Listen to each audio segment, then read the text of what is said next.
We live, yeah, man. Shalom, shalom, shalom to all the sincere I came out there, man. Back out here another day. Prophesy against this wicked kingdom. Giving double honors to all the elders and the apostles of great millstone and all the elect out there, the 144,000. Kala Yahweh Hashem Yahushua. Kala Yahweh, Hashem Yahushua, Hashem Kakadash. Yeah, man. So, get Jeremiah, start with that one. Jeremiah chapters 13 and 7. And see where the Spirit takes us. This is the book of Jeremiah, chapter 13, verse 7. It says, Alas, for that day is great, so that none is like it. It is even the time of Jacob's trouble, but he shall be saved out of it. Yeah, that time, talking about Jacob's trouble, man. Yeah, but we're in that time now, man. You know, Abaratazar. Stay locked in, and Abaratazar, we all endure to the end. Read that again. Jeremiah 30 and 7. Alas, for that day is great, so that none is like it. It is even the time of Jacob's trouble, but he shall be saved out of it. Yeah, so we're aware of the time we're living in. This is Jacob's trouble. And we're also aware, if we endure to the end, he that endures to the end, The same shall be saved. yeah, Matthew 24:13. He that endures to the end, same shall be saved, man. So that's the motivation that we have to keep us motivated. Because we don't enter into anybody onto a race. I think that's in Hebrews chapter 12. Get Hebrews chapter 12 up. And we should go and break that down. Because, yeah. Let me get Hebrews chapter 12. Yeah, you start with verse 1. Second Hebrews chapter 9. Yeah, that's it. Yeah, start from top. Hebrews chapter 12. It's going in the spirit right now, you know. This is Hebrews 12 and 1. Wherefore, seeing we also are compassed about with so great a cloud of witnesses, let us lay aside every weight and the sin which doth so easily beset us, and let us run with patience the race that is set before us. Yeah, let us lay aside every weight, man. Because this system, this is not our rest, man. Yeah. You know, this is not our rest. So Satan's trying us. He's trying us with various things. He knows where to what's the word, man?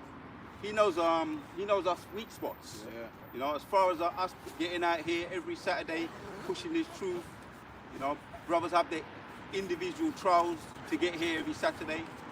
You know, we just have to deal with a certain something, and we all dealt with it. You know, card into the spirit.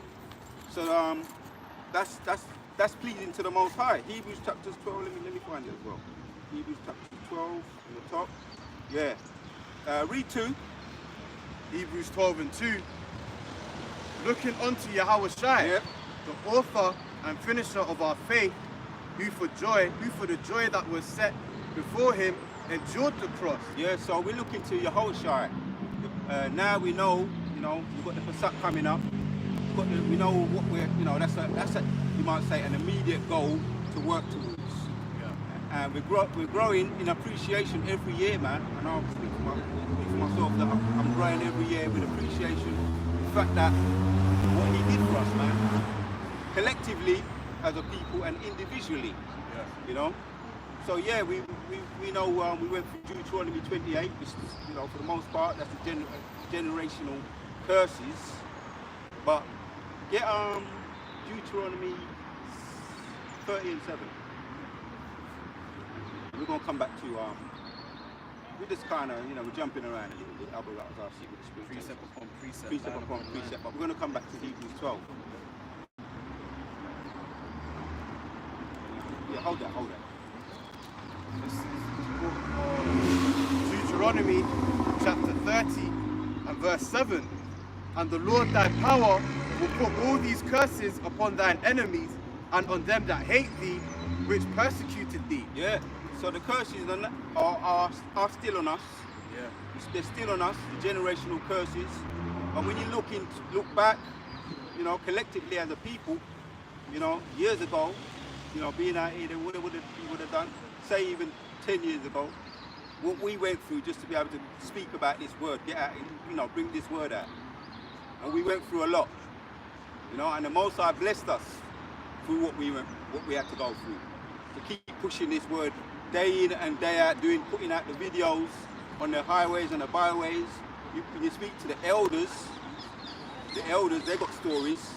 The elders, the officers, our you know, nearby elders, they got stories that we're gonna hear them in due time. But then you got the elders, you know, the elders and apostles. It's always good to remember, man, to reflect and remember what the elders did. What's the word? Pioneered. Yeah. Pioneered for us to be able to be out here, man. You know, our elders. Ultimately, Yahushua, we put the spirit on them to do that.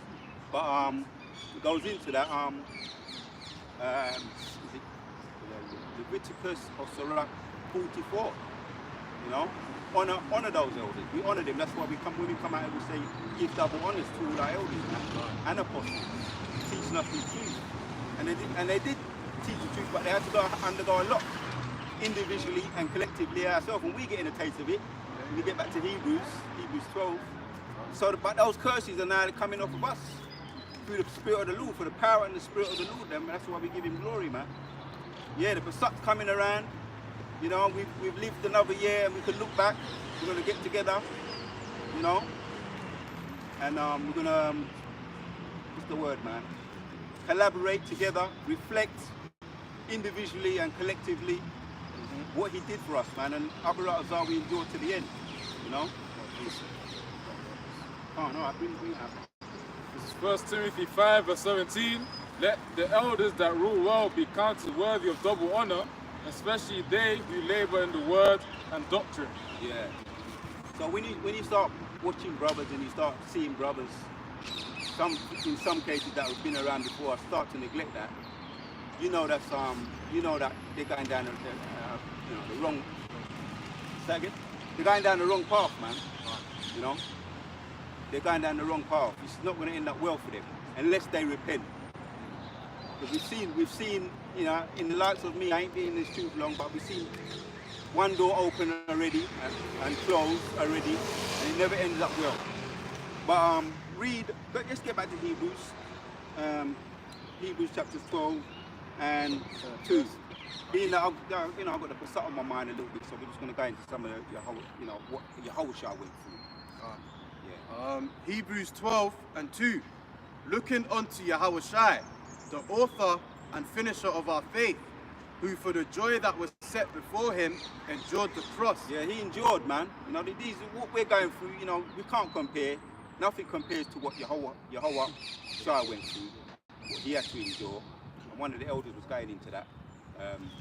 He wanted to get down then, but he wants to get our elder apostle Gabar. He wanted to get busy then, you know, but he really gonna get busy this time around. He's gonna get busy when he returns. Get some of those precepts of Yahushua coming back, returning, you know.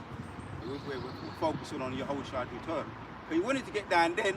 What happened to him when they pierced him, the two soldiers, and he said, boy, man, you know, and what happened to him when they shoved the thorns on his head, right? When he wanted to get down there, that's him, John.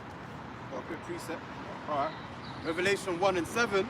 Behold, he cometh with clouds, right, and every eye shall see him, and they also which pierced him. Right, and yeah, so every eye shall see him, man. Every eye shall see him. We see the chariots now, and we happy to see them. You know, when they give us little glimpses, what we call orbs or anomalies, and it's just a little glimpse that the Most High is giving us to boost our faith. But yeah, man, carry on reading. Read on. It says, and all kindreds of the earth shall wail because of him, even so, amen. Yeah, they're going to wail, man. When he returned, Yahushua, we're going to see what 2nd Ezra 13, he broke it down. He broke it down in that throughout the whole of the chapter. He broke it down. And what did he say? I was afraid, man, when he saw it. You know, he couldn't see it from the beginning of the chariot to the end of the chariot. You know. This is Isaiah chapter 31 verse 4. For thus hath the Lord spoken unto me, like as the lion and the young lion roaring on his prey. when a multitude of shepherds is called forth against him, he will not be afraid of their voice, nor abase himself for the noise of them. So shall the Lord of hosts come down to fight for the Mount Zion and for the hill thereof. That reminds me of when the angels came. Right, we talk about seeing chariots. We talk about seeing chariots, right? Putting things in perspective. But there was times when there was interactions with chariots. Currently, recent history, but then you got another one. If I may be allowed to find it, I'm going to find it. It's second. God's Spirit led us into the chariots.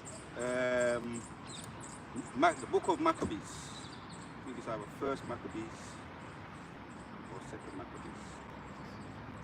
Chapters 10.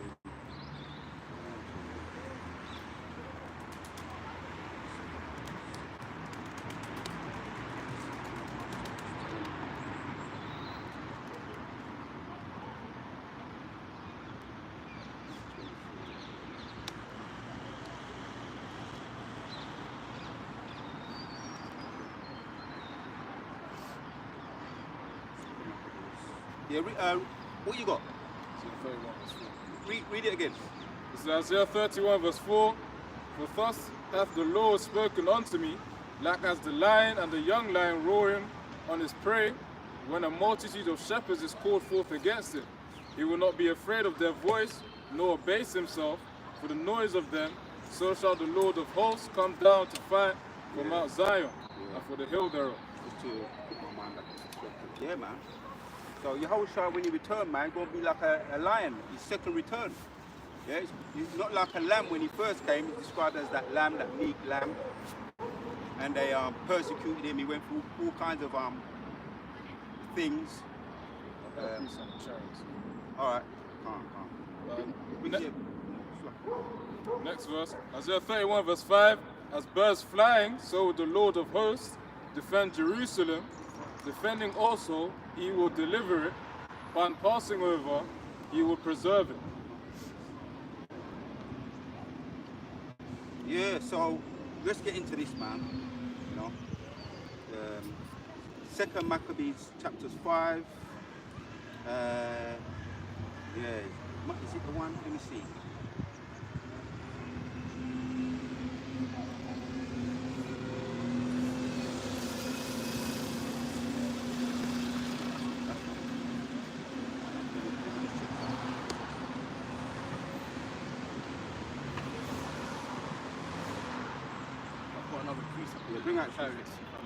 This is Isaiah 66 and 15. For behold, the Lord will come with fire, and with his chariots like a whirlwind, to render his anger with fury and his rebuke with flames of fire. Yeah, that's exactly it, man. When he returns, man, he's gonna come with fury, man. He's angry, man. He wanted to get down then. All what he went through, he goes into that in Isaiah 50, 53. Let's go back to Hebrews. Go back to Hebrews and we'll cover it out. Get into Isaiah 53.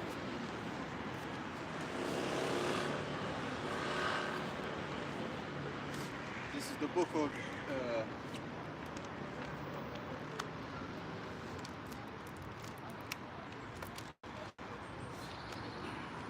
Hebrews 12.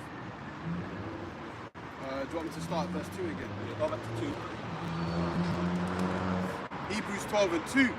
Looking unto Yahushua, the author and finisher of our faith, who for the joy that was set before him endured the cross, despising the shame, and is set down at the right hand of the throne of the Most High. Yeah, so he put aside shame. He put aside that pride. You know, put that which is in the flesh, man. You know. Read on. Hebrews 12 and 3. For consider him that endured such contradiction of sinners against himself, lest ye be wearied and faint in your minds. Yeah, we've got to endure contradiction, naysayers, scoffers, people that hate the fact that we're out here. You know, directly, sometimes they come out directly, but we know it's always there seething beneath the surface, that hatred. Yeah. For and consider him that endured such contradictions of sinners. Yeah, brothers have to, brothers get the scoffers on the comment board, which that's died down a bit now. Because of our belief through the Spirit is what happened with the sea hit. Around late 2019. Those previous years, March 21 and around it, I believe since then everything has died down as far as scoffing and people coming out directly and expressing their being them true selves. Because the Most High jacked a lot of them up as well.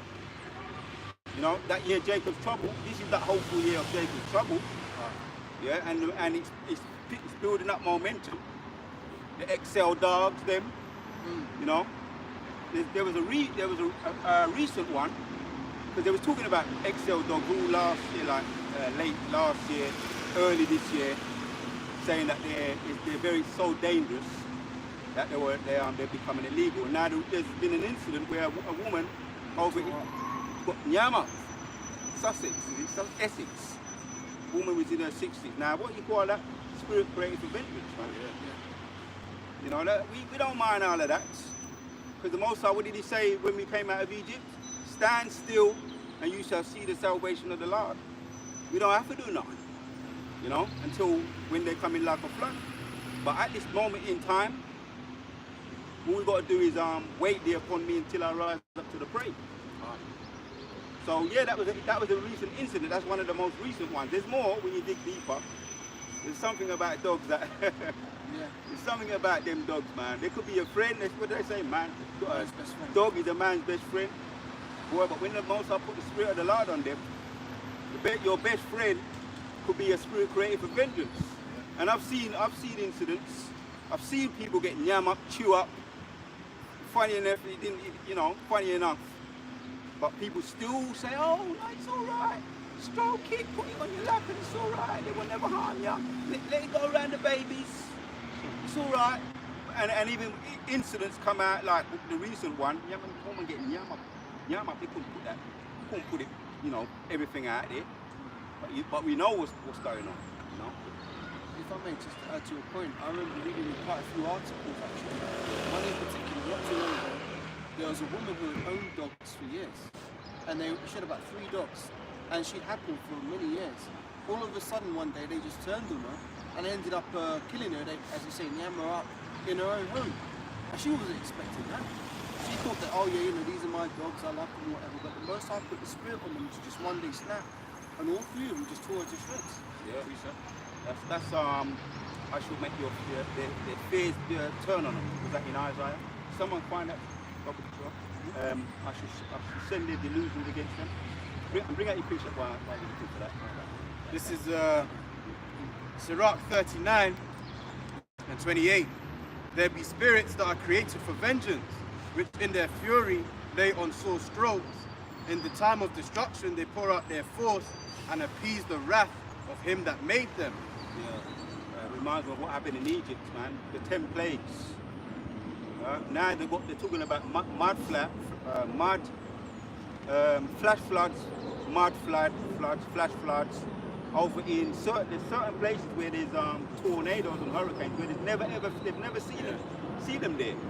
Certain places in LA, in certain states, they've never seen it before in their life. So how are you going to come and say, well, it's all happened from the creation, from the beginning? It's always been there. Now the Most High is turning up. This is definitely Jacob's trouble, man. People are getting deleted. I shall send their delusions upon them, their own delusions, which is their what? I'm going to look at the word delusion. Bring it out. This is Isaiah 66 verse 4. It says, I also will choose their delusions and will bring their fears upon them, because when I called, none did answer, and when I spake, they did not hear, but they did evil before mine eyes, and chose that in which I delighted not. Read that again. Yeah, Isaiah 66 verse 4 once again. It says, I also will choose their delusions and will bring their fears upon them, because when I called, none did answer, and when I spake, they did not hear, but they did evil before mine eyes, and chose that in which I delighted not. Look up the word, go into the word. Blue letter. Certain words I just want to get into them. The word H856086. Word delusion.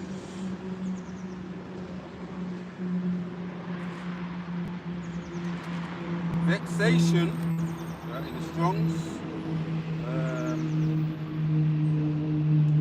Wantonness, vexation in the online biblical. Fit, vexation, consequently a tyrant delusion. Alright. A fit. If you've ever seen anybody have an epileptic fit, I'm going to look up the word in now.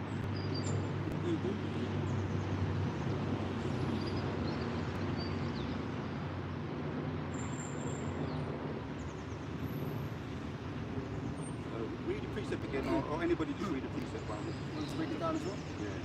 Yeah. Once again, Isaiah 66 and verse 4, it says, I also will choose their delusions and will bring their fears upon them. Because when I called, none did answer, and when I spake, they did not hear. For they did evil before mine eyes, and chose that in which I delighted not. So yeah, this is the recompense for disobeying the will of the Heavenly Father. He can give you over to your fears. And who puts those fears in the first place? The Most High. You know, a lot of people have phobias. They might have a phobia of snakes or spiders, or or phobia of what do they call it? When someone goes up really high, they get vertigo and shit like that. Yeah. Phobias. Yeah, that's right. Oh. Yeah, so basically I'm saying that the Most High gives you these fears, and He might set it up to where in the end He gives you over to your worst fear. Like for example, some people might be afraid of being burnt in a fire. Actually, there's a lot of people who fear being burnt in a fire.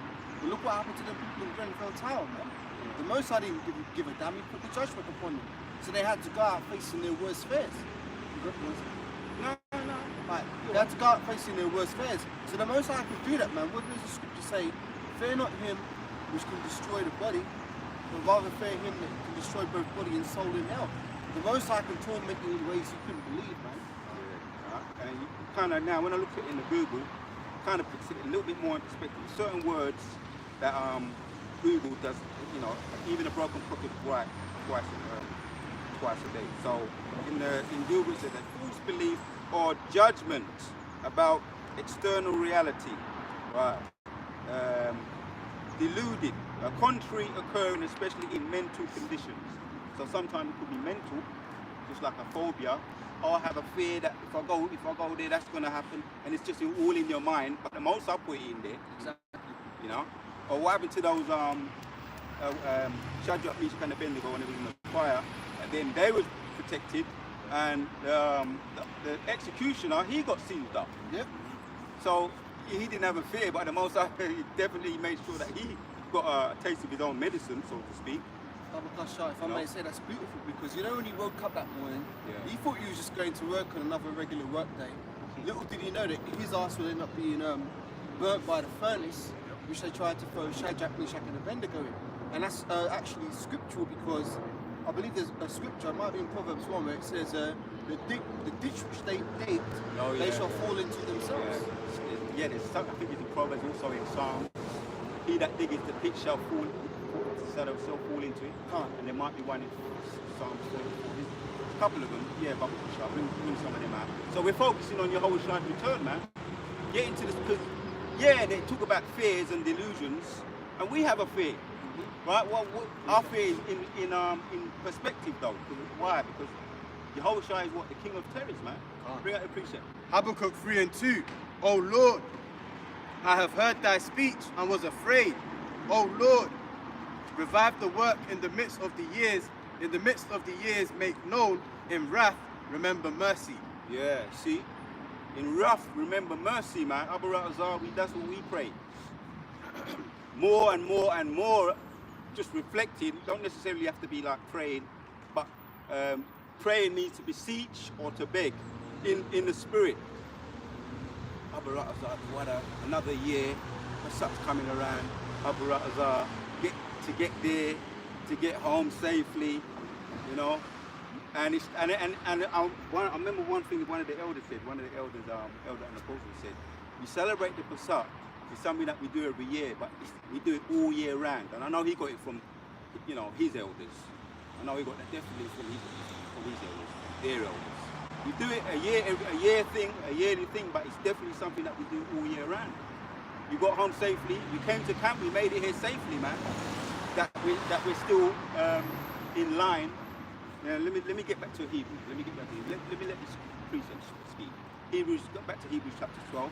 Get my mind, you know, in that time, meditating upon what Yehoshua went through. As we're building up and drawing closer and closer. And if anybody's got any precepts, you know, you can add. Yeah. So Hebrews 12, I'll start from 3. For consider him that endured such contradiction of sinners against himself. Yeah, man, because that's what we're talking about. Enduring the naysayers, opposition, and the more I put in the spirit on us as well. Abarazar, you know, the more we pray about it, the more you think about it, Yehoshua, what he went through. Because we saw right through what happened, you know, before camp. We saw right through it. It's not like we you know, we're not veterans, but we know some stuff now. We've learned from certain mistakes that we may have made back in the days, and we see through folly and insincerity. Yeah. So for consider him that endured such contradictions of sinners, ultimately Yehoshua is our teacher. Yeah, that Holy Spirit, man. He said he's going to send us that comforter. You know, against himself. I think it was last week we were talking about role models. Yeah, who's the ultimate role model, man? And who is deserving to be our king? Right? That's our king, man. And I ain't gonna get passionate, you know, but I'm gonna be definitely in my feelings a little bit, getting nearer and nearer. You know, in my own feelings, drawing closer and closer as time, you know, draws closer and closer to the Pesach. Yeah, such contradiction of sinners, because it wasn't all in vain, man. What he went through, he did it for me. I'm taking it personally. Now, there's some people say, don't take it, but this is one of them things I do take it personally.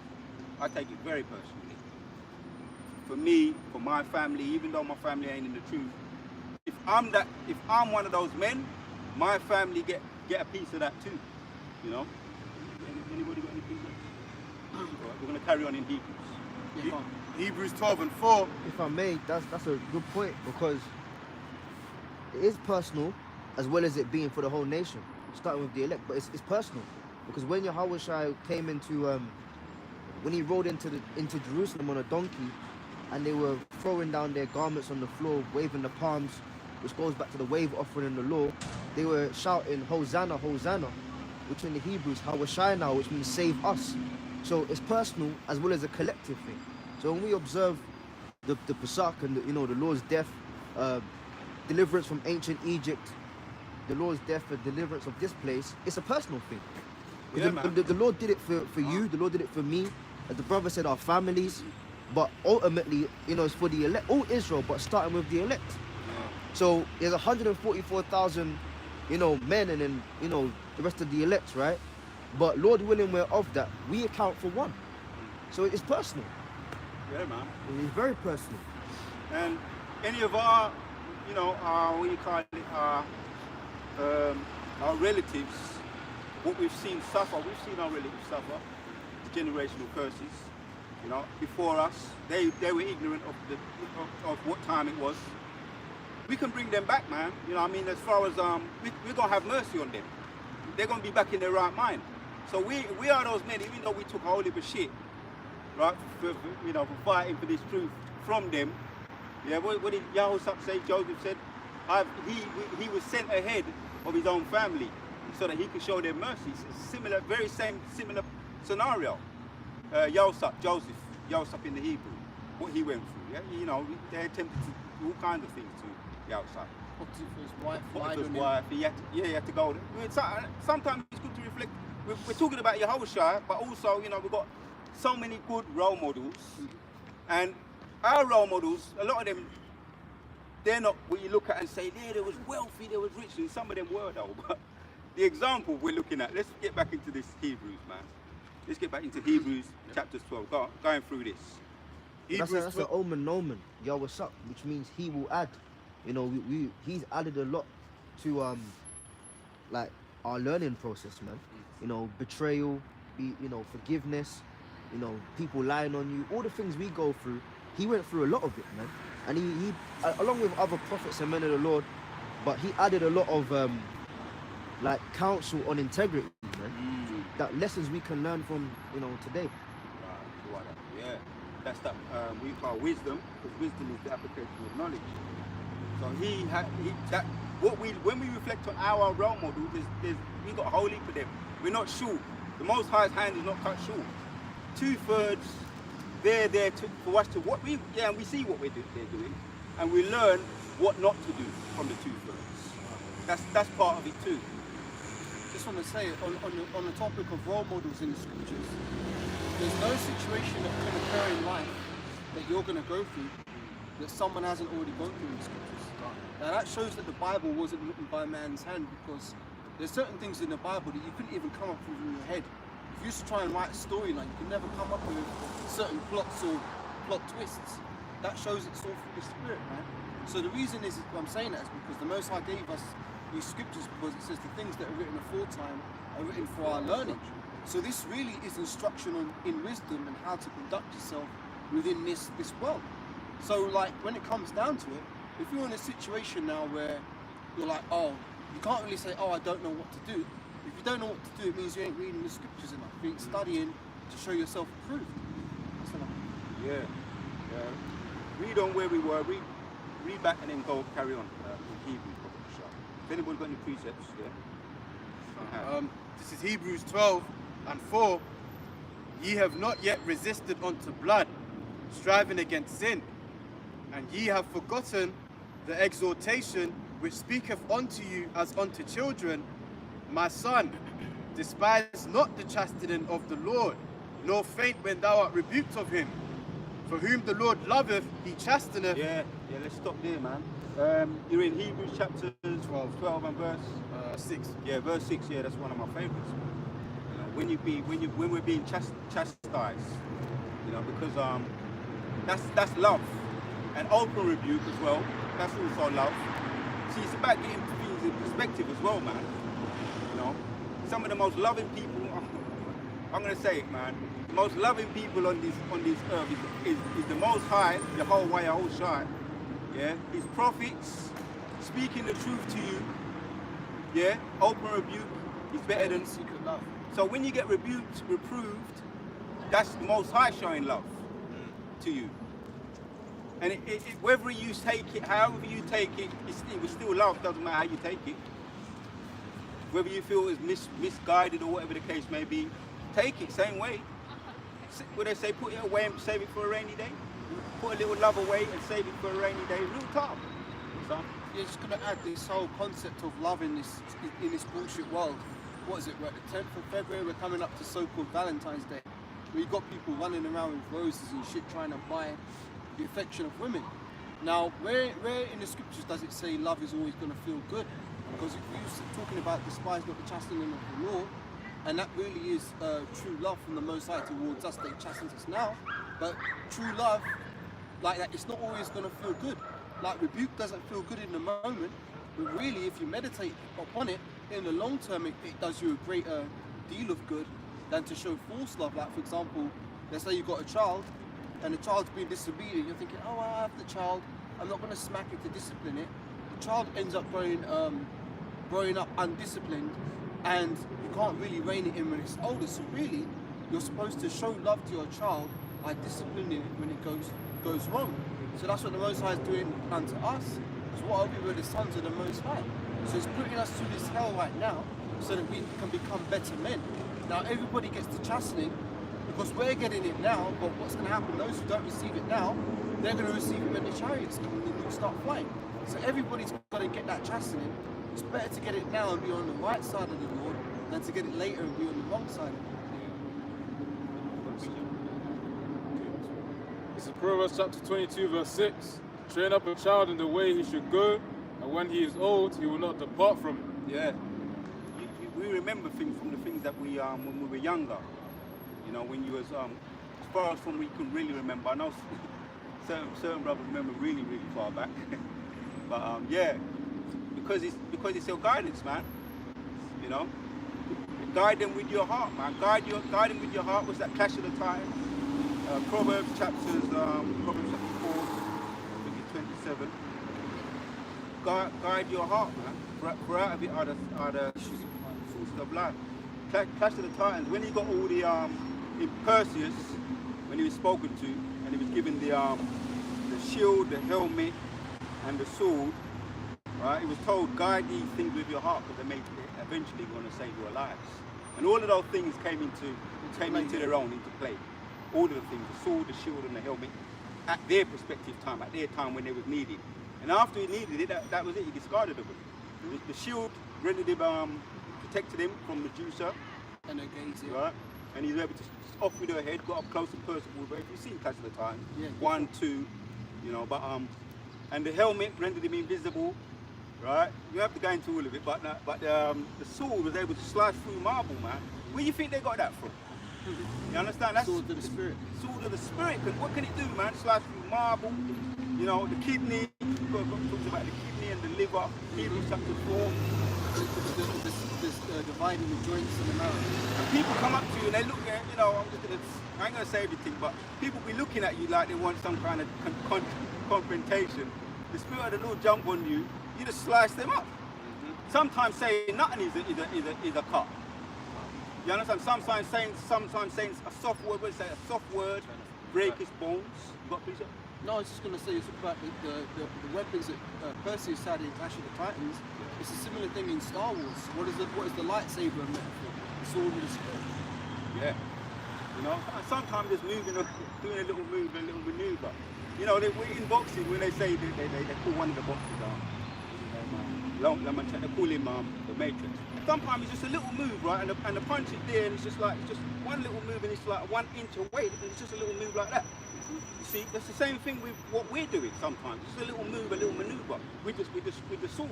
You got precept? Yeah, you call for this. This is Proverbs 4 and 23. Keep thy heart with all diligence, for out of it are the issues of life. Yeah, we have to be diligent, man. We're keeping our heart with all diligence. When it says keep your heart, we look into the word, it's guard. So the Most High is giving us that shield, man, the shield of salvation. You know, and yes, it's not even an overstatement to say that sword, that shield, is versatile. You can use it in many instances. Just like when you reflect on what happened with the sword, the shield in Clash of the Titans, and also the sword and the helmet. 2 Corinthians 10 and 4. For the weapons of our warfare are not carnal, but mighty through the Most High to the pulling down of strongholds. Yeah, man, that's why people are getting shook because of this word. Men that can read, men that read books. We read books, man. You know, it's not even about just that either. It's about the Spirit of the Lord, man. The Most High giving us the Spirit. You know, the sword, right? Read that again. 2 Corinthians 10 and 4. For the weapons of our warfare are not carnal, but mighty through the Most High to the pulling down of strongholds. Yeah, so that's why people are so worried. They see their kingdom slipping away. You do a video, you don't think nothing of it, but you brought out precepts. You think, oh, we're just going through the motion. I brought out precepts. That flipping video, lucky I don't mean to say it like that, but that video is tearing down strongholds, man. Kingdoms. Do your videos. I'm not like a man that's like, you know, as far as like pushing people to do videos, because I ain't, you know, I'm new in it myself, but I've seen the benefits of doing videos. Yeah. Abaratazar. One a day, if you can do one a day, Abaratazar. It's all about, you know, doing what you can do. As time goes on, as we're talking about appreciation, growing in appreciation anyway, you know, and you put it out there, you put out the word of the Lord. That's the main thing, it's the word of the Lord. That's what one of the elders, apostles, said. I remember him saying it. The most important thing is sincerity. Good brothers will be talking about, I don't feel like I'm so eloquent, because for the most part, most of us saying, I don't feel like I'm the best speaker, I don't feel like I'm the best reader. The elders say, which is the spirit of the Lord. When you look at our role models as well, if you ain't gonna get all into it, it's about sincerity and truth. That's what's tearing down strongholds. This kingdom. Go on. That's a good point, because strongholds can be in the form of demons as well. Because what did Yahushua encounter? He encountered a man by the tombs, and when he asked him what his name was, he said Legion, because there were many demons in him. So basically, demonic strongholds can be people, can be within people, and it can also be within ourselves. So on the topic of doing videos, as an elder apostle Gabar says, when we're teaching others, we're really teaching ourselves. So when you get into the scriptures and you start teaching it, you can start to tear down some of the demonic strongholds that might be in your own mind. For example, you're saying some people might feel, well, I'm not an eloquent speaker, or I'm not good at this, or I'm not good at that. Those are really demons telling you, oh, you can't do that. No, you're not good at that, don't do that. But when you actually start to apply yourself and try it, those voices become weaker and weaker, and then you realize, hang on a minute, I can do this, or I can do that. So then you start to grow to new levels where demons might have been holding you in a certain position before you start to overcome that. So that's another part of breaking down strongholds. Yeah. Right up, man. Overcoming them strongholds bring you confidence, innit? Yeah. And then when you have confidence, then you're ready for the next. Bring on the next one. Bring on the next one. You got Somebody bring out Philippians 4:13. This is Joshua 1 verse 9. Have not I commanded thee, be strong and of good courage. Be not afraid, neither thou dismayed, for the Lord thy power is with thee, whithersoever thou goest. Yeah, quote it and read it again, Baba Kusha. This is Joshua 1 verse 9. Yep. Have not I commanded thee, be strong and of good courage. Be not afraid, neither be thou dismayed, for the Lord thy power is with thee. Start from verse 8. Joshua 1 verse 8. This is the book of the law, shall not depart out of thy mouth, but thou shalt meditate therein day and night, that thou mayest observe to do according to all that is written therein. Yeah, man. Just stop there, man. Meditate day and night, and that's what we do, man. Sometimes you're just in the spirit of meditating, man. You know, especially as I keep mentioning it, you're coming to that time, and you just find yourself meditating upon your whole shot. It's all of the spirit anyway. You might say, all right, then let me watch them do some sport, and then the precepts, you're watching sport, or you're doing something, and precepts are coming into your head, man. So you're meditating, whether you want it to or not. That's the spirit of the Lord, man, sending. That's that helper. That's you in your spiritual growth. Doing those videos, you mentioned about doing videos. How come you're doing videos now more than what you were doing, previously? The spirit of the Lord working on you, because you're doing those drills. That's a good precept, because Joshua was a mortal man in the flesh, obviously, but he was also a young man, a man that we can relate to. And if you're new in the truth, it doesn't matter about your age. You're just new in the truth. You're starting all of you're going back to the drawing board. And there's challenges that you have to overcome, your own fears, You was at Joshua chapter 1 and 8. Yeah. You went back and read 8. Carry on reading. When you read it. This is Joshua 1 verse 9. Oh, Salaki, I have to continue from here. Joshua 1 verse 8 again. This book of the law shall not depart out of thy mouth, but thou shalt meditate therein day and night, that thou mayest observe to do according to all that is written therein. For then thou shalt make thy way prosperous. Right, yeah, you're making your way prosperous. Because when you're meditating on it, when you're in the spirit, it's not like we're always in the spirit though. I'm not saying we're always in the spirit 24/7. But when you meditate and you're in the spirit, like for example, oppositions on the buses, because we're behind enemy lines, man. As you say, demons, we've got our own demons, but then you've got the opposition demons, which Jehoshua, we may get back to Hebrews. The Spirit allows us, Hebrews chapter 12, which Jehoshua had to deal with. Because he was a perfect man, but he had to deal with opposition and challenges, which we benefit from, that he overcame. And we learn from everything. Things that were written aforetime were written for our instructions. Yeah. So it makes you sharp in the scriptures, man. Guarding our heart. We read that. Guarding our heart. People trying to, and you don't know, but they're trying to stick pins in you, man. Where you do know. When people are trying to stick needles and pins in you. but the Spirit of the Lord, you're answering, but you're putting up the shield. Now, someone came up before camp, asking me just stupid. To me, to her, it made sense. She was talking. It made sense, but to me, it didn't make no sense. To me, it was like, next one, please. Next, please. I didn't act as if it was like that. But according to, Proverbs, a soft word, breaking bones. Get it, Bubba, because there was a little incident we can talk about after. And when you look back and you say, and as you mentioned, challenges brings confidence, and confidence brings, you're able. You look back and you say, yeah, you're growing, man. Well, this is Proverbs chapter 15, verse 18. A wrathful man stirreth up strife, but he that is slow to anger appeaseth strife. Yeah, a wrathful man stirreth up strife. People in the world, if you've noticed, that debate spirit, we went into it a little bit last week. People like debating, man. That's all they do.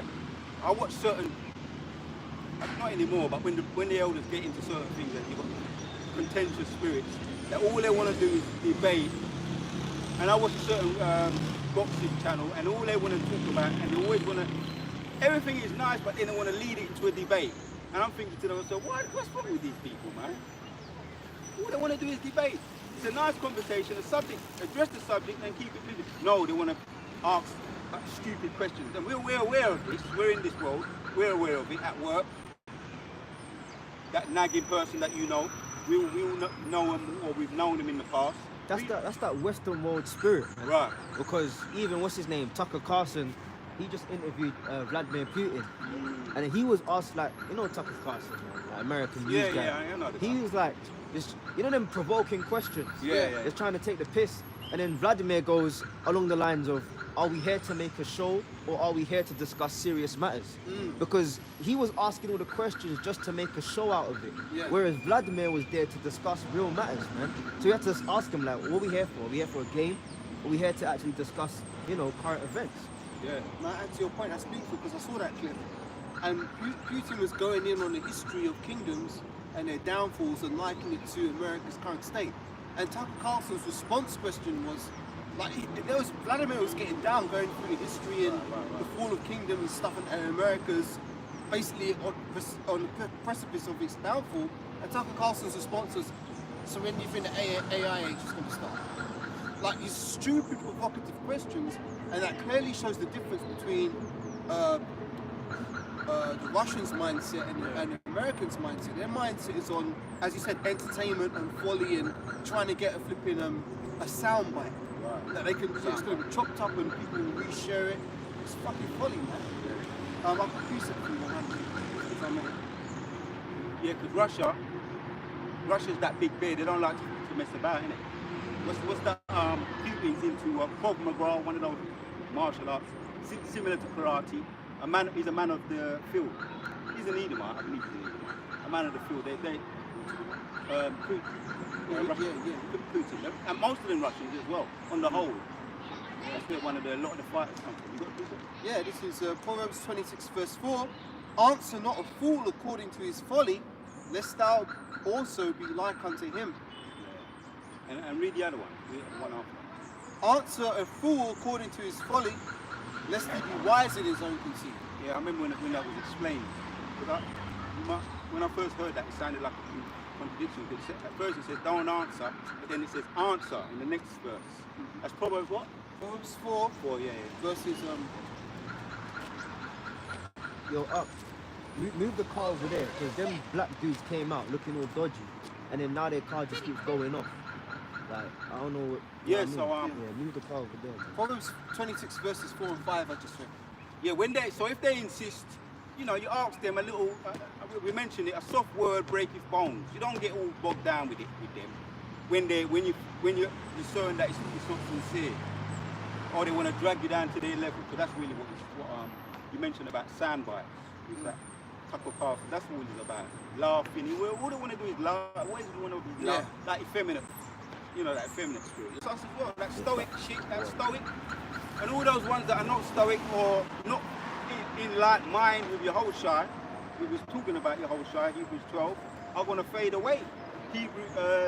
We opened up with Jacob's trouble.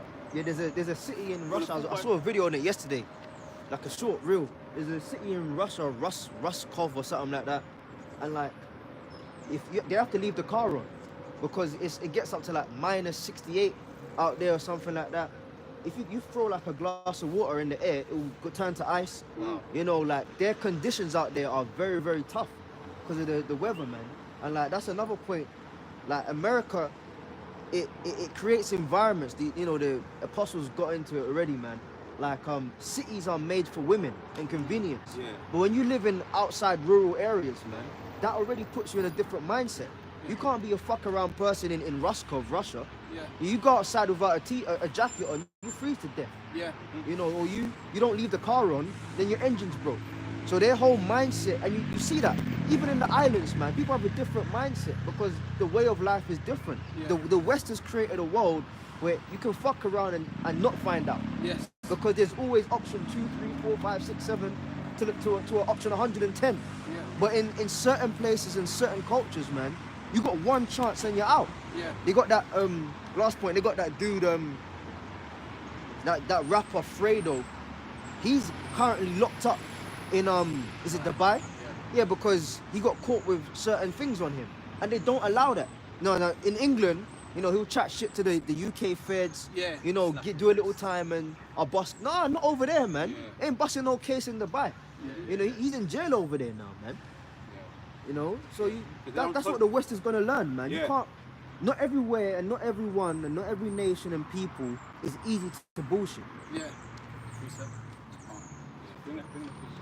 This is Isaiah 47:1. Come down and sit in the dust, O virgin daughter of Babylon, sit on the ground.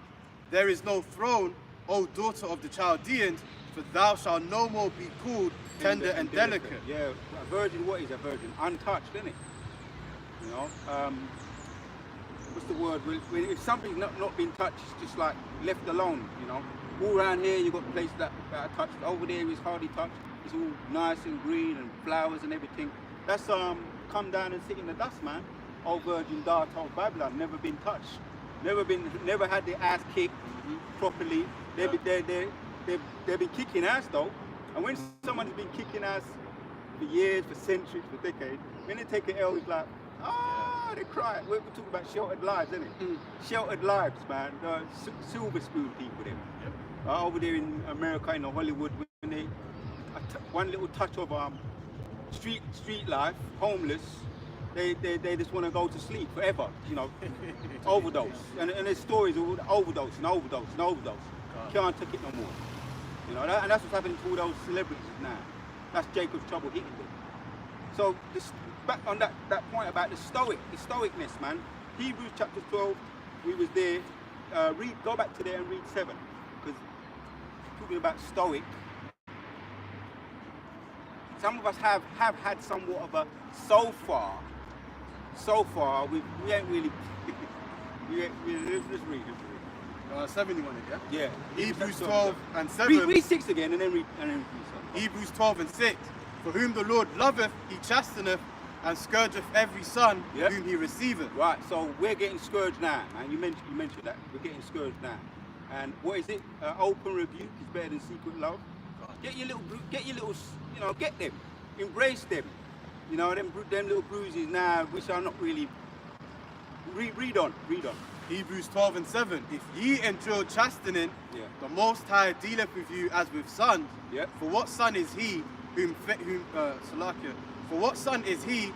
the Father chasteneth not? Right. I'm just looking back. Don't have to go into all the details, but I'm so glad, man. I'm so glad what I went through, man. I wouldn't change it. I wouldn't change anything what I went through before the truth as well. In the truth, but also before the truth. I wouldn't change it. That was the Most High anyway. That was written. What I went through. That was written.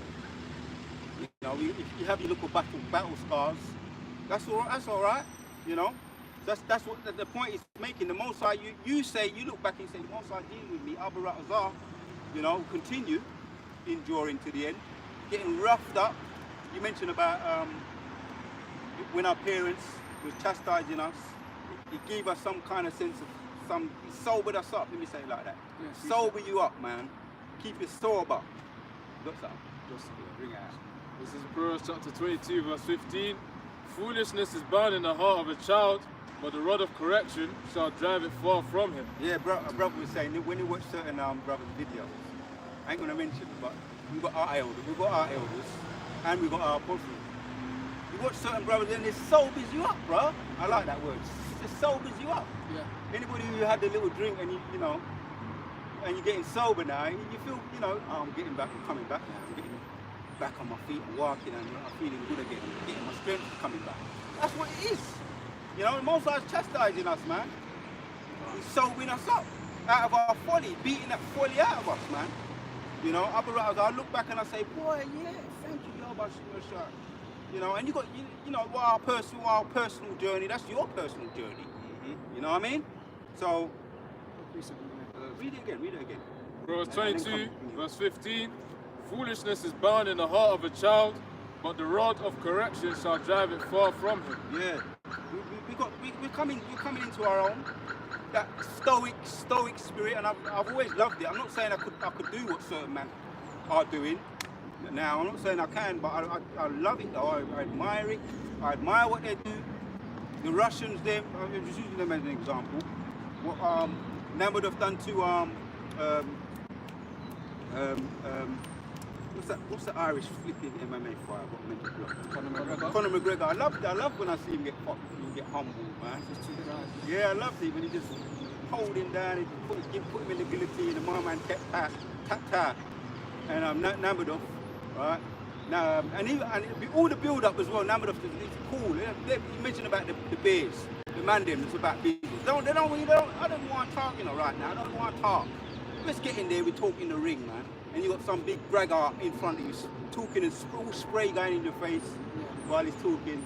You want to get him now. That's us though, in the spirit. You want to get them now, talking and spraying with the spirit that is lifted up in them. He's all right in them. You're talking and spraying at you. You just got to fucking bite your lip. Your whole side. Yeah. With Pilate. Bite your lip. You suck it up, but it's all right because it's all going in, man. And he was getting stronger in the press conference. He was just sucking it all in. I'm getting angry. I wanted to get him in, but no. And when he was in the ring, in the square circle, that's when it came out. It was showing that I could beat you at your own game. We're in the scriptures, right? But your whole side, when that standard come, man, all that we was enjoying it, we was sucking it up. Most I was saying, I'm happy with you. That's another tick for you. Yeah. Just to quickly add to your point, you talk about Yahushua sucking it up because he went from, what do they say, from judgment to judgment. You know, where they were spitting in his face and smacking him and saying, prophesy who smote us. Yeah. And they took him before Pilate, then they took him to Herod, and Herod was talking shit, and they took him back to Pilate. Yahushua was sucking it in. But if you remember, the scripture says he's going to descend from heaven with a shout. Right? So he's sitting there at the right hand of the Heavenly Father. Now, when he gets off that throne to come back here, he's going to let all of that, you know, like when you've been holding it in so long, when you've been holding it in so long, and you get to unleash, what did the scripture say? The earth's going to reel to and fro like a drunkard, man. That's when we're going to see Yahweh and Yahushua's full fury. Because also of the Most High, it says, what does it say? The Most High is angry with the wicked every day, but is long suffering. So the Most High is a power that hideth himself. When he actually makes himself known, it's going to be end of days, man. If you don't mind getting them, the ones you just quoted, if you don't mind bringing them, you know? Yeah, I've got it right here. Yeah, come on. And the other one, I will cry like a travailing. That's the one I've got right here. Isaiah 42, I'll start at verse 13. The Lord shall go forth as a mighty man. He shall stir up jealousy. He shall stir up jealousy like a man of war. He shall cry, yea, roar. He shall prevail against his enemies. I have long time holden my peace. I have been still and refrained myself. Now will I cry like a travailing woman. I will destroy and devour at once. So that's where it takes strength. That's why we our role model. That's why he's our role model. He's our rightful king.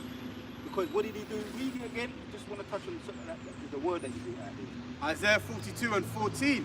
I have long time holden my peace. Yeah, there you go. We love that, man. That's what stoic. With that kind of power, what did he say? myriads of angels at his disposal. He had myriads of angels at his disposal. That's what strength is, man. You know, when you hold back, people think when I can get up in his face, taunt him. That's what strength is. I'm a good spit. I can spit.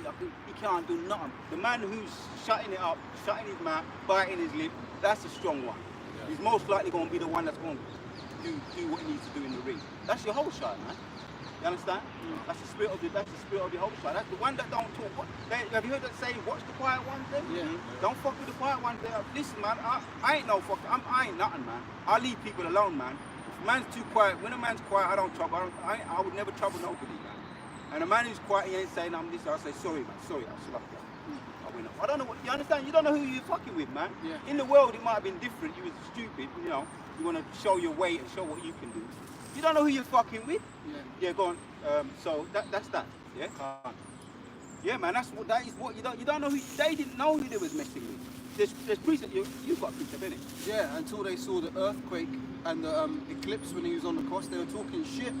But when he got when the eclipse came, and Yahushua finally gave up the spirit when he said, was it Eli lama sabachthani?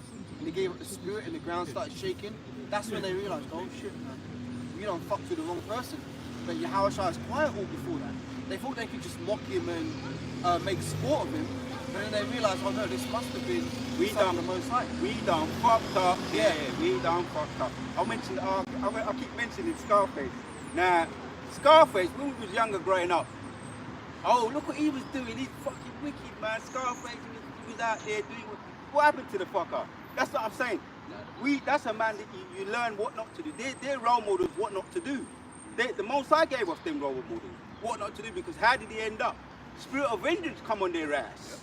If brothers watch that movie and got the spiritual meaning of it, they won't fuck up. I'm talking about the spiritual meaning. I'm talking about not brothers, but former brothers. You don't fuck with the top man. You don't go against the top man. Yahweh, why Yahushua, and then you got others as well. The rank. You don't fuck with that. Our elder always goes into that. Elder Malcolm, the soldier, Maccabee spirit. If you tune into that his channel, you'll be edified. Maccabee spirit, Elder Malcolm. You stay in your lane, man. No, I disagree. I got one on your point. This is Ecclesiastes 8 and verse 12 on your topic of Scarface getting judgment. Though a sinner do evil 100 times and his days be prolonged, yet surely I know that it shall be well with them that fear the Most High God, which fear before him. And you show fear when you obey the order. You're showing fear.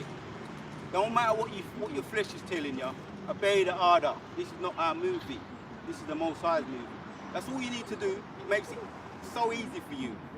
Demons want to try you, but let me get this proof of that. It's lucky, there's one more verse if I may. Yeah, go on, man. To add to the point, let me read it again.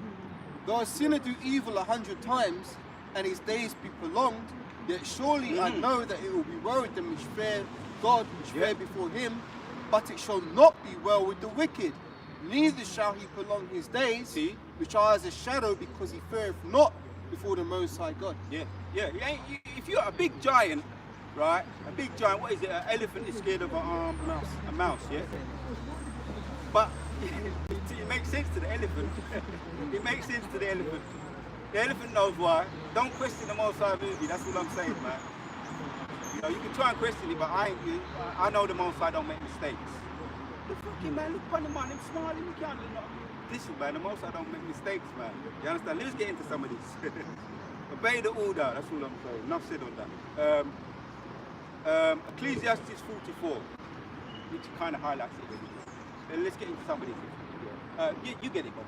Ecclesiastes chapters 44. These are one of my favorite, some of my favorite precepts in this. Was you going to say something? No, I've just got holding for precepts on deck, but I'm letting the spirit flow. Let's get to this first. What do you want me to start from the top? Yeah, let's go from get out some of this, because we spoke about role models, and we're getting appreciation for what's coming up soon, not long now. What we in now? February? Yeah. 10th already. Time's moving quick, man. Because February is a short month, 28 days, we're in the 10th already. So that's... well, they got a leap year this year, innit? What's that? Leap year. Yeah, 29 days. So we're, what, third of the way through the month. It just started. Yeah, that's why I noticed brothers prepare you early with this truth. You know, brother put you in the spirit quick, like everything quick, man. And even, when I'm in my little laboratory, I'm doing things. I'm saying I can't like mess about anymore in my own world, you know. Get down to it, because if you don't do it now, you're gonna keep putting it off, and you're gonna keep putting it off, and you're gonna keep putting it off. Get your mind in it now. That goes for videos. That goes for that because what the time, the Most High is speeding up the time. That's all I'm saying about that. Yeah, let's get into some of this. This is Sirach 44 and 1. Let us now praise famous men Yeah, and our fathers that begat us. yeah. Abu Ratazar, who knows who some of us are, you know, and it's gonna go into it. Yeah. 2. Sirach 44 and 2. The Lord have wrought great glory by them through his great power from the beginning. Yeah, through them, those great men, yeah, what they did on the earth, we're reflecting on it, we're meditating upon that, right, and it didn't work out well for them with the precept we read earlier, but those that didn't endure, that didn't have fear, and fear is what? Fear is the beginning of wisdom, right, so when I'll use it again, when you see that elephant fearing that little rodent, so much smaller on him, it makes sense to him. That's all I'm saying. It makes sense. So don't put things into out of what, you know. Don't what's the word, man? Get your priorities right. That's all I'm saying. When it comes to this truth, this is not the world. It's totally different from the world. You know. Sirach 44 and 3. Such as did bear rule in their kingdoms, men renowned for their power, giving counsel by their understanding, and declaring prophecies. Yeah, declaring prophecy. So we're going to, we're in the time of prophecy now, right? The MOTB, we're going to start talking about that more and more and more. Brothers have been always talking about it, but brothers we're hearing it more and more and more and more, because the elect need to hear it. You know, the elect are caught up, if there's any left out there, doing all kind of whatever they're doing. They need to keep on hearing it, and only the elect are going to hear it, and they're going to wake up out of whatever, if they're not all sealed yet, which the signs say that maybe for the most part, but we're going to continue to keep mentioning it. Brothers have been putting up videos, brothers have been putting up things in the chat, keeping us our iron, our food sharpened. Yeah, and talking about it keeps you sharp too. We went into that Revelation 13 and 16. Yeah, so we're leading up to, we're talking about prophecy. Now read that verse again and carry on. Sirach 44 and 3. Such as did bear rule in their kingdoms, men renowned for their power, Yeah. giving counsel by their understanding, and declaring prophecies. Yeah, and the men they were stronger them days as well. They were stronger, they were taller. Right? But that was the point is that they did their assignments, they carried out their assignments. Yeah, and the Most High remembers them. It's going to carry on. Verse 4. Leaders of the people by their counsels and by their knowledge of learning meet for the people, wise and eloquent in their instructions. Yeah. So we're not eloquent. It doesn't necessarily mean that we're eloquent, but you know what? This truth, the elder that did say that it is actually eloquent. The word of the Lord is eloquent. Yeah, you took it out of my mouth. It's the word that's eloquent. Yeah. Because when Yahweh Shai, when he was in the synagogue and he read from the scroll of Isaiah, and then to proclaim the acceptable year of the Lord, whatever, then he closed the scroll and gave it back to the minister, the first priest in the Sabbath service.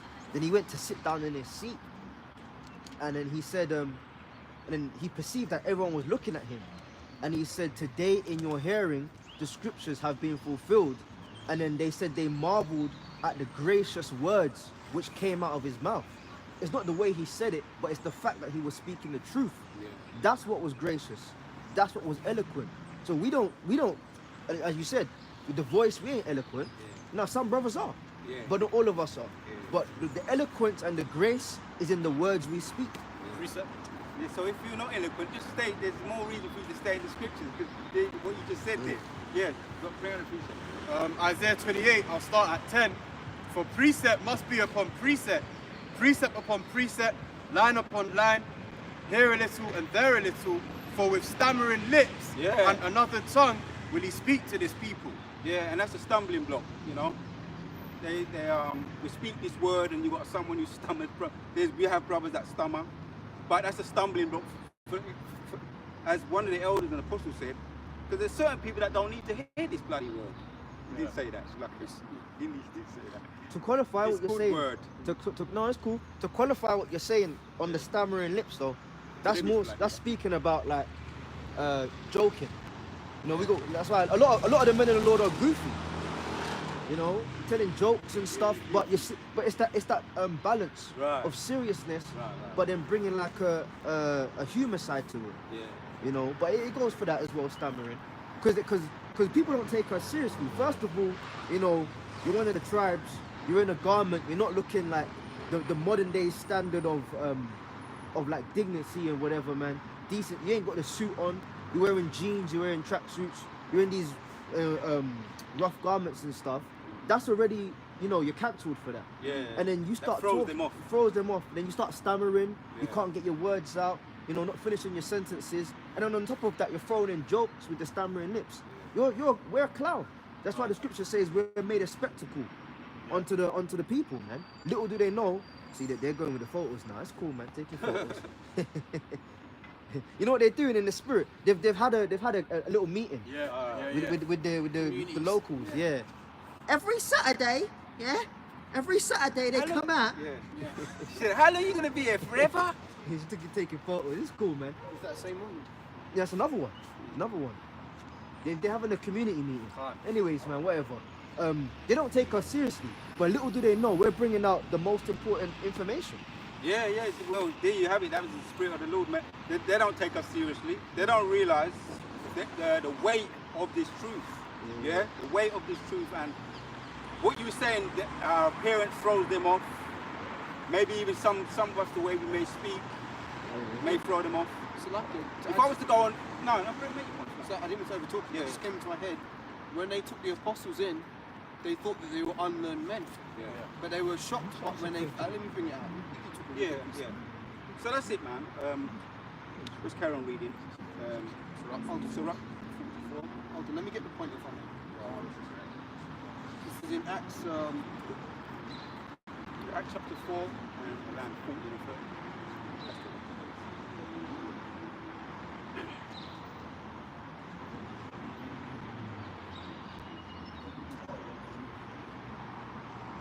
If we move.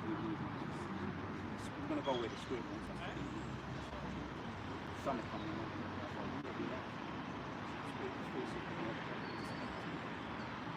Yeah, there we go. This is Acts 4 and 13.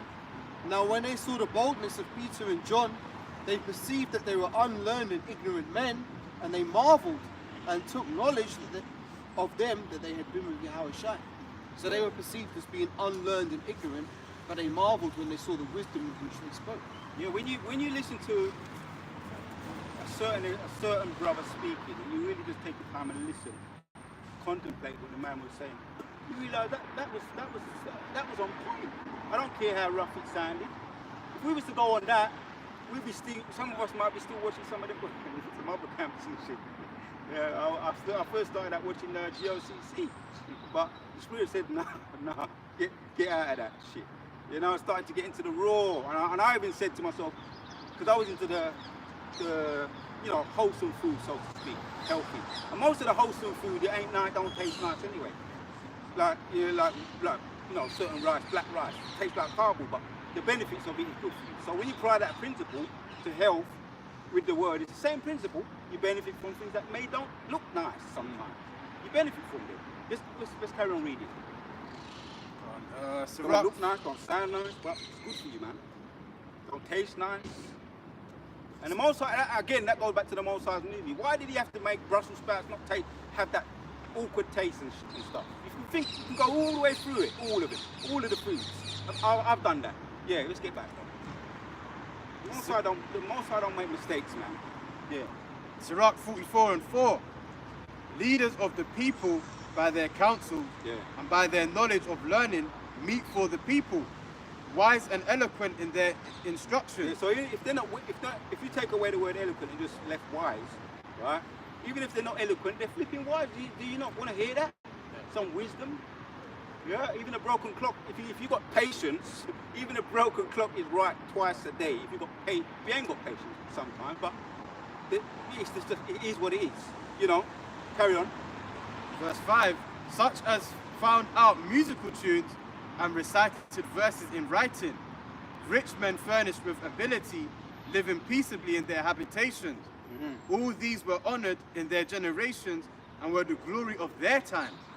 There be of them that have left a name behind them, that their praises might be reported. Right. So we that's what we come. Where we come in now. You mentioned about those role models, man. The role models are very underestimated thing. What young men see, what you see and what you hear, what inspires you. People talk about, oh, look at that football player. You know, some of us who was into football, men are into something, whatever it is, and they look to somebody and say, I wish I could do that. That's in your DNA. You understand? But now, when you come into the truth, it puts you right. Again, it sobers you up. Yeah, you can look at things. I'm not saying you can't admire qualities and abilities. What's that guy, LeBron James? Carl, man, 6 foot whatever. You understand? 6'9", and he can dunk like that. Even though what we're going to be doing, we're going to be surpassing all of that shit. But you know, in this kingdom, that's something to look at and say, yeah, he's got some ability. We don't like him or his lifestyle, but the ability. And that's an interesting point, because the scriptures say wisdom is set in great, so folly is set in great dignity and the rich sit in no place. Yeah. When you really get down to the nitty gritty of it, right? A lot of Jake, idolize guys like Michael Jordan, LeBron James, but what are they really doing? They're putting the ball in the hoop. Or even with the footballers, what are they doing? They're kicking the ball into a net. In the grand scheme of things, how is that really? That's not going to be really beneficial. It's not beneficial. Yeah. And it's not something that's going to be praised in the kingdom. Yeah. You scored a hat trick in this match in 1992. No, man. Yeah, that's why. This is one of my first precepts when I first started to get into meditating on precepts. Sirach, Ecclesiastes 44. I'll read it again, verse 1, because it puts you, it sobers you up. Let us now praise famous men and our fathers that begot us. Right, this is what we're doing now. It's reminding us, man. This is why we're praising them, because what do we want at the end of the day? If I could say to you, what is the one word that we would like to have and use? Some might say Yahushua, that's their favorite word, or whatever. You know, you can think off the top of your head. Salvation, though. The chariots beamed up in that. The more words you can use, the better. It's all about you want to be saved, man. At the end of the day, yeah. So how are we going to do that? That's why we don't admire these men. Banks and most of those balls are made of swine anyway, pig skin. When I looked at that in a logical way too, it doesn't add up. It doesn't add up. So where will we carry on? And then after I finish, I'm gonna Totally different topic. You got it. I just want to throw this out there to all you niggas that say bush monkeys or bushmen, whatever they called us. Oh, we're not out there. Why the fuck would we be having issues with people? Yeah. If we're so tucked away in the middle of nowhere, well, how come people got issues, man? How come there's cars in front of me and people walking by? Man? Yeah. Just throw that out there, man. Yeah. And Talking shit. some of you would call them comment board warriors that get how much views, right? Off the chart views. We put up a video, some of us get 10, some of us get more than that, 50, whatever, and they're still playing around with our views. Yeah. If you get 200, that's like you're going viral. In this truth, and you get 200 over here, not over in America, but over here. You understand? So if we're so insignificant and what we're saying don't mean shit, why are they paying us attention? That attention, and it probably goes up even to the top too. And I've had a vision about, what they're watching us, but we watching them. Yahushua watching you. But that's a spirit. You watching us, those elite, but the Most High watching you. But as you say, a good point there, because the scripture says, the prophets are going to be pushed in the corner anymore. You see, we're in the out. People are just, no matter how we are pushed. We're out there. We're out there. Yeah, you can't, So that's being stoic. Don't underestimate being stoic, being out there. Because when them politicians want to get votes, even though it's for the wrong motives, they go out, they put themselves out there in the grassroots, and they knock on people's doors. And I just say, I don't go, boom, slam the door in their house. Coming knocking on the door when they want something. And when they got what they want, you know, they don't business about you. But we wanted your vote. Yeah, you come round my yard when you want something. But us now, we come out here anyway. That's the point I'm making. We come out here, we're not wanted, and we're not wanting nothing from them. But we are pushing out this word, the power of this word, which is tearing down strongholds. Doesn't matter the opposition that we face. People nagging us. People want to write a petition about let's get some. Let's write all these names down and complain about this. You know, behind the scene, that's what they're fucking doing. The Spirit of the Lord got us out here, man. Nothing you can do against this truth, only for the truth. You know. This is Ecclesiasticus chapter 10, verse 24. Great men and judges and potentates shall be honoured, yet is there none of them greater than he that feareth the Lord, Yahweh Hashem Yahushua. Read that, quote that and read it again, Baba Bishop. This is Ecclesiasticus 10, verse 24. Great men and judges and potentates shall be honoured, yet is there none of them greater than he that feareth the Lord, Yahweh Hashem Yahushua. Wow, heavy, powerful. That's a heavyweight overhand right there. For those all those scoffers behind the scenes that would have belittled this word, because really we're just giving glory to the Most High. We're just puppets in this movie anyway. None of us really had a say in the matter, which I'm glad, you know, other writers are. What happened with Jonah, innit? Jonah tried to run. Some of us might try to do that. You know, Jonah, he wanted to go to Tarshish. It's in the book of Jonah. He wanted to go to Tarshish, but the Most High said, "No, I want you." He said, "Me?" He said, "Yeah, I want you to do it." Going back to the principle of men who, you know, don't think much of themselves, not eloquent, and he just wanted to have the opposite of stoic, an easy life, because he knew what the Tarshish, what they were capable of, those people, those nations. He knew what they were capable of. He was looking at it carnally and not spiritually. But the Most High had to put him in a dilemma, which we know the story. When he was on the boat, he said he had to clutch straws, and his straw came up worse, and he still was in denial. And they said, "All right, he'll dash me off," and the Most High made him get him up by a well. And he tried to, he didn't want the responsibility. Some of us don't feel what may not have felt worthy at first. Most High will make sure we grow into our. The shoes are too big at first, or the trousers too big at first. You've got to grow into them, motherfuckers, man. You've got to grow into it. Most High's making you grow into it. And that's all a part of the movie. What happened to Neo? Same thing. Neo said, "No, I can't. I'm not the one." He always was in denial until the penny eventually drops. And when spiritual power comes, that's a whole other issue. But let's get through this. That's a beautiful precept. Back to Sirach 44. Yeah. Sirach 44, and let me start at 6. Rich men, furnished with ability, living peaceably in their habitation, all these were honoured in their generation and were the glory of their times. Yeah, you got wealthy men that they're getting their glory now. The rich, famous men. You got the politicians, the MPs, which are the shadow, the government. But then you got the shadow government, which are pulling all the strings.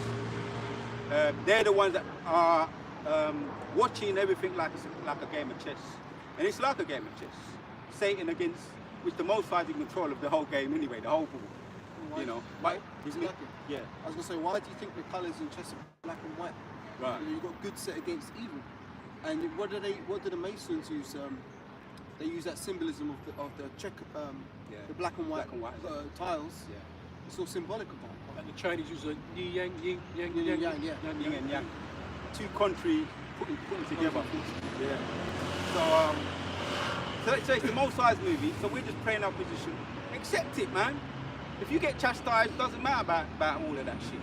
Doesn't matter about all of that. Smile thing.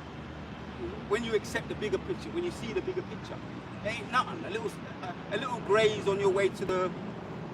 I'm just using that. On your way to camp, a little graze. You forget when you get to camp. You forget it. No. Sirach 44 and 8. There be of them that have left a name behind them, that their praises might be reported. Right, so we're doing this right. We're making history right now. And even a little opposition, they don't realise they're being marked. And we're being blessed. Like I say, we're sucking it all up. becoming more and more stoic in the spirit. That's why you think the elders are so stoic. Our elders and apostles are so stoic. The scripture says that that's who we learn from. They had to go through things to get there. None of us were just naturally. Maybe there's inclinations or certain abilities, but we're all being made right now, man. Yeah, carry on. Verse 9, and some there be which have no memorial, who have perished, who are perished, as though they had never been. Yeah, because you think about Shadrach, Meshach, and Abednego, Ananias, and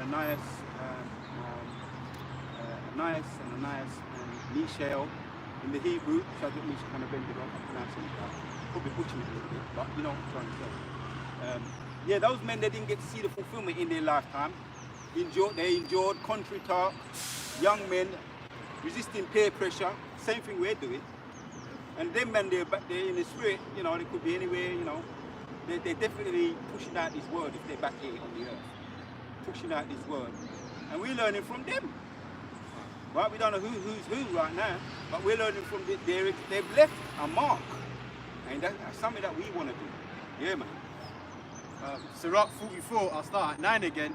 And some there be which have no memorial, who are perished as though they had never been. But their name is inscribed in the heavens. Their name is written in the heavens. No memorial, no, what do you call these things, where there's these landmarks, when you get your death tomb, you get a death tomb, and then you get a tomb, with a graveyard, with a tombstone. And Headstone. Headstone, yeah. This is such and such and such. None of us, if we was on this side, it's like that was so and so and so, he was out on the highways, and you understand what I'm saying though? Man went through whole heap of shit, opposition, but in the heavens though, boom, boom, boom, boom, boom, boom. I don't know how long it is, but again, it's all in the spirit of the Lord, man. It's all written down, yeah? And are become as though they had never been born, and their children after them. Yeah, there's gonna be the Acts of the Apostles Part 2. Oh yeah. That's gonna be the writings. There's gonna be new books of everything, obviously from the pillars in the faith, the likes of Elder Rabbi, High Priest Abba Bibbins on down, Elder High Priest, the Iqab, Elder High Priest King Marshall, their contemporaries, the apostles, the bishop, all the brothers, down to us, Lord willing, we make it. There's gonna be a whole new writings of how it started in the old world. There's gonna be new scriptures, Wow. new accounts. Revelation 5 and 5. Because that's how the storytelling is going to be, because the rest of the Israelites, especially, of course in America, they ain't going to make it. So they're going to get born back as our children and things of that nature. We're going to have like when you open up the storybook for story time. Yeah. There's going to be story time in the kingdom of heaven, but the books are being written now. You know what the men of the Lord are doing. See, that's again motivation why, see, I try not to miss camp. I can only speak to myself. I try not to miss camp. And when I think there's some kind of demon saying you ain't gonna make it, I attend to it. It's not like that. But I try to attend to it. But they say nip it in the bud as soon as SAAP, man, because you wanna be able to say yes, I was waiting. You can't really because you're in the flesh, but you tried 100% for effort when you get those crowns. 10 out of 10 for effort. That's the voice you want to hear. I'm just visualizing right now. They always say visualize, man. Visualize. This is what when you're gonna dunk that ball. Visualize it's already in there. Sportsmen, they know it. They understand that. What's that guy that that left hand side geezer? The black python, I think he was called Black Mamba. Kobe. Yeah, he was in left hand side though. He was very successful because he was dealing with left hand side, innit? And he got took out. He got animals, so I took him out. But the ability that he had was he was able to visualize, and all of them, they visualize. Now on the right hand side, we're visualizing in front of the crown, on that throne. Yes, 10 out of 10 for effort. 10 out of 10, you was there. And if you wasn't there, there was a massive reason or whatever the case may be, but you're beating yourself up, you wanted to be there, you gave 100%, let me just say that. Go on. It's Revelation 5 verse 5. And one of the elders said unto me, weep not, behold the Lion of the tribe of Judah, the root of David hath prevailed to open the book and to loose the 7 seals thereof. Yeah, the line of the tribe of Judah, of David, talking about Yehoshua. What did he do? He prevailed. So if you want a role model to about endurance, that would be the best role model to have. If you apply that to whatever you apply it to, just the principles of it. He endured, and he visualized, and he got, what did he get? Carry on reading. No, read 5, read it again, 5. Revelation 5 verse 5. And one of the elders said unto me, Weep not, behold, the Lion of the tribe of Judah, the root of David, hath prevailed to open the book and loose the 7 seals thereof. Yeah, because there was obstacles. There's always obstacles. What does the elder say? There's always a good goodie and a baddie. Prognosticator, a provoker and a prognosticator, if I'm saying the words right. Prognosticate, protagonist and antagonist. Protagonist and antagonist. There's always that. So he had to get obstacles. That movie again, which I like the idea of it, the Clash of the Titans, with the young man Perseus, giving all those missions, he had to overcome oppositions and challenges. He overcame them. Moses, despite obstacles and oppositions, despite his frailties as a man, that's why they're role models. That's what makes a role model. They overcame. They overcame, man. That's a beautiful precept, man. See, Yehoshua, yeah, that's why he's worthy. And I was meditating upon when they came out of Egypt, man. Man that couldn't sing because there was a victory song in By Miriam. yeah, Song of Moses. right, Song of Moses in Exodus 15, and they were singing. Again, that's singing. The singing is powerful. We spoke about that. Singing is powerful, but if you say, oh, I can't sing, I got a rough voice, when you fucking kick someone's ass, or when you had a good day, none of us has won the lottery, right? But trust me, any of us did, we've won it spiritually though, but you don't care about, oh, my voice I ain't got good. You don't give a shit about that. Sing for joy, innit? You fucking just sing the ass. That's why they were singing. We gonna be singing. You understand? In the chariot, Abu Razar, we enjoy to the end. We ain't gonna give a shit about the next man. He's listening to. We ain't gonna be giving a shit about that. We gonna fucking sing, man. Yep. Abu Razar, I'll meditate upon that as we coming up to that time. More and more. Visualizing, singing in my own little space too. Brothers are into music. You got your own little thing you do. When I listen to certain music now, I'm thinking about your whole shine. You don't have to do what I did. You don't have to be extreme like me. But there's certain words, they say,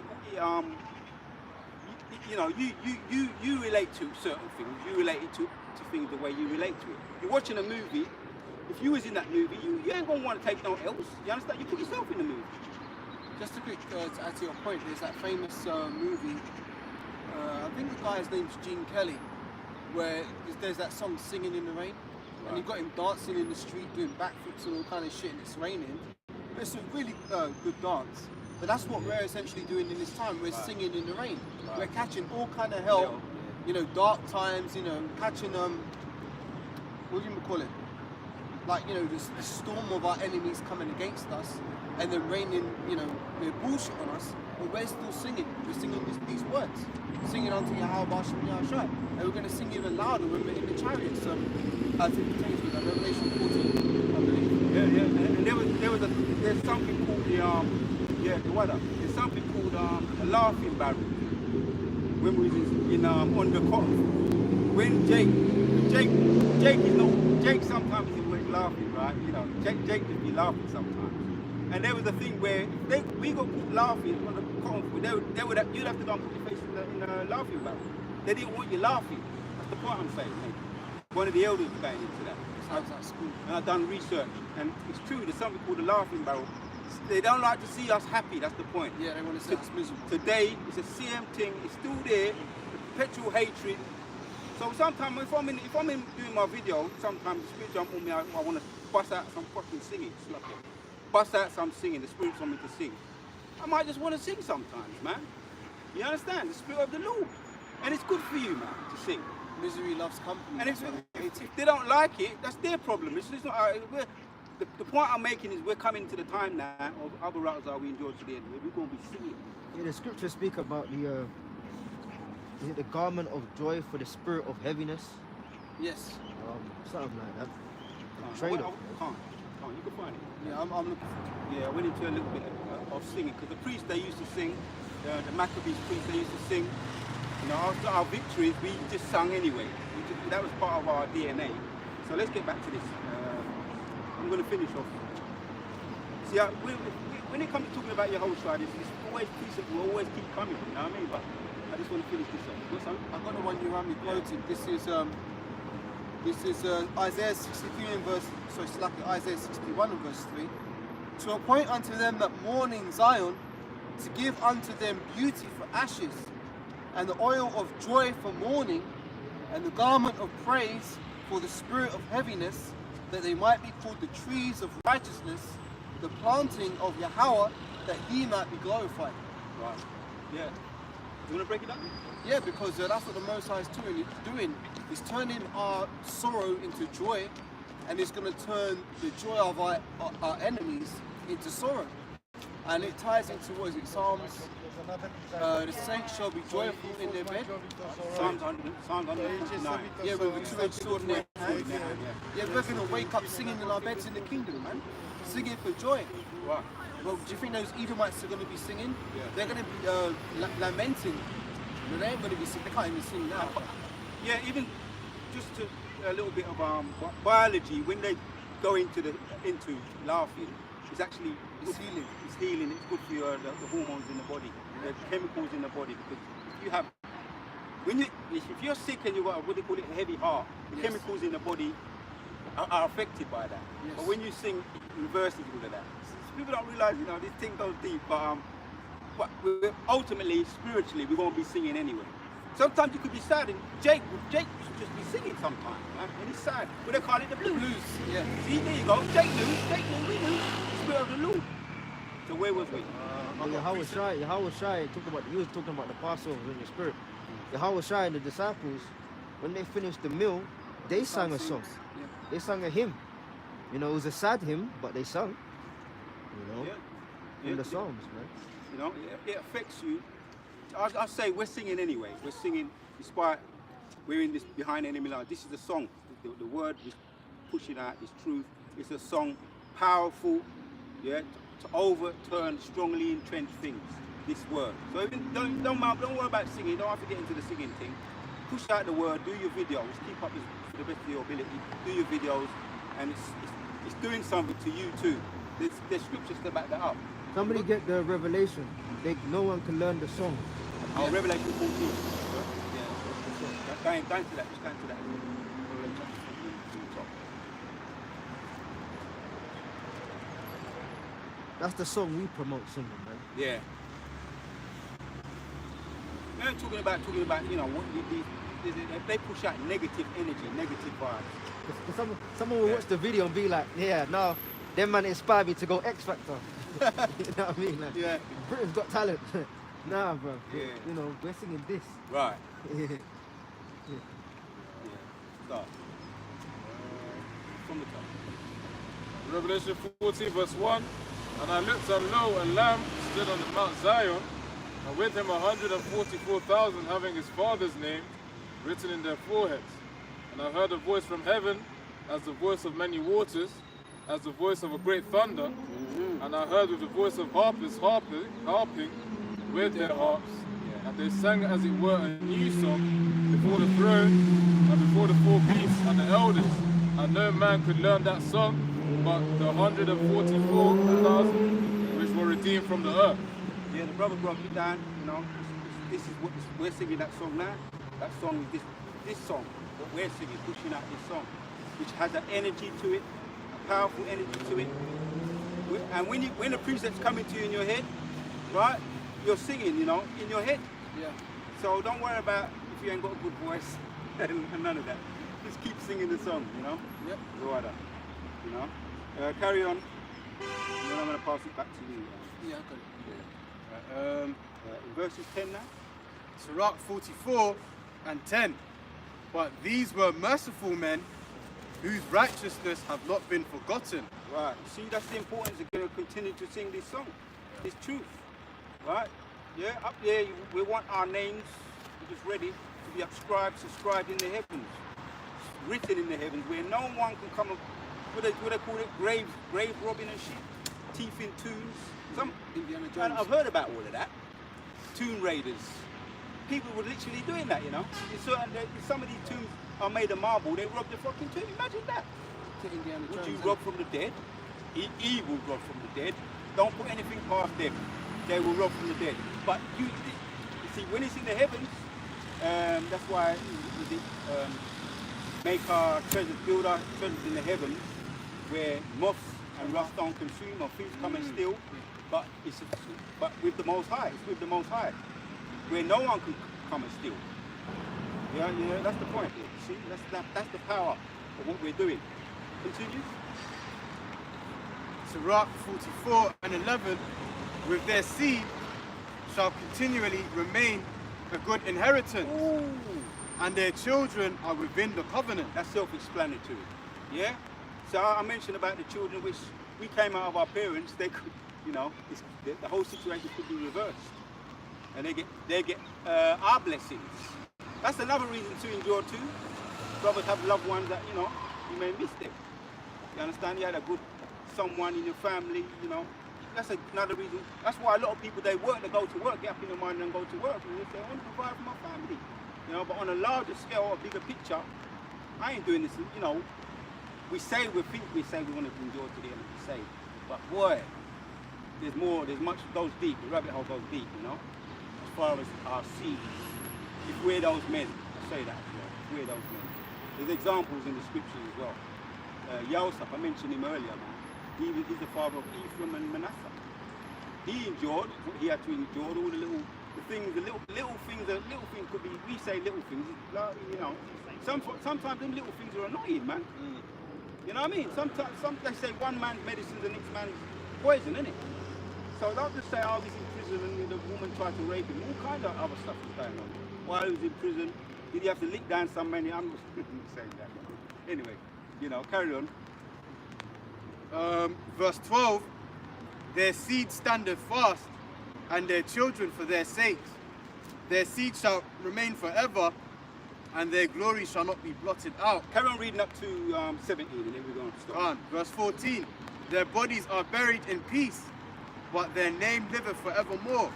The people will tell them of their wisdom, and the congregation will show forth their praise. Enoch praised the Lord, Yep. and was translated, being an example of repentance to all generations. We could spend a couple of minutes on that really, but you know, what he had to endure, because the time he was living in, there was wickedness everywhere, man. You know, we get pissed off same way as Enoch did. Everywhere he turned, wickedness, he hears it, you know, what they call it, alphabet people, them there, same thing they was doing, you understand, going after men for our unnatural uses. We see all that, and we have to see that now with the technology and things, you know, all everything, we get to see all of that. It's a good thing, because then when we come out here, we're fired up, you know, in prophecy. Read on, 17. That's the balanced side of seeing all these horrible things. That's the other side. Yeah. Sirach 44 and 17, Noah was found perfect and righteous. In the time of wrath, he was taken in exchange for the world. Therefore, he left as a remnant onto the earth when the flood came. Self-explanatory, man. Let's read up to 21. Read up to 21, carry on. 18, an everlasting covenant was made with him, Yep. that all flesh should perish no more by the flood. Oh, that's the why we see the rainbow today. See? See how deep, see how the precepts upon precepts upon precepts, man? The power of this word, singing that song, overturning strongly entrenched things, slicing up the wicked with the sword. See, some of us ain't been to school to learn how to slice swords. Spirit of the Lord, man. They come up and they get sliced up. That's why some of them say, some of them are licking their wounds even now as we speak. You know, the people that came up earlier. Yeah, carry on. Verse 19, Abraham was a great father of many people. In glory was there none like unto him. See that? See, we're giving it credit where it's due. That's one thing that sportsmen know what to do. Fair sportsmen. When you lose, you bow down gracefully. Yeah, respect, you won. You know what I mean? But when you win, you take the glory. You know what I mean? You take the glory in the win. We got W. Abarazar, that's when we get beamed up. But the glory does really ultimately go to Yahushua. Thank you, Yehovah Hashem Yahushua, man. Abarazar, we enjoyed, all of us, the family, because they are out there, never gonna, I hope I never forget what he said, Elder Yeshuamba. For those of us that make up into the chariots, he said it's gonna be a family reunion. Ah, that's beautiful. Talk about families and all of that. You know what I mean? The generational curses. It wasn't in vain though. That's why we're another reason to enjoy. To meet our family, man. The family reunion in the spirit. Yeah? Read on, carry on. 21. Verse 20, who kept the law of the Most High and was in covenant with him, he established the covenant in his flesh, and when he was proved, he was found faithful. Yeah. Therefore he assured them by an oath that he would bless the nations in his seed. See why we're giving them glory, man? See, these are selfless. Selfless, that's the word. Selfless, it's all selfless. This word, we do this truth is selfless. We're not thinking about ourselves. We know sometimes we're going to get cursed out and looked, and cursed out or smited and rebuked and whatever the case may be, despised, opposition. But that's what we are actually stoic. We're learning, I should say, learning to become more selfless. Stoic. In the world, they teach you to be selfish. Take. And then you end up losing everything that you take anyway. You end up losing it because it wasn't merited. It wasn't blessed of the Lord. That's the difference between this truth. We need to do things, talking about charity, giving cheerfully. You're lending to the Most High. In the world, you take, and someone comes and steals it. Because they built the treasures upon the earth. That's the difference. Carry on. That's why these men are merited. That's why the Most High given in their tombstone, written, subscribed in the heavens. And when we come back, as you mentioned, in the kingdom, it's all going to be all the glory they're going to get. It's a family reunion, man. And that's when it really starts. That's when life really starts. Yeah. Finish 21. It's like, man, just to check. Even this right now is a family reunion. Yeah. Us brothers coming together because I didn't know you, I didn't know you, I didn't know any of you. How is it that we can all come together and all speak the same thing and sing the same word? This is because we, Lord willing, we're of the elect who were the first fruits. And we're coming back together and we're seeing brothers in all kinds of countries doing the exact same thing, which is the fulfillment of the prophecy of Ezekiel 37. So even this right now is a family reunion. Yeah. You might as well finish off the whole chapter because there's only one left now. Read down to 22. So I'll start 21 again. Yeah. Therefore he assured him by an oath that he would bless the nations in his seed, and that he would multiply him as the dust of the earth, and exalt. That's beautiful, man. People talk about winning the lottery. Fuck. Man, there's bigger things going on in the lottery, man. Bigger things, man. But ultimately, just think about enduring to the end.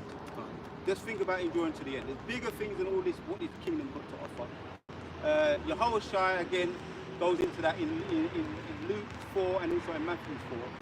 When they said to him, bow down and all these kingdoms will be given unto you. And he said, no.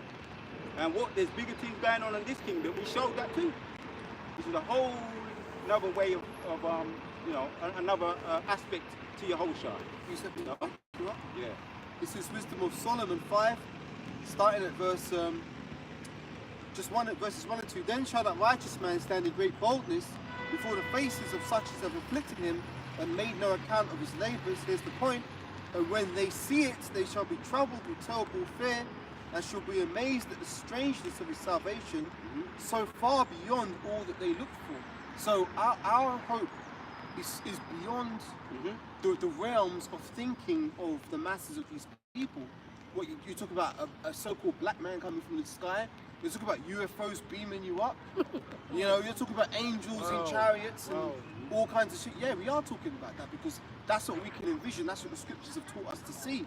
So when they finally see with their own eyes, it says that what men's hearts shall fail them for fear. They're not going to be able to comprehend these things. It's like seeing fish swimming in the sky or something. You don't expect to see that. And then you're going to be seeing chariots and everything. It's going to blow people's minds so far beyond all that they look for. Yeah, that's it. Just read 21 and you might as well carry on speaking. Alright, come on, Sirach 44 and 21. 22. Yeah. With Isaac did he establish likewise for Abraham, his father's sake, the blessing of all men and the covenant, and made it rest upon the head of Jacob, he acknowledged him in his blessing and gave him an heritage, and divided his portion among the 12 tribes did he part them. Yeah. So Yahushua again was Isaac again, man, to receive it, you see. The Most High's movie, man. The Most High don't make mistakes, man. You see? Anyway, I just say we're giving credit where it's due to Yahweh. Why it's Yahushua? Enough said on that. Yeah. Well, I'm gonna change gears for a little moment. I was watching a video last night when I was in bed. I believe it's from GMS Hawaii bar, if I'm saying the channel correctly. Shalom to that brother. Very edifying video, and it's funny because you know there's times when you'll be meditating on something in your mind, and then you go to a video and it's talking about the exact thing you were thinking about, and that's what happened yesterday with his video. So I'm going to go into this. Basically, what it was is he was going into basically there was this couple of videos that were circulated. The first one was this woman, I believe it was on TikTok, some Edomite woman talking about how she's gone 75 days without showering. And her excuse for this, right, is that she's doing her best to help the planet, so she's trying her best to conserve water. Now, this was an Edomite woman, right? And I saw the clip, I'm thinking to myself, for fuck's sake, right? Because these Edomites don't understand anything about cleanliness and uncleanliness. And she's saying, oh, well, you know, I'm trying to do my bit for the environment, and we need to do our best to save water. I only use water for cooking. And like, she ain't showered for 75 days. Now, that's a woman, man. And that wasn't no old ass woman, it was like must have been in her, you know, mid-20s or something, Edomite. Then there's other videos of Edomites talking, saying, oh, yeah, I don't wash my hands when I go to the toilet. And she's like, oh, really? I'm so glad to hear you say that, because I don't too. Yeah, what's the point? We're not touching anything. And I'm thinking to myself, this is some fucking foul shit, man. How are you going to tell me that a woman is going to go without washing her hands? And they're like, oh, yeah, I don't trust people who wash their hands. Then there was another clip that I watched of another Edomite, right? Talking about how he stopped showering, and I think he didn't shower for like a year or two, and he wrote a book about it. And his excuse was, oh, well, I was thinking, and it didn't really make sense, you know. We have our bodies have what's known as a microbiome, and I wanted to do my best to preserve it. So basically, these Edomites were coming out of all these fucking excuses for uncleanliness. Now the point of the matter is that Jake ain't really like that. You know, Jake, you might see Jake that's bugged out in the street, and they've got demons on them, so they're unclean, but that's because demons love unclean things. Now my point is that, you know, it's a very common saying among Jake households is that cleanliness is next to godliness. Now I'll bring out another thing, and I'm going to get some precepts, right? I've had to be around a lot of mentally ill people in the past. And, you know, there's a lot of people who would be severely depressed, and but they've got spirits on them, right? Now, I saw another comment on another, because I was watching various videos about these Edomites not washing and shit, and there was a comment on the comment board, and it was saying, yeah, for anybody who's, and because they were basically people were cussing out Edomites for not washing, right? And this person come on the comment board and were like, oh, if any of you have had severe depression, you understand what it's like, because a lot of times we're so depressed that we can't even be motivated to get out of bed. And that's true. I have seen people like that in my own experience who have been so depressed, they just lie there all day, they don't wash, they don't shave. Well, you're not supposed to shave, forgive me. But they don't wash, they don't clean themselves, and they don't shower, and they're always fucking depressed. You know why they're depressed? Because the demons are attracted to the filth. When your body is unclean, more spirits will jump on you. So let's get some precepts on this, right? Because basically cleanliness, you don't just wash your hands or wash your body because it's a surface thing. It's actually a spiritual thing, because there's such a thing as spiritual uncleanness. So someone could get Leviticus the 15th chapter, Bible Kusha. But Edomites don't understand that because they're profane. They're outside the temple. Like Edomites, their level of perception and understanding of this world is only a fraction of what Jake is open to, because we're more spiritual by nature. You know, we perceive things on a higher and deeper level. Edomites don't do that. So if someone could read Leviticus 15 from verse 1, Leviticus chapter 15 verse 1. And the Lord spake unto Moses and to Aaron, saying, Speak unto the children of Israel, and say unto them, When any man hath a running issue out of his flesh, because of his issue, he is unclean. Right, so if you have a running issue out of your flesh, that makes you unclean. So for example, if you cut your, like, let's say you walk past something sharp and you nick yourself and you get a cut, you're going to have a little bit of blood running out from your body. Guess what? That makes you unclean. And I've been very sensitive to that in the spirit. Like, because kind of with the condition I've got, it kind of ebbs and it flows, but there's sometimes where I'm like hypersensitive to spiritual things. I'll give a case in point, right? Actually, no, I'll bring this one out later. Keep reading. Verse 3, and this shall be his uncleanness is in his issue. Whether his flesh run with his issue, or his flesh be stopped from his issue, is his uncleanness. Yep, keep going.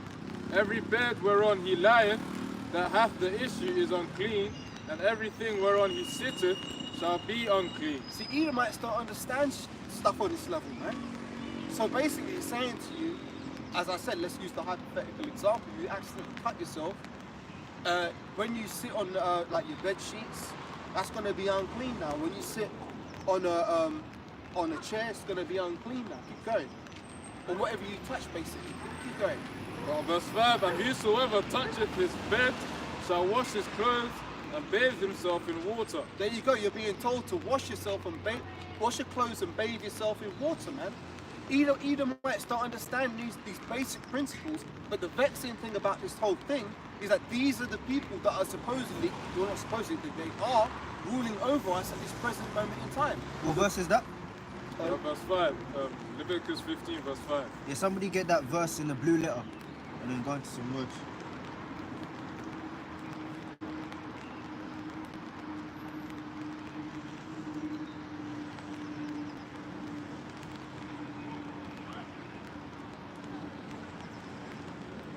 Which word did you want me to? Washing and water. Leviticus 15 and 5.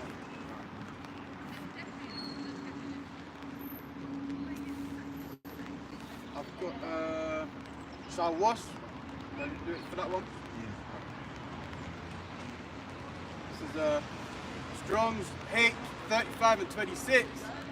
It says to wash by treading, be washed, perform the work of fuller, washer, fuller, shredder, to wash, garment, person, to be washed out. What's the word there though?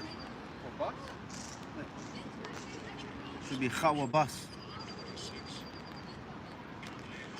Yeah, it's pronounced kavas. Khavas. Yeah. Yeah, it will be khawabas. Kavas. Okay, get what's that? Wash. Can't.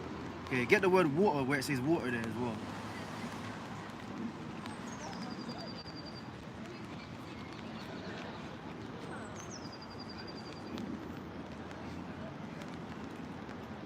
Water, the Hebrew word, this is Strong's H 43 and 25.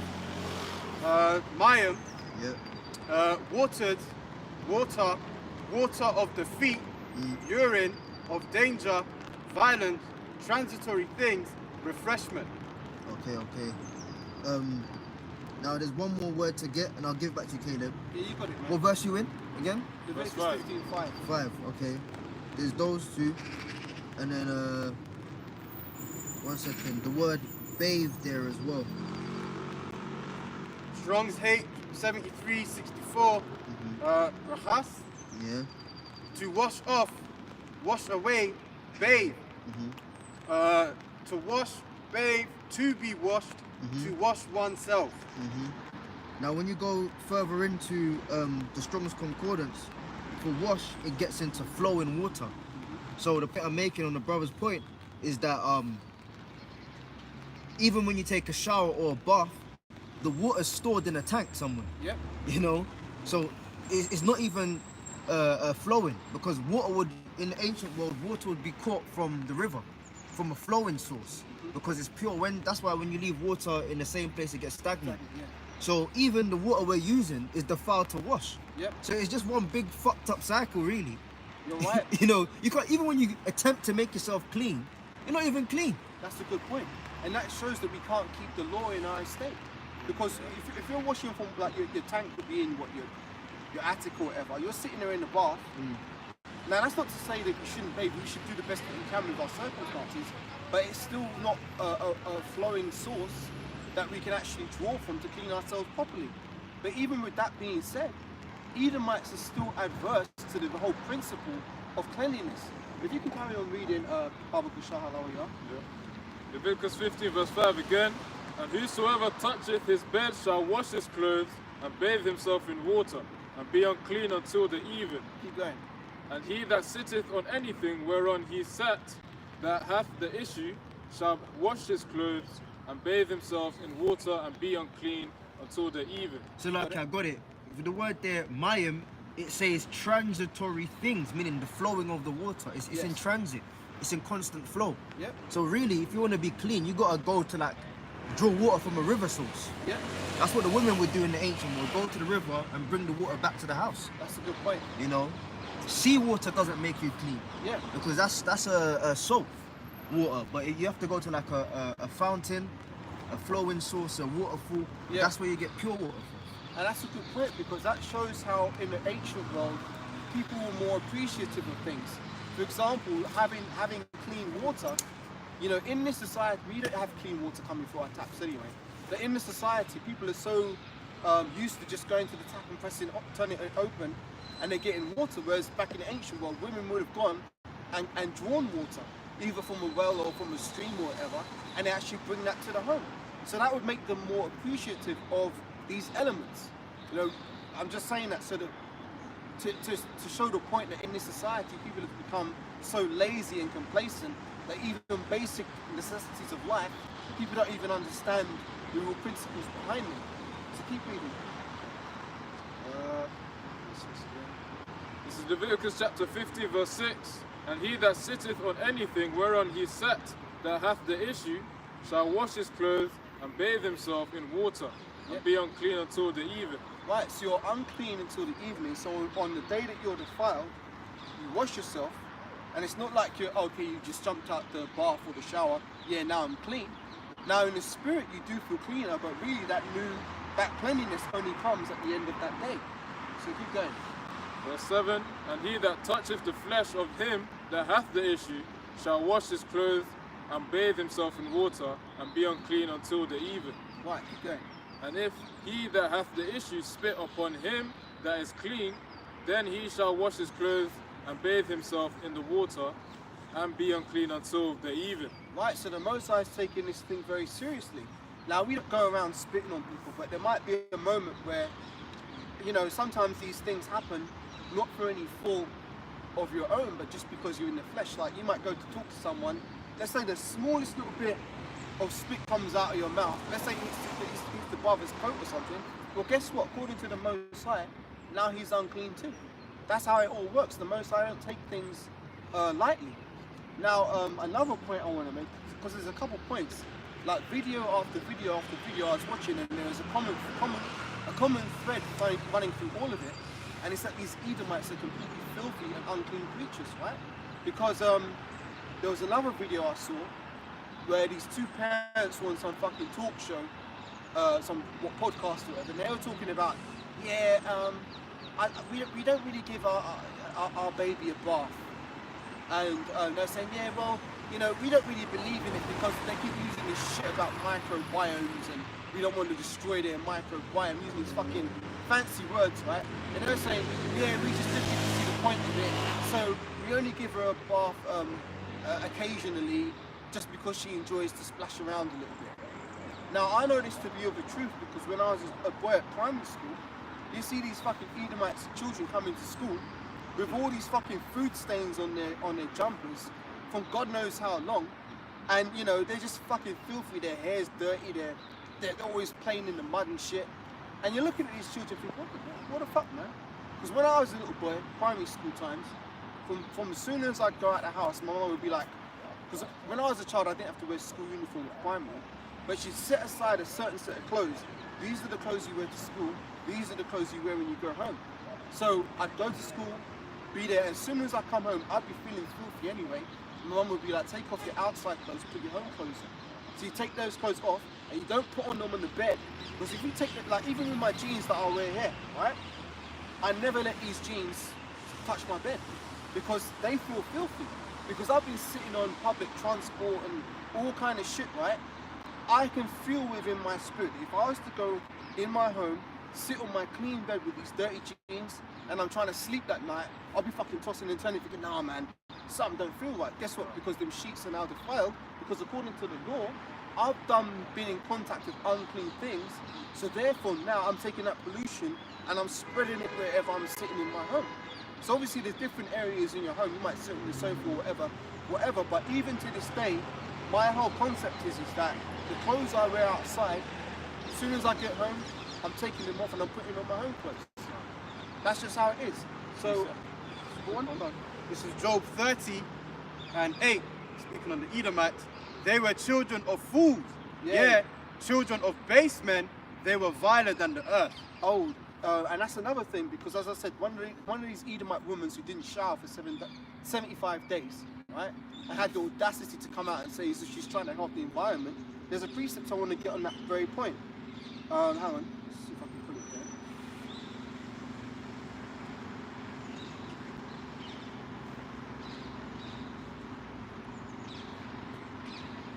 Right, could someone get Revelation chapter 11 and verse 18, Baba Bishop? Actually, yeah. And could someone else get Isaiah 24 verse 5?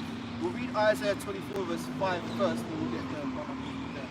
So Revelation 11 and Isaiah 24 verse 5 first. Yeah.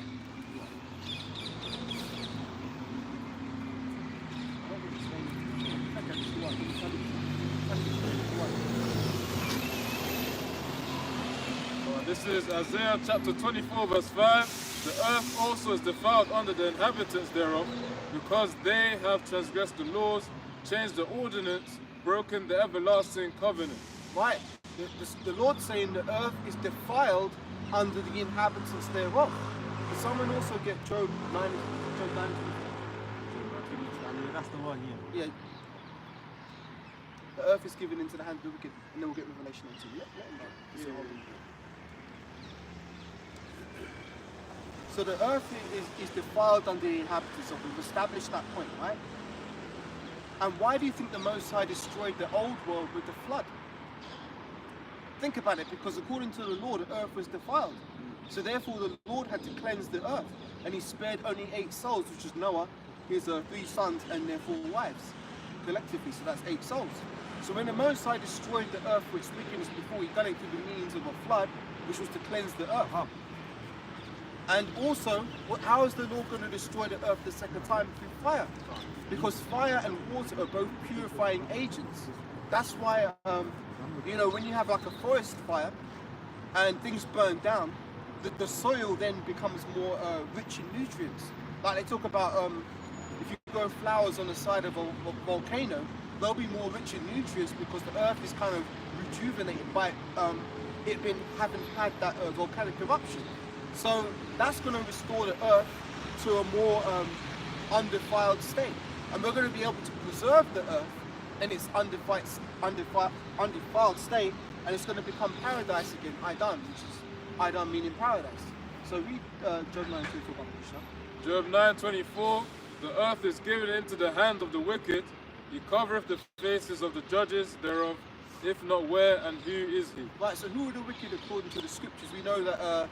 According to the book of Malachi, verses 1 through verse 4, it tells you that Esau are the wicked. Alright, so the earth has been given into their hand. So they're the ones who are fucking polluting the earth. Now read Revelation 11, 18, 1. Revelation 11 and 18.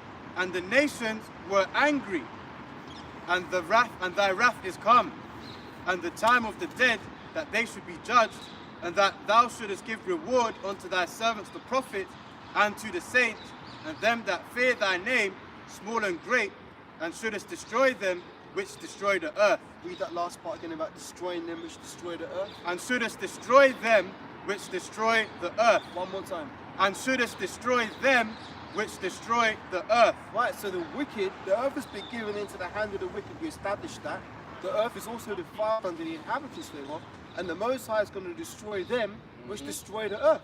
So this Edomite talking shit about, yeah, I'm trying to save the planet by not washing for fucking 75 days because I'm trying to conserve water, that ain't going to avail you to no benefit, because the Most High's already done said he's going to destroy them which destroy the earth.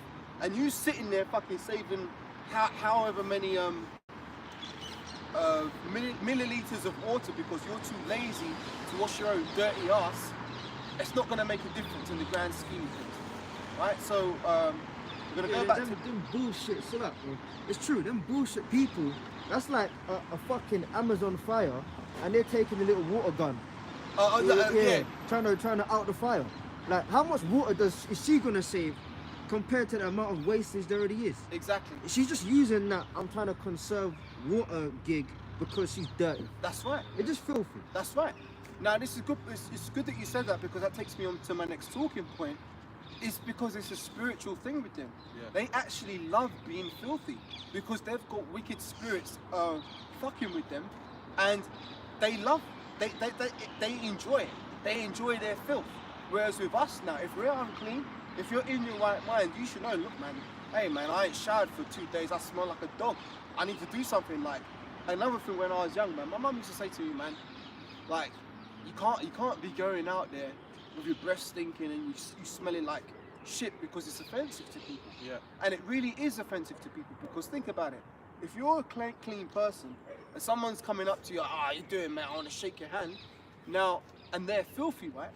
It might be Tom or Bob, the builder, who's just gone done, take a shit and wiped his ass, walked out the bathroom without washing his hands. Now he's trying to shake your hand. That's offensive. Now, in this world, obviously, we have to do our best to be peaceable with all men. But I'll be honest with you, I don't like shaking hands with people. I don't like I don't even like people touching me generally. Sorry, brother. You gotta say it correct. Esau wipes once. I've seen videos of that.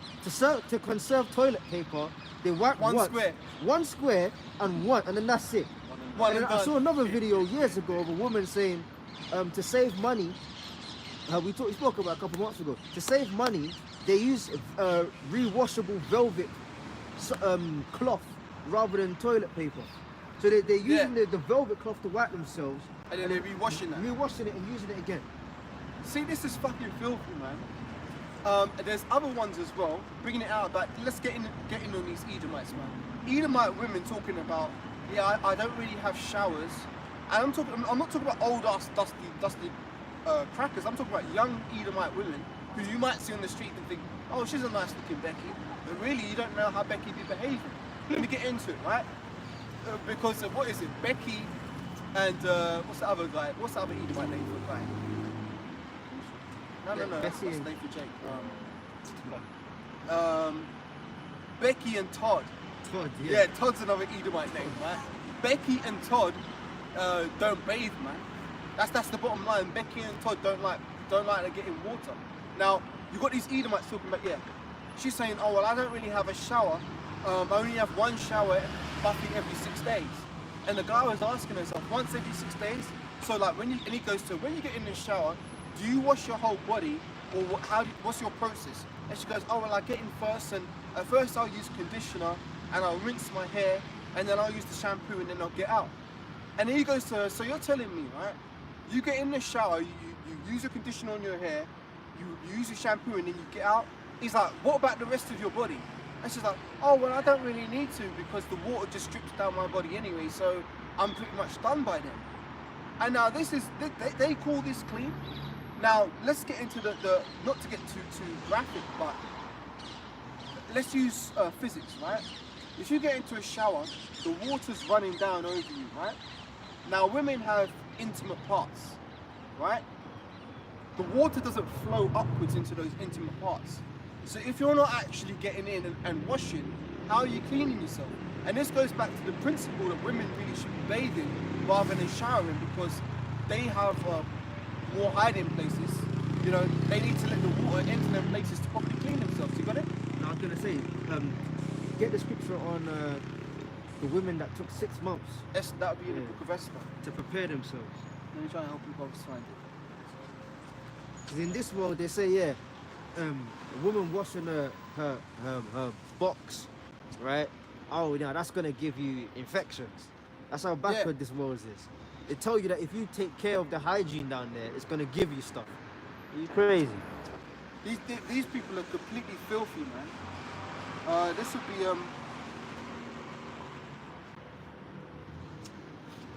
That's 2 verse 2, chapter 2. Yeah, he's in chapter 2. Yeah. It's in the No, Book of Esther's in the main scriptures. Esther chapter 2, starting from about Verse 12. So we can start from about verse 2. No. Yeah. No. Hang on. What are you saying, Abraham? Oh, not Abraham. Esther, I got one here in Esther 2 verse 12, but you said you wanted to go up, didn't it? Let me see. No, that's the right one. Esther 2 and 12. yeah. Esther 2 and 12. Now when every maid's turn was come to go into the king Ahasuerus, after that she had been 12 months, according to the manner of the women. Right, 12 months. How many months in a year? 12.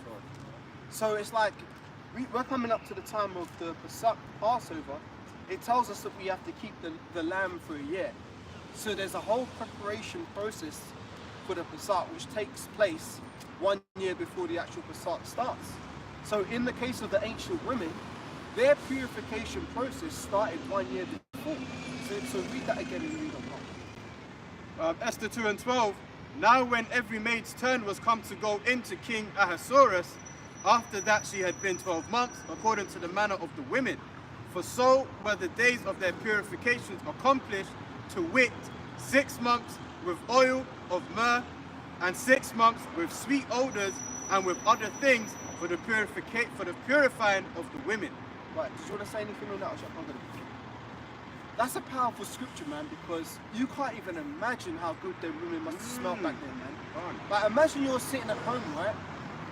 You're in one room, and your woman's in some other room, but you could smell her. Like before she even come in the house, you could smell how fresh she smells. And you know, scents are very powerful because you know what a lot of these restaurants will do, like you know these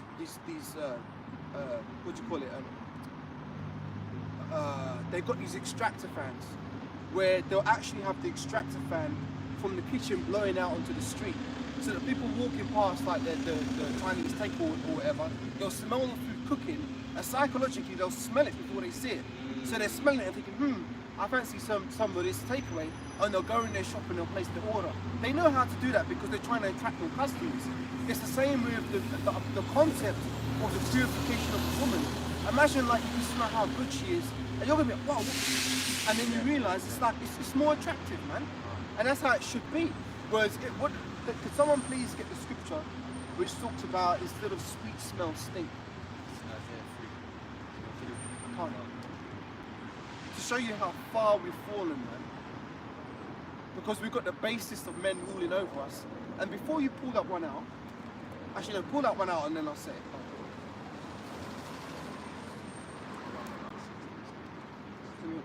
I got it here. Oh, if you got it, Yeah. Isaiah 3 verse 34. And it shall come to pass that instead of sweet smell, there shall be stink, and instead of girdle, a rent, and instead of well, set here baldness, and instead of a stomacher, and girding of sackcloth, and burning instead of beauty. Right, so we're experiencing burning instead of beauty, man. You see a lot of these women, you could go on the videos on YouTube, like look at these celebrities without makeup, man. Honestly, it's like watching a fucking horror film, the shit you see. But that's what we're having to experience on this side because of the curses. But that's kind of like, I don't want to get into that point, I want to stay on the cleanliness aspect. Because there's another thing, watching this other video, there's this Edomite sitting there talking. And what's interesting about social media is that it kind of puts a spotlight on what people would actually say when they're at home. Because before they'd be sitting around talking shit, but nobody would know. Now they're sitting around talking shit with the camera rolling, doing their podcasts, and they're basically putting their own filth out there for everybody to see. You have these two Edomite women, right? And they're talking about, yeah, I don't wash my hands when I go to the toilet. And they're like, yeah, what's the point? You're not really touching anything. So I'm like, come on now, man. Let's say a woman goes to do a piss, right? And they might have to wipe themselves. When they're wiping themselves, it's telling me you're not touching that filth. It's not going to get on your hands. Like, oh, I don't need to wash my hands. Now, there's something else about women. A lot of you guys should be wary of women with long nails, because basically bacteria grows on surfaces. So if there's a woman with long nails, and you know she's fiddling around her private parts, and she's not washing her hands, where's that bacteria going? You know, exactly. So, but furthermore, they went on to say, yeah, and I don't know why guys wash their hands either. It's actually the Edomite psychology, man. They'll try and twist things to make it make sense, but it's just madness, right? She's like, yeah, I don't understand. Like, if a guy has to wash his hands after he goes to the toilet, that means his dick's dirty. So if his dick's dirty, then what does that say about him if he's washing his hands? And then she says, yeah, I said that, and I got all kinds of people sending me hateful comments about it, like, you're talking shit. Like, and all these guys are saying, yeah, I wash my hands. And she's like, yeah, I thought people were going to be like, oh, yay, queen, you go. But no, people were having a go at me. And she looked shocked by it. She looked shocked by the fact that people were actually getting on her for being a filthy, nasty bitch, man. So let's keep going back in Leviticus 15, chapter 15. We're going to go through more of these laws. Because by nature, women are naturally more unclean than men anyway. Because by their nature, women have issues of blood once every month. Whereas a man might cut himself on a random, he's not really going to have as many situations where he's going to have issues of blood, where he needs to wash himself. But women have that regularly every month. We're going to keep reading. This is Leviticus chapter 15, verse 8. And if he that hath the issue spit upon him that is clean, then he shall wash his clothes and bathe himself in water, and be unclean until the even. Right, keep going. And what saddle soever he rideth upon that hath the issue shall be unclean. Right, so what saddle he rideth upon shall be unclean. In this modern age, we don't really ride on horseback so much, but we travel on cars, we travel on planes, we travel on trains. And as we know, cars are measured in horsepower. So when you're sitting on the train, you're essentially sitting on the saddle because you're riding a chariot, a vehicle which is taking you from one place to the other. Which is kind of the same as sitting on a horse's saddle, right? So when you got all these people on public transport, they're there, you've got these heathens that will shit, as you say, and don't wipe their ass with one square. Some people don't even wipe their ass at all. They just shit, pull up and they walk out the bathroom. Then they're coming and sitting on the public transport seat. They get off. You walk on there not knowing anything, you're sitting on that same seat. Well, guess what? Now you're defiled. You know, real talk, man. That's why a lot of times I really hate having to leave my house, man. And that's not to say, you know, I'm super clean or I'm super righteous now, because we can't, you know, all our righteousness is filthy rags. But in every case, whenever I take a bath and I have to walk outside my home, as soon as I step out my house, it's like, whoop, I'm feeling all the filth and evil spirits jumping on me. Then when I get to the bus stop and these people, like, they walk up and they stand next to you, you can literally feel the demons on them. It's like they're going, and you know, they're going like that in the spirit, and you're like, what the fuck, man? That's how it feels. There was something else I was going to say before, a little testimony. Let me see if it comes back to me. Yeah. So years ago, I used to work in the art world, and I used to work at a school of drawing and painting, and we used to have life models coming in. So you get these different girls coming in, and in Esau's art world, it's all about female nudity, male nudity. So a lot of times in these art classes, you have these women coming in, they'll sit there, they'll get naked, and people will be drawing and painting or whatever, which is off really. It's really off, a whole off thing, but that's their whole setup. But I was working there years ago, and we used to have people coming in. It was in a big hall, and sometimes you might have, you know, 20 students, and you'd have like two areas. We'd have two models, one at this end and one at the end, and people stand around in circles with their paints and whatever, drawing that one, and someone else drawing that one. And I set the whole thing up to get the class started, and I'd gone out to use the bathroom. And when I came back in, the class was already underway. And as soon as I walked in the hall, it's like my spider sense started tingling. I was thinking, something's off. Someone's had an issue with blood. I could just sense it. Now this is a full hall of people. I'm thinking, no, something's right. Someone's unclean here, man. I'm thinking, what the fuck is it, right? And I walked, and I looked at the far end, and there was a model laying on the sheets on the ground. And because it was what you have is standing poses, seated poses, reclining poses. Reclining poses, someone's lying down, right? She was lying on the sheet, and she had her knickers on, but the knickers were see-through, and she had a, what do you call it, a menstrual pad underneath that, which showed she was on her period. So basically, as soon as I walked in the room, I'd sensed someone's unclean, and you know, for the process of elimination, I saw, yeah, this bitch is unclean, and she's sitting in the filthy sheets, man. And I could sense that as soon as I walked in the damn room. But that's one of them times when I was going through a state where I'm more spiritually heightened. Now, the sad thing about that job is that I had to clean up all that shit afterwards. So I'd be picking up them same dirty sheets, and I have to carry them down to the storage room, and I'd be feeling all unclean and defiled. So as soon as I get home, first thing I have to do is jump in the shower, take them clothes off, put them in the wash. And when I was meditating on this and meditating on these laws, it all made perfect sense. Because that's why I was feeling so unclean, because I touched things which someone which was unclean had also touched. You know? Keep going. Leviticus chapter 15 verse 10, and whosoever toucheth anything that was under him shall be unclean until the even. There you go, that just confirms exactly what I said. Keep going. And he that beareth any of those things shall wash his clothes and bathe himself in water, Yep. and be unclean until the even. Right. Now when you're in that kind of state where you're not clean, that's when demons will start attacking you more. You know, you're going to start to have these weird ass thoughts, or, you know, it'll just make you more susceptible to demonic attacks, man. That's why it's good to observe these things and try and adhere to them as much as possible. Keep going. Verse 11, and whomsoever he toucheth that hath the issue, and hath not rinsed his hands in water, he shall wash his clothes and bathe himself in water, and be unclean until the even. Yeah, keep going. And the vessel of the earth that he toucheth, which hath the issue, shall be broken, and every vessel of wood shall be rinsed in water. There you go. So you're supposed to clean your house as well, man. Clean items in your homes. That's another thing that Edomites don't like to do. There's another one as well. A lot of these Edomites that don't wash. Yeah, I don't have showers. I don't use baths. I just use baby wipes. I mean, come on, man. You can't be fucking... You're a grown-ass woman, you're fucking cleaning yourself with baby wipes. That's something that you'd expect... I don't even know how to describe it, man. All because you want to save water. It's not saving water. You're too fucking lazy, man. And you don't want to observe the things that the Most High said, because remember, Esau is profane outside the temple, man. He can't. That's why them small hats look so off, man. You saw them, what is it, a month or two ago, man, time flies. You saw them fucking crawling out of the damn gutters like the rats they are, man. You can't make this shit up.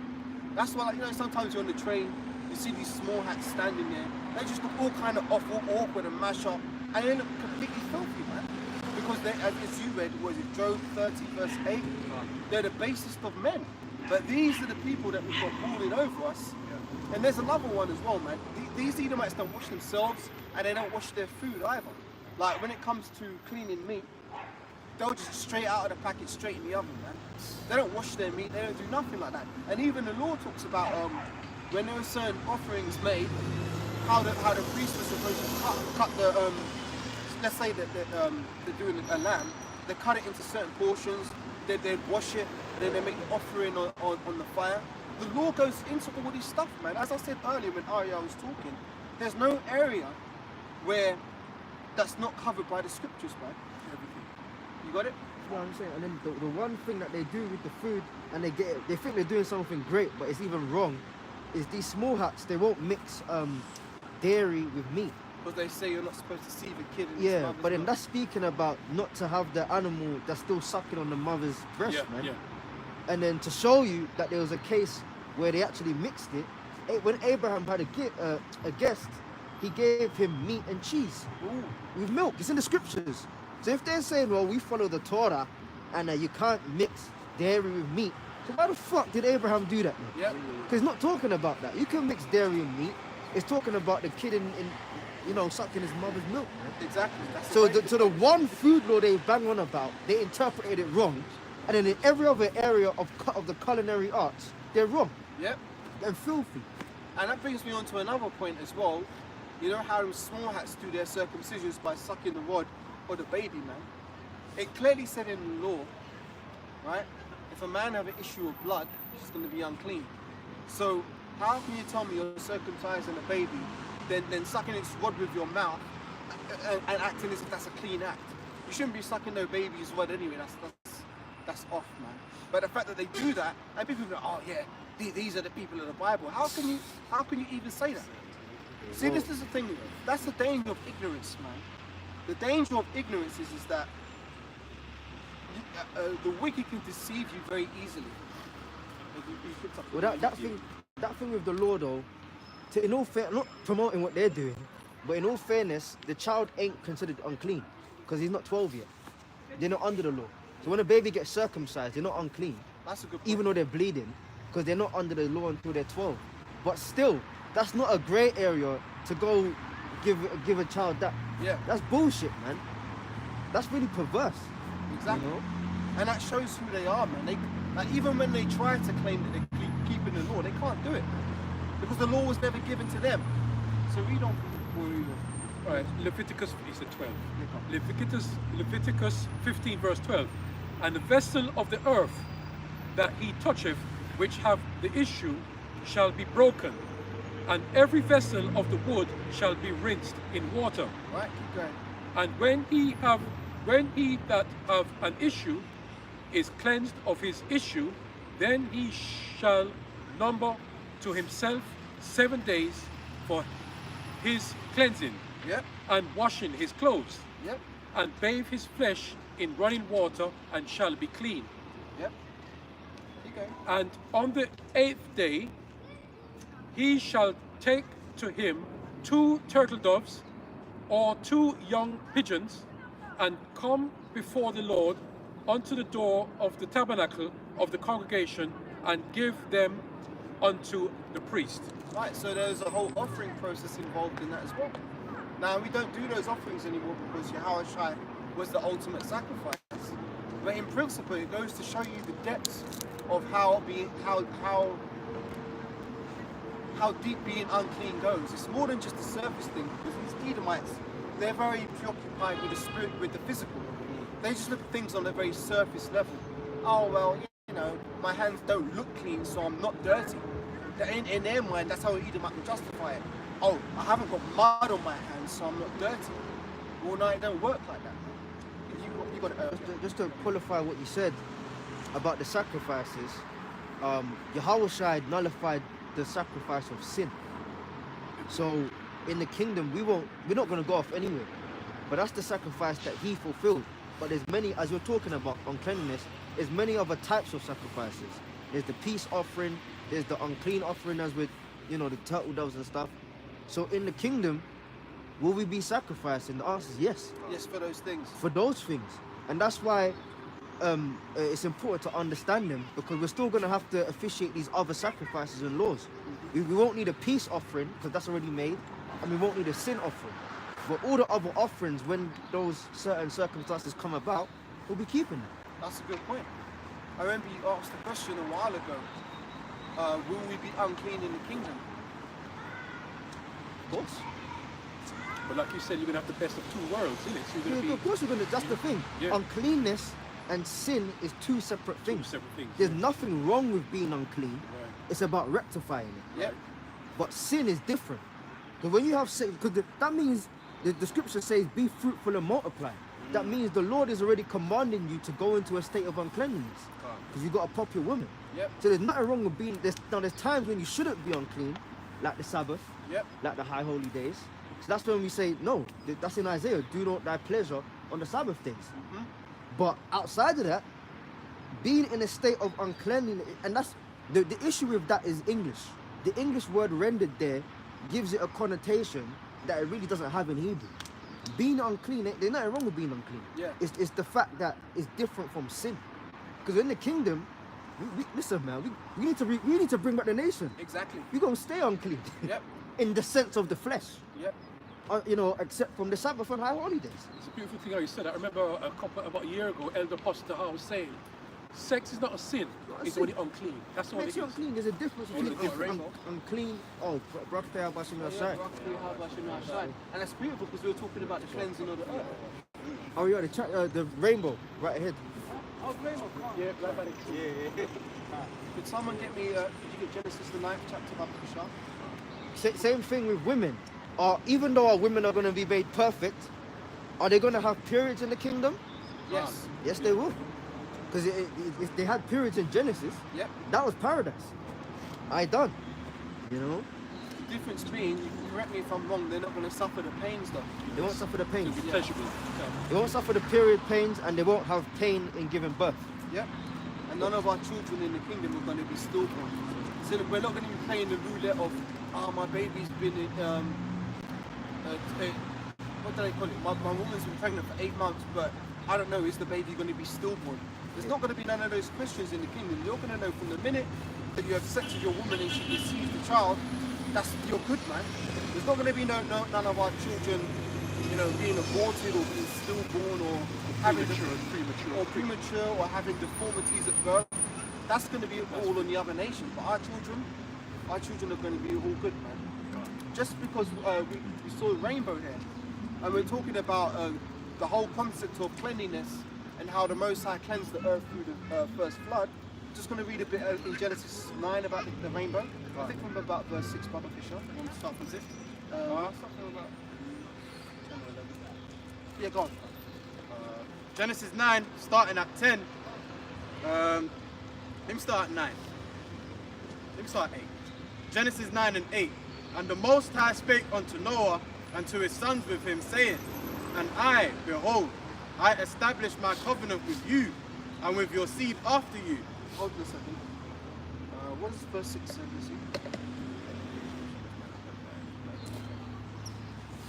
Yeah, you're good, you're good. Read from where you were. That's fine. Genesis 9 and 9. And I, behold, and I establish my covenant with you and with your seed after you. Right, so what is the covenant? The promise. And the Most High is not a man that you should lie. So when the Most High says something, that's it. You know, it's set.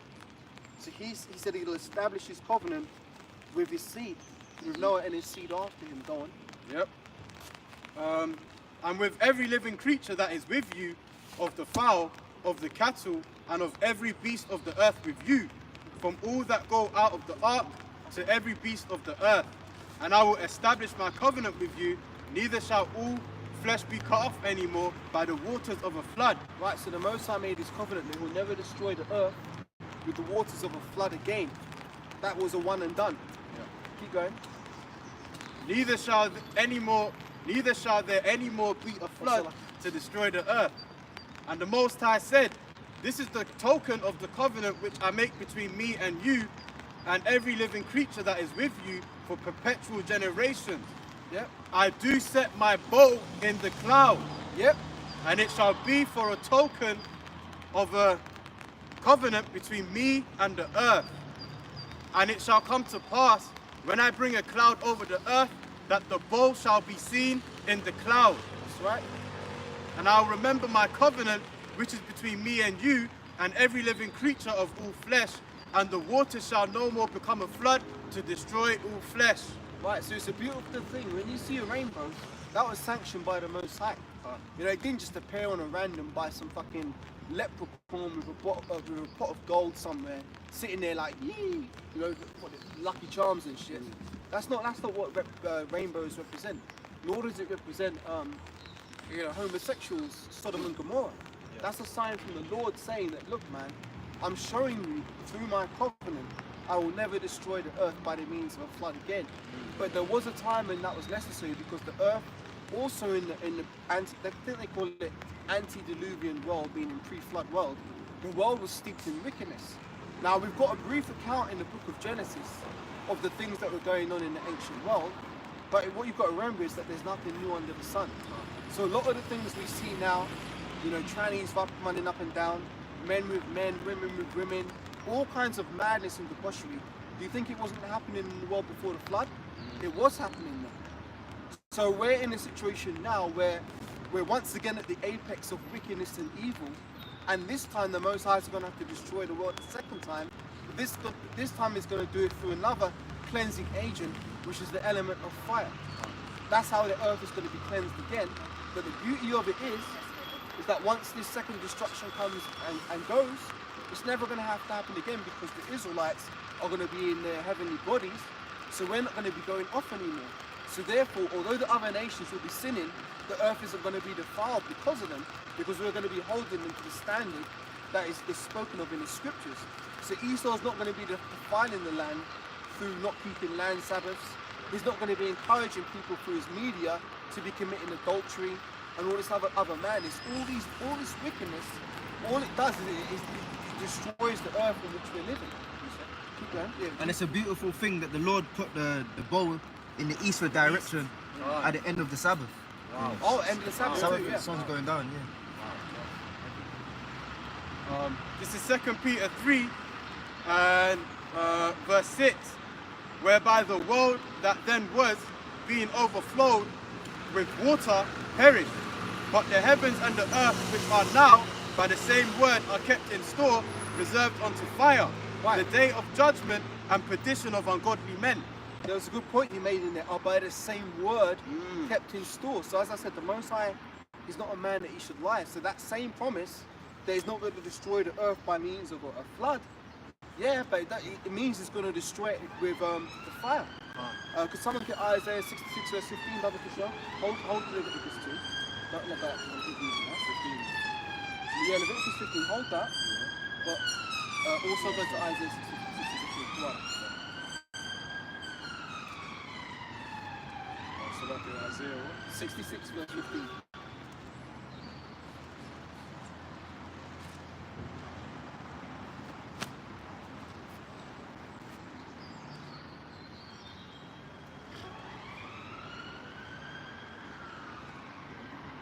See, this is another thing, man. The Most High speaks, but people don't hear it. He speaks through his signs. The sign of the rainbow, right? The Most High is not going to speak from his throne and be like, I'm reminding you of my covenant, but it's down to you to know the scriptures, so that when you do see these signs, you can hear the voice of the Lord in your head. As the brother just read Genesis, the 9th chapter, from what was that, about verse 12, when we see these signs, hold on.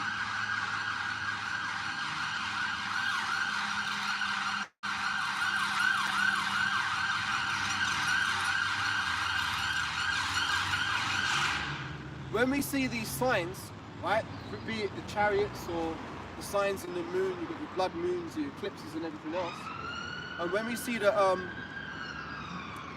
rainbows and stuff, that should be a trigger in our head which should click a scripture to play. So whenever I see a rainbow now, the first thing I'm thinking of is that covenant that was made between the Most High and Moses. We're going to cover it with the umbrella for water. So what did I call for Isaiah 66? This is Isaiah 66 verse 15. For behold, the Lord Yahweh will come with fire, and with his chariots like a whirlwind, to render his anger with fury, and his rebuke with flames of fire.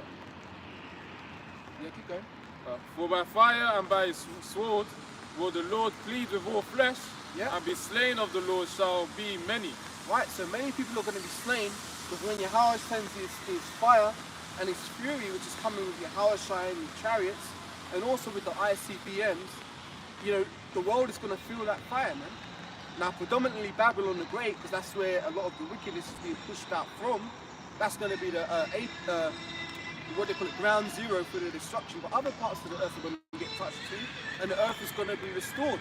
A lot of all these elements that you've got flying around the east and spraying, all the chemtrails in the air and shit, the fire is going to destroy all those pollutants, and we're going to see the earth in its original state, bringing forth abundantly, which is what it was supposed to be doing in the first place. Now, there was another point I wanted to make briefly on about the signs. Could someone get 2nd Ezra 9 from verse 1 back to shop? Kind of changing it up a bit because we saw the sign or the rainbow, but I just want to touch on that.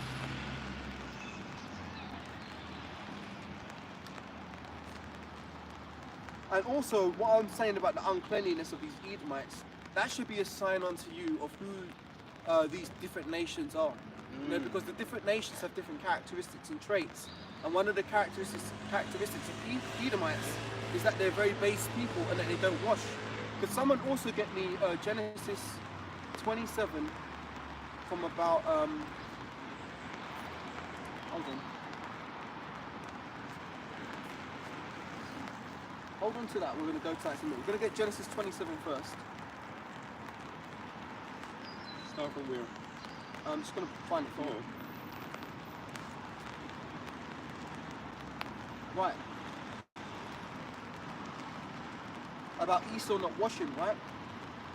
Could someone get me Genesis 27 from about 21? Because if you got, what you got to remember is that there's two different spirits at work here. If you remember, it talks about Jake being a plain man dwelling in tents, and Esau being a man of the field, a cunning hunter. So being a man of the field meant that he was all up in the world, outside in the outdoors, you know, sitting in bushes, you know, covering himself in goat shit so that the animals can't smell him, so that he can sneak up on them and slay them. That's the kind of nature of Esau as a man. So what's happened is that his descendants have a lot of those similar traits and characteristics in this very time.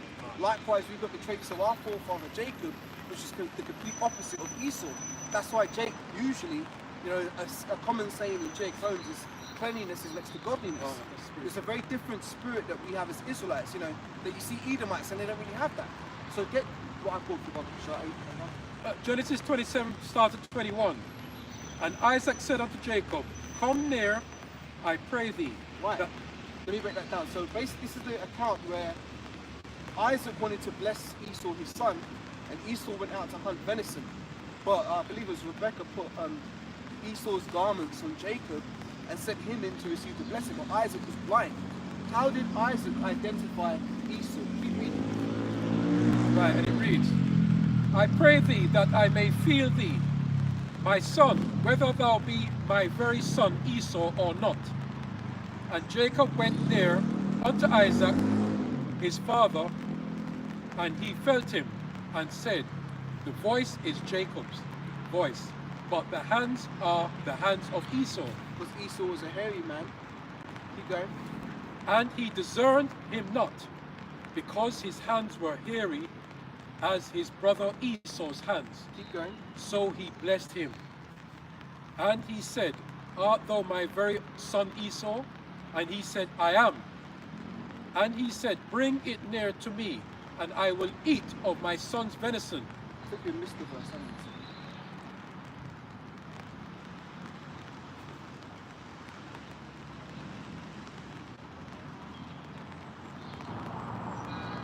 Bear me a second, I'm just pulling it.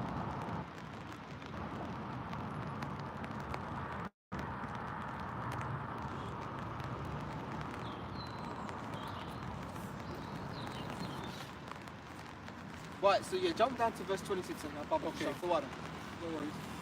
Genesis 27 verse 26. And his father Isaac said unto him, come near now and kiss me, my son. And he came near and kissed him. And he smelled the smell of his raiment and blessed him and said, right, read that part again. And he smelt. Right, and he came near and kissed him, and he smelled of his raiment. Right, so Esau never used to wash his clothes, right? Because he smelled like the field. Because he was always out in the field hunting the various animals. So when Isaac wanted to identify if this is indeed his son Esau or not, what did he do? He smelled his raiment and his clothes stank. Now what does that say to you about the difference between Jacob and Esau? Isaac could have identified Jacob because Jacob wouldn't have had that scent about him. So Jacob had to put on Esau's raiment because his clothes stank, man, because he was an unclean sack of shit. Read on. Right. He smelled the smell of his raiment and blessed him and said, see, the smell of my son is as the smell of a field which the Lord our power hath blessed. Well, there you go. That's the point on that.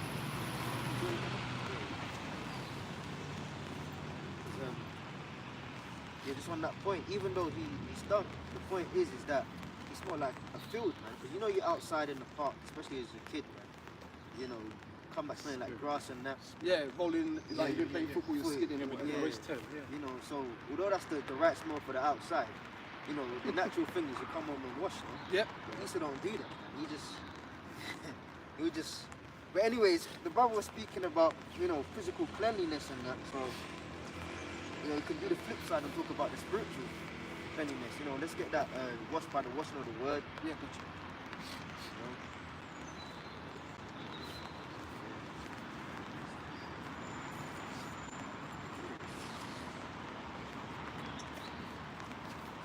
This is Ephesians chapter 5, starting at verse 26. It says that he might sanctify and cleanse it with the washing of water by the word. Yeah, so you read up a bit. This is Ephesians. I'll start about 25, 5:25.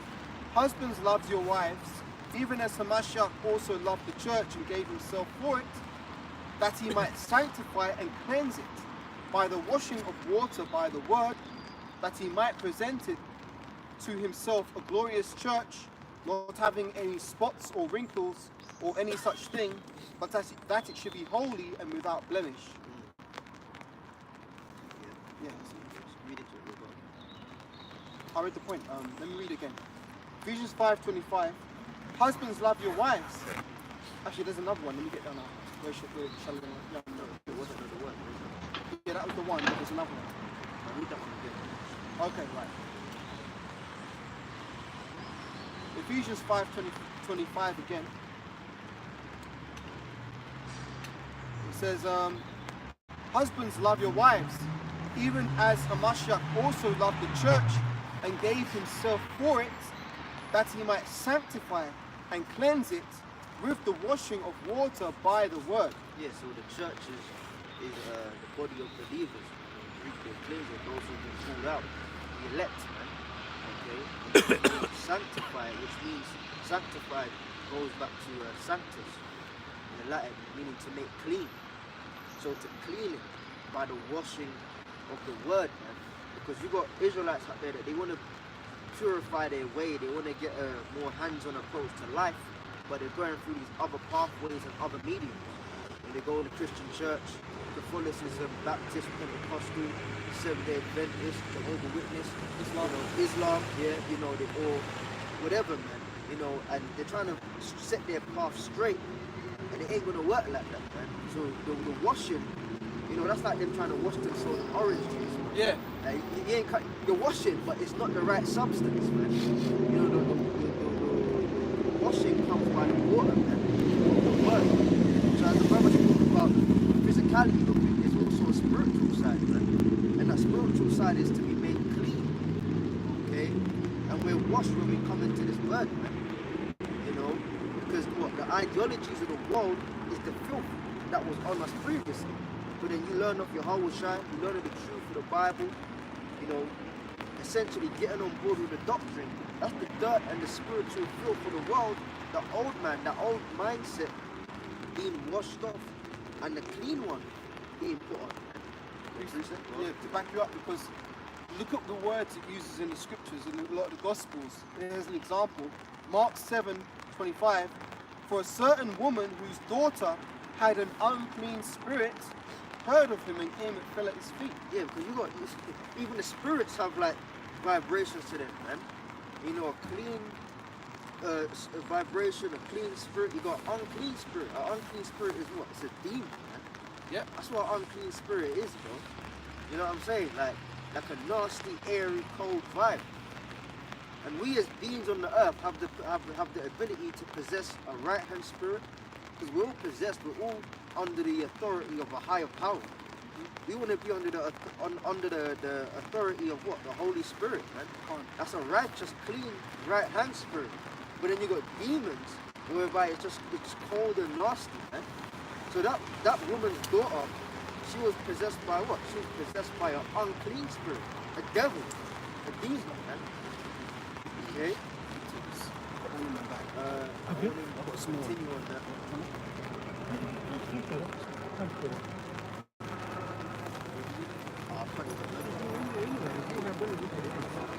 right? We're the Israelites. We teach the Bible. Yeah. No, because I always see you when I'm walking past the lift. Okay. Yeah, no, we teach the Bible. And just current events. From the beginning onto the what's going on right now. Yeah. You familiar with the Bible or? Yeah, very familiar. You're a Christian, would you say? Yeah. Okay, cool. Yeah, well, we teach It the was Bible. nice to see you around anyway, because I was seeing you out in the rain. I was thinking, like, he's okay. No, thank you. No, we're good, man. We're Yeah? good. We're Oh, good. good. Yeah, Alright yeah. then. See you later. Have a good evening, yeah? Alright, bye. Yeah, see you. Helen, Yeah. do you want this? Do you want this? Sure. The water. This is Matthew, forgive me, Mark 7:25. For a certain woman whose daughter, young daughter I should say, had an unclean spirit heard of him and came and fell at his feet.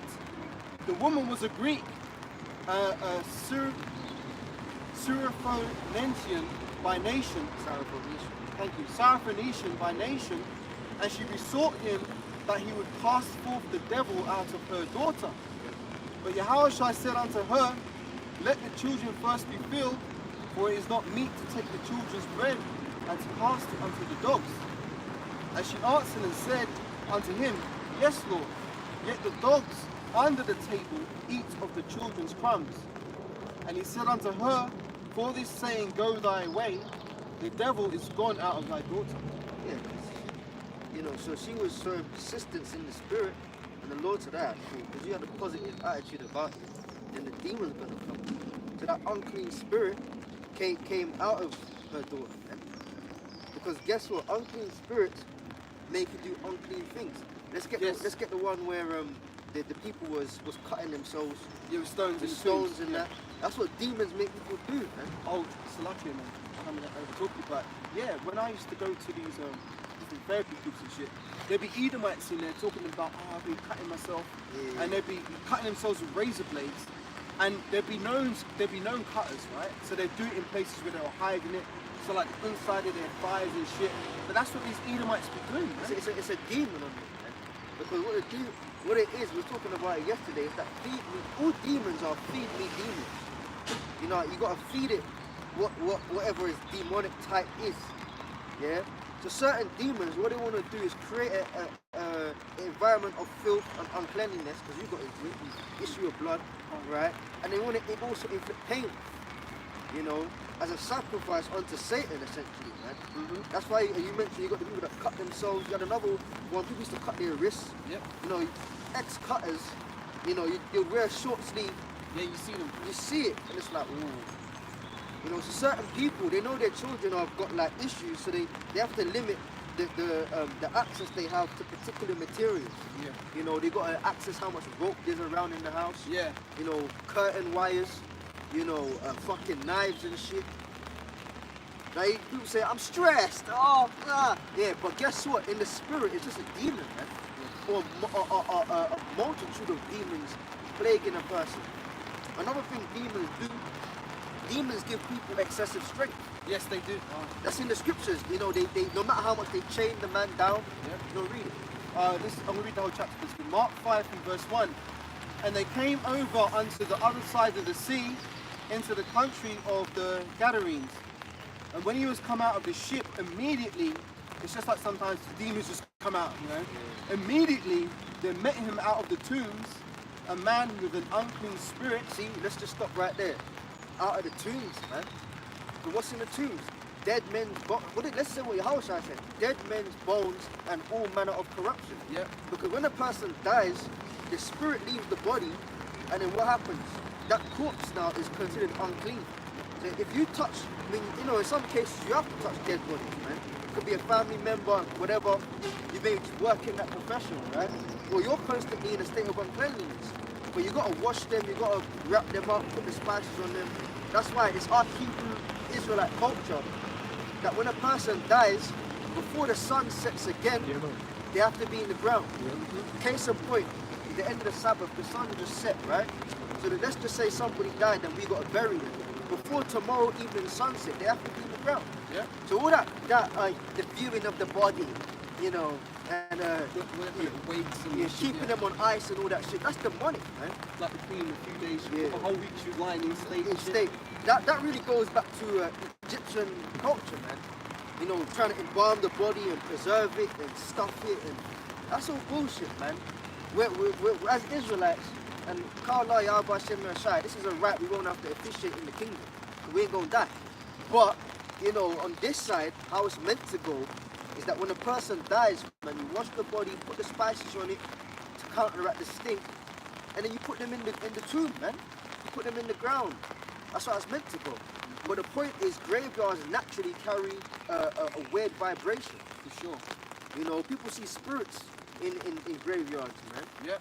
You know, I know some people back in school, they wanted to like walk through the graveyards thinking it's fun. I didn't do it. I'm like, bro, what the fuck are you Yeah. doing, bro? But then the next day they came back, we were seeing stuff. Yeah, you were seeing stuff because spirits, Dwelling in places like that. demons like filth, man. I remember one time when I used to live up in the Midlands, there was it was a small graveyard opposite like a place I had to go, right? And I could have gone the long way around, but then there's a shortcut road, but it's adjacent to the graveyard. So instead of me going up the hill and taking an extra 20 minutes, I used to cut through this back road. But the back road was showing the back part of the graveyard. Now what did you have? You had these Edomites, you know these secret societies, union that. Edomites, naked with ties on, drinking beers, just chilling in the graveyard. But that's an Edomite spirit because they like the spirit of death, that airy, cold vibration. Yeah, mate, yeah. Just chilling at a graveyard. It's like, what are you doing, bro? You're a fucking weirdo, man. Yeah. You know? That's what happens, man. This guy was chilling in tombs because the evil spirits fought at home there. Yeah. Bro. Verse 3, Mark 5 verse 3. Who had his dwelling among the tombs, and no man could bind him, no, not with chains, because that he had been often bound with fetters and chains, and the chains had been plucked asunder by him. You see? Where do you hear about fetters? In Deuteronomy, it's about fetters of iron, man. Yeah. You put that in Google, you're gonna see them big ass iron chains for the neck, chains for the wrist, chains for the feet. A normal person can't break out of that. Yeah. Once you're in them chains, that's your ass shackled up. But the reason why he could pluck them is because the demons give people power, man. Yeah. Okay? Demons give people power like extraterrestrial force, man. You know, the power of the demons also inhabit that host. That's why you can have like I've seen it, man. You can have like a little girl like 10 and like you got two big grown men trying to restrain her. It's not working out. Why is it not working out? It's not, where did she get that power from? She got that power from the spirits, man. So the spirits carry power about it, man. You know? That's how it is, man. So they used to chain him up. You know, restrain him. Keep him down. He's cutting himself. He's a havoc. He's a menace to society. Chain him up. They chained him, and whenever they chained him up, the demons riled up and came out of them chains, man. Which shows you that the scriptures is true when it says we wrestle not against flesh and blood. This ain't a carnal thing of like, well, you know, if I put him in a chain, you know. Because on the right hand side, who got chained up also? Apostle Paul and Silas. Yeah. And you had an angel come and then bust open the chains and the doors. Yeah. So it's the same thing on the right hand side. You can't really put it down to carnality of the circumstance. At the end of the day, no matter who the host is, it's going to get a level of power because it's being manipulated by a higher source. Now that higher source can be of a right hand energy or it can be of a left hand energy. In my man's case here, it was a left hand energy, man. Go on. This is Mark 5 verse 4 again.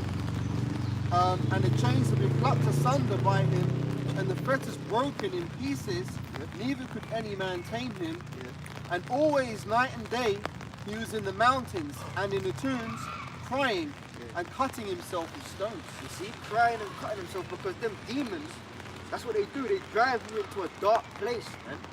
You know, people that are depressed, that's why they say, you know, they're always in the room by themselves. You know, they're wailing because it's spirits that's manipulating them to be in a dark place, man. You know, and demons come to brothers, man. You know, out of nowhere in the house, you start feeling depressed. You start thinking that there's no way forward. You know, you just want to sit there. And it happens, it's the flesh. But then that's why we got to pray, because all that is a demonic spirit coming into the room, like you were saying with the uncleanliness, right? You'd be at a bus stop and the demon's like, Yeah. jumping off the other person, trying to jump on you. It's the same thing with demons of depression and doubt and worry. Yep. You know, that's why the scriptures, let's get that. The arm, you know, we talk about the armor, the shield of faith and that. Because what happens is, you can have a small moment of where like you're not prayed up enough. And then you'll be in the house by yourself, right? You're all bubbly at the camp. You're in the house by yourself eating your dinner and a demon comes through the window. Yeah. Now all of a sudden, oh man, I'm sad, war. Suicidal demons, man. Yeah. You know, brothers had that, man. Suicide, just kill yourself. Yeah. Man. Ah. You know, bro, I mean serious, man. You're in the underground station, the train's coming, and the demon just says, just jump. Yeah. You know, just go for it. And the demon will even start telling you the truth. The demon will be like, well, you're going to the Lord anyway. Oh, wow. The spirit's out here, man. Okay? Now, let's say something, right? What you're saying is so powerful because I think it was yesterday, the day before yesterday, I opened the front door and there's this man that lives near me. And he's got hella demons on him. Yeah. When he walked past, because I didn't know he was passing, I opened the door at the same time, it was all spiritual. When he walked past me, right, he goes, you're right, mate, and this guy's always drunk, all the time drunk, 24 hours a day he's drunk. Yeah. When he walked past me, when I shut the door in on, man, Demon coming. I tell you something, Kanan, I felt so, you have to pray up, man, you have to pray up. I felt so negative, right, and all he said to me, he said, you're right, mate. That's enough. Yeah. That was it. You all right, mate? Yeah. But the thing is, he walked exactly the split second I opened the door to look out. Yeah. I'm not trying to be funny as well, but brothers, man, check the women you pop, man. Fine. I've had that. I've popped some bitches and then go through like a whole 2 days of like fucking depression. It's like, what the fuck is going on, bro? And I know, you kind of feel it. Because you're in the flesh, man. You're enjoying the box and it's like that Yeah. moment. And it's like, should I stop? And you continue, you keep going, yeah? And you finish, whatever. And you go home fucking fucked up, man. Yeah. Feel it in your chest and shit, you know? So, no, it's true, the apostle said it years ago. When you fuck these hoes, man, go in the spirit. For real, man. If you got a woman, then cool. Like, you know that's your woman, innit? Whatever. But if you're gonna, like, see someone else and stuff, go in the spirit. You could just go and try to have some fun, yeah? And then you go home with demons on you, man. Yeah. Then you gotta go and pray and fast away, Yes. you know? I mean, come on, sex, man. That's trading the spirits, man. Like, you know? I'll finish on that. What, Ephesians 6 or? Yeah, Ephesians 6 and then go back to... Right. This is Ephesians 6:10. Finally, my brethren, be strong in the Lord and in the power of his might. Yeah, Put on the whole armour of the Most High God, yeah. that ye may be able to stand against the wiles of the devil. And this is speaking spiritually now. We got to put on the armor of the Most High, man. Go on. For we wrestle not against flesh and blood. As I said, you can't chain the demon up. You can't do some carnal activity to try and counter the spiritual activity. It's not gonna work.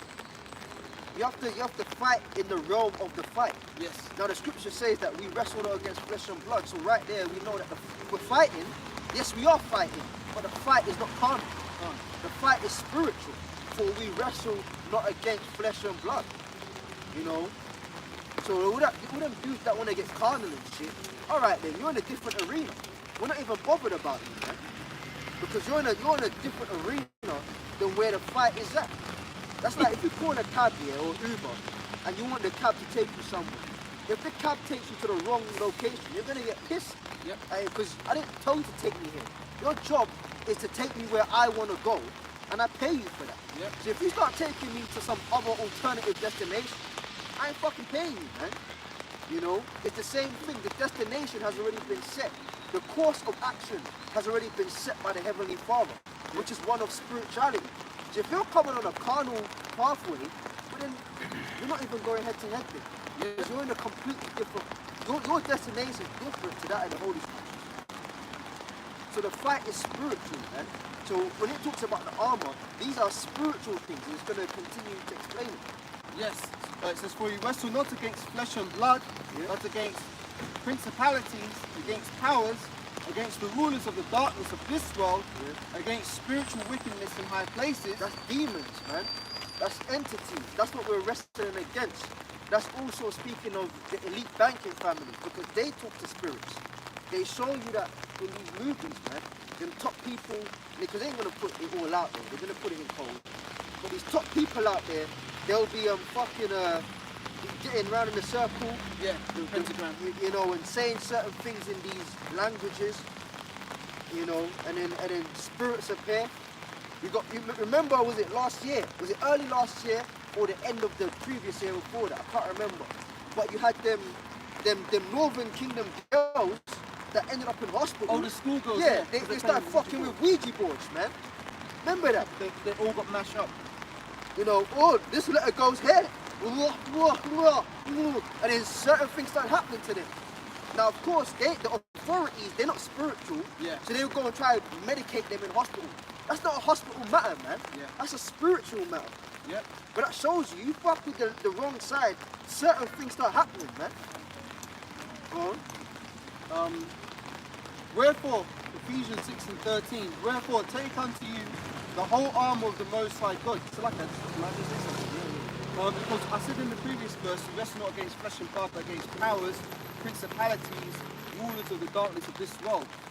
There's a hierarchy of demons, right? So a good example of that is like if you look at the structure of a business organization, you might see it looks kind of like a family tree where you've got the employees, then you might have a general manager, then an area manager, then a regional manager. You can apply that to the spiritual world too, because demons have a hierarchy of power in their structure. So you might have low-level demons, high-level demons, then you might have a demon that's over a whole particular area. So that's why you've got certain areas where there are particular sins that take place in that area regularly. Like, you know, places like Soho, you know, there's certain demons that rule over that area, and there's a certain spirit that goes in particular areas. So when you can, as I'm trying to say, you can imagine that the principalities having a hierarchy because there's levels to demons. That's the point I'm making. So reading on, verse 12. For you wrestle not against flesh and blood, but against powers, against principalities, against the rulers of the darkness of this world, against spiritual wickedness in high places. Wherefore take unto you the whole armour of God, that you may be able to withstand in that evil day, having done all to stand. Yeah, so you got to take on the armor of the Most High. If you come in this truth, Scripture says that to some we are, they call that Save of life unto life. life, to others, save them death to death. You know what I'm saying? Go back to after that. You know where it is, then you can put it up. You got your phone on you. Yeah.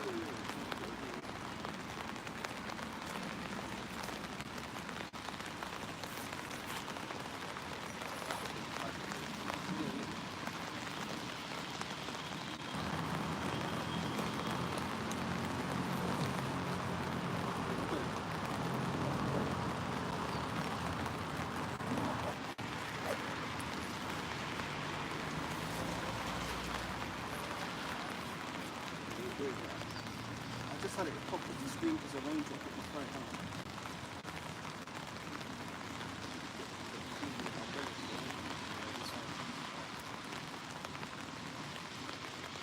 Second Corinthians 2 and 16. And what did you want me to hold? The one you left before. Ephesians 6.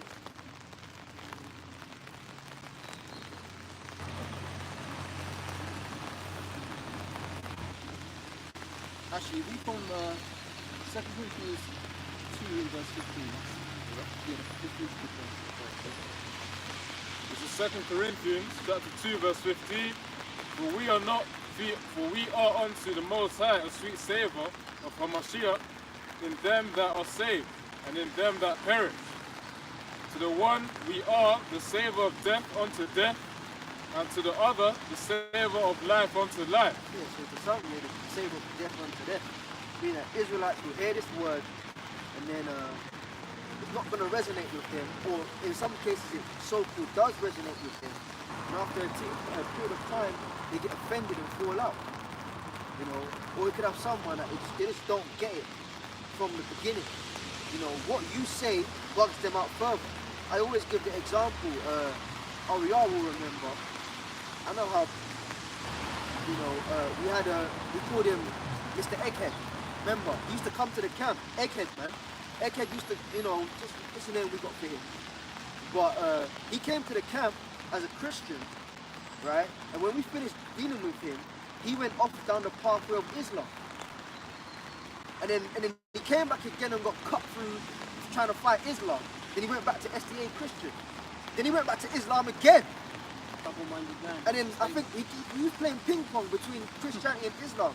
But he always made the change after a week of him coming up and getting fucked up by us in the scriptures. So to him, we were the savior of death to death. He's just taken two pathways of death, man, because the word messed him up. And I think the final time we saw him, the final time we saw him, he went back to being a Christian. But then he had another page out there with these Islamic dudes in South London, and then they took him back again, and the final time I saw him, he was a Muslim again. But then, even when he was taking the Shahada, the man that was doing it with him looks like this guy ain't serious. Give it a couple of months, he'll be back in the church again. But the reason he was getting fucked up spiritually is because the word was what? The savior of death to death, man. He heard about this, and then he, you know, I know someone, an ex-teacher that I had, man. All right, Jew, that dude. He said he read the whole Bible, and the Bible led him to Islam. Wow.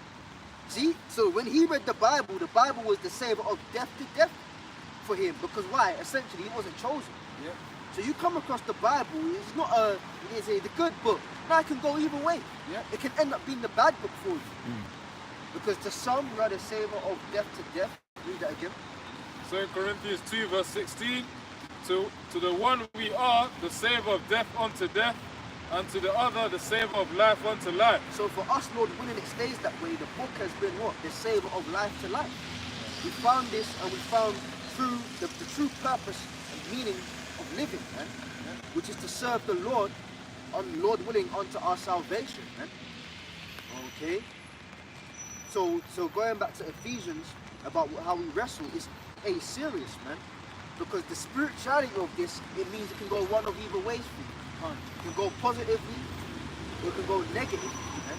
So that's why, as much as possible, we have to stay prayed up in the spirit of the Lord, Yahweh Shem Yahweh Shai, whilst we wrestle in the spiritual arena. And to the point, before I read this, that's a good point, because really the majority of people have already lost that fight. A lot of these people, you might see them smiling and happy, but they're overcome with all the demons have already overcome them. It's like last man standing. We're the last ones fighting this spiritual fight. Like, you sent me the clip of that celebrity yesterday, talking shit about wearing women's clothes. I noticed he had his shades on. And a lot of these celebrities have shades on because they can't look you in the eye. The spirits have already overcome them. They've done kind of all kind of mad shit, and they're already, it's like the demons have got them in a spiritual headlock. They can't get out. So we're kind of like the last men standing, so to speak, in terms of resisting the demons of this world. And I'll send you a clip, right? That particular celebrity, I know firsthand, he ain't accepted on the block now, man. For years he ain't been accepted. I'll call his name, I don't give a fuck. Skepta. I'm from that area. He ain't Meridian Way, all them man. Them guys, they ain't accepting that shit. Because you get famous and now all of a sudden, I always like pink. Yeah. Oh yeah. Now he's wearing female fitting clothing, you know. And he had the shades on. Yeah. The woman asked him the question, he started ducking and diving. Like, Yeah, he couldn't even stand straight, yeah. Because he knows what he's done. It's like you can almost hear the demons in his mind saying, yeah, he done this, he done that, and he's like, yo. All his fucking excuses. Not that me, really and truly, I don't want to get too much, you know, road politics or anything, but the streets ain't accepting that whole family. The whole family sold out. Yeah, Julie, yeah, Jamie. These are people that I know personally. The people ain't fucking with them no more, man. All right, because they're messing up, man. They're selling out for them deals. Yeah, now they're moving to like Primrose Hill and them sides. Yeah, and the hood ain't accepting that no more, man. You got niggas wearing dresses, men wearing women's blouse. Yeah, doing all kind of things. Skepta really started going downhill when he made that video all over the house. If you remember that all over the house music shoot, people started questioning him from there. They had to take that shit down. What was the, so like I never saw, what was the... All manner of sexual perversions in that. Right. Filth. You know? Ooh, I'm not too sure about him anymore. And then that's when he got worse, man. Suspect. And not just him, it goes for all of them. A lot of these dudes do these things, man. They will sell out. Music industry, man. You know, who is it as well? We're gonna get back to the scriptures, but this is a part of the rest of it. You can get a deal slid to you across the table, you know, and that's up to you to reject it or to take it. These niggas be taking it. Who else took it? Krypton Conan. He was it Conan? He gave the unholy testimony. He gave an unholy testimony of how there was a new deal, right? That some label wanted him and Crep to take, right? And he's on the phone to the manager, and the manager, you know how these jakes are, they think they're all cool, yeah, blood, yeah, fam, yeah. Like, if you sign it, yeah, it's like a 5-year contract, and you know, and then he said that he was with Conan, and the phone was on loudspeaker, and they were kind of like hesitating to sign the deal and agreed to sign it at a later date. And then he said his manager, his voice changed. Sign the deal! Sign the deal! Sign the deal! And then he said he dropped the phone because he's like, what the fuck? Like, then he goes, bro, your voice changed. And then the guy goes, the demon jumped off the guy, and he goes, what are you talking about? Wow. What are you talking about? My voice never changed. But for that split 10 seconds, it came through. The demon jumped on the manager, and his voice changed. Sign the deal! And then he goes, I ended up signing it. So them niggas sold out, man. And then they'll be on there talking about Allahu Akbar and yeah, I turned to Islam. That's what Jake do. They all turn to fucking Islam. But really and truly, they know to get that fame, they sold out. Yeah. So that's the wrestling. And them man failed. Why? Because they weren't wrestling with the correct armor. Exactly. This is why the scriptures tell us the armor, man. I've been on that for the last couple of days. There's the right pathway. Because if you're not on the right pathway, let's just put it straight. What fucking pathway are you on? What pathway are you on? If you're not on the pathway of the Holy Scriptures, according to thus saith Yahweh Hashem El Shai, what fucking pathway are you walking down? The road to perdition. I've got a precept here. Go on. Ecclesiasticus 2 verse 1. My son, if thou come to serve the Lord, prepare thy soul for temptation. Yeah, you got that other group. I can't remember their name right now. Was it the IUIC like parody? They broke off from IUIC. Is it them lot? I can't remember. Oh shit. Them, I think, yeah, they definitely broke off from IUIC. I just can't remember the name of their group. The black and gold guys. Yeah. No. That's the ICPK. They go back. Man. One body in your whole shot. One body in your Yahweh Shai, yeah. One body in your Yahweh Shai, right? Was it them that said the other week, yeah, we sold out from these camps? So he tried to make it like, oh, we sold out. As in like, I sold out to do my own thing. We sold out from these camps. Now, we can't say for a fact, yeah, he went and signed a deal somewhere. But for the fact he's trying to play off that, you know, Jake, man, they'll be telling you the truth in jest. Yeah. Like, he probably saying, yeah, we did sell out then. Alright? We know of other groups that sold out. Okay? My son, if you come to serve the Lord, set thy heart aright and constantly enjoy, man. Yeah. Because, see, people are going to offer you alternatives along the way. Where you are still sold out to Satan. Now they're walking around with fucking shades indoors or walking around with sunglasses at night time because their souls are so defiled that they can't look anybody in the eye anymore. They don't put Satan behind them in the name of the Lord. How would I say, get thee behind me? Yeah. A lot of people have Satan in front of them, and they just, that's all they see. That's why we're not concerned with the things of the world. Let's get that scripture where it speaks about the Son of Man has not come for a home, but the main. Yeah, let's get that. And this is the beauty and the importance of learning of your whole shine. You know, you you don't learn off your Yahweh Shai, then shit goes wrong for you, man. You know? So we read the washing of the word, what?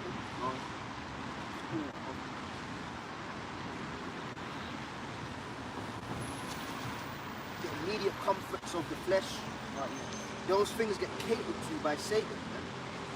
You know?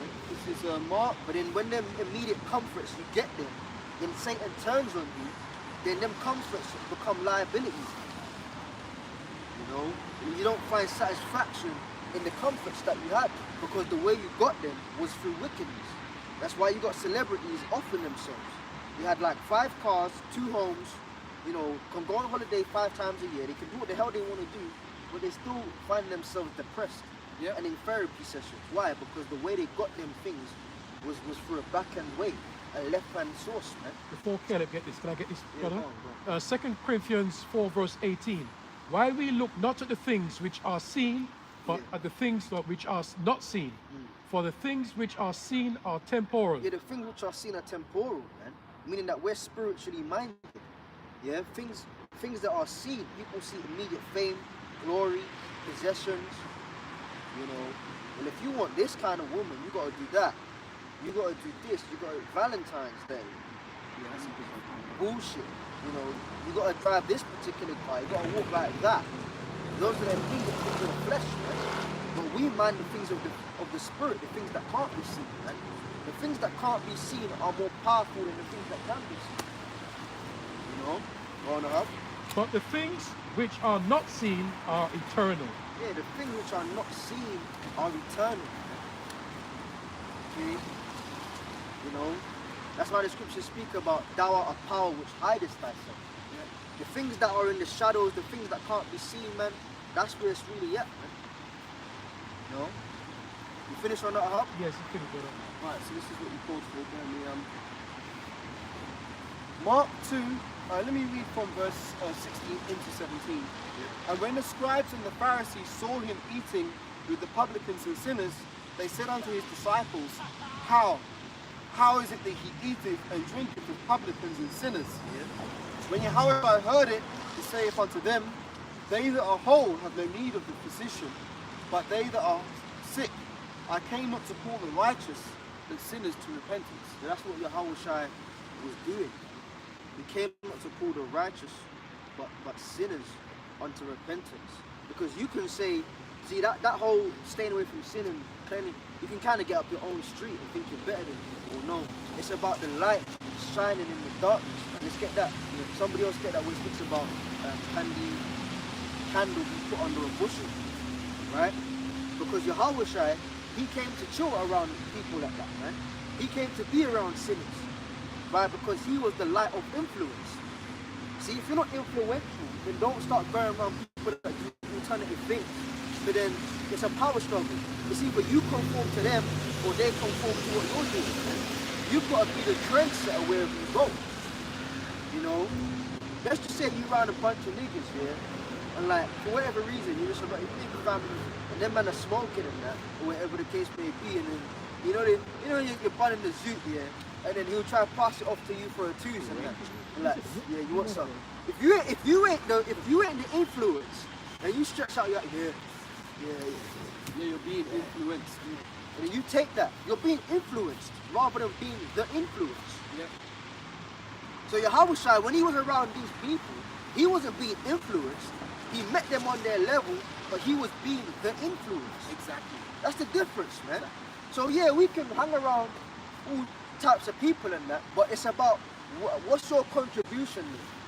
You know, are you giving or are you receiving? If you're receiving of them, then you ain't on no level to be around them kind of people, man. Yep. That's why you have to be established in the faith, because you could be around family, but what happens when the chip comes now? You're gonna be the influence or the influenced, you know? Like, I got it, yeah. I remember when it was C19 time, you know, you're working up in them hospitals and that. There was this one demon, man. Some fucking a Somalian chick, yeah. And she just comes up to me. They had demons in there. That's what I don't like hospitals. You had this one Somalian chick. She had the iPad, and I was coming in from my lunch break through the main entrance. She just stops me. Yeah, I can see you're a member of staff. Yeah. She's talking like that. Yeah. So can I take your name down? What, tomorrow, 3:45? Yeah. You get your one tomorrow. Yeah. And I said, no. You know, I'm not gonna do it. And then she goes, well, you're a member of staff. You gotta set the example. Just do it. Yeah. Some tall ass Somalian chick, man. You know? I was looking at her like, no. And you know when they start following you? Yeah. I'm going back to where I'm at. We're at the, the part of the hospital I work in. You're trying to walk lockstep. And she starts walking with me with an iPad, the big ass iPad. Yeah. I've got a slot tomorrow, 3:45, yeah. I was like, what the fuck? But that's the influence.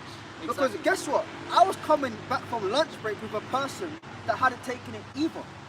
But then because of her, yeah, he put his name down. Damn. He's a Filipino Jake. Damn. But he put his name down and he got it. Oh, and I damn. didn't. So what if the influence there was like, oh, well, Will's getting it.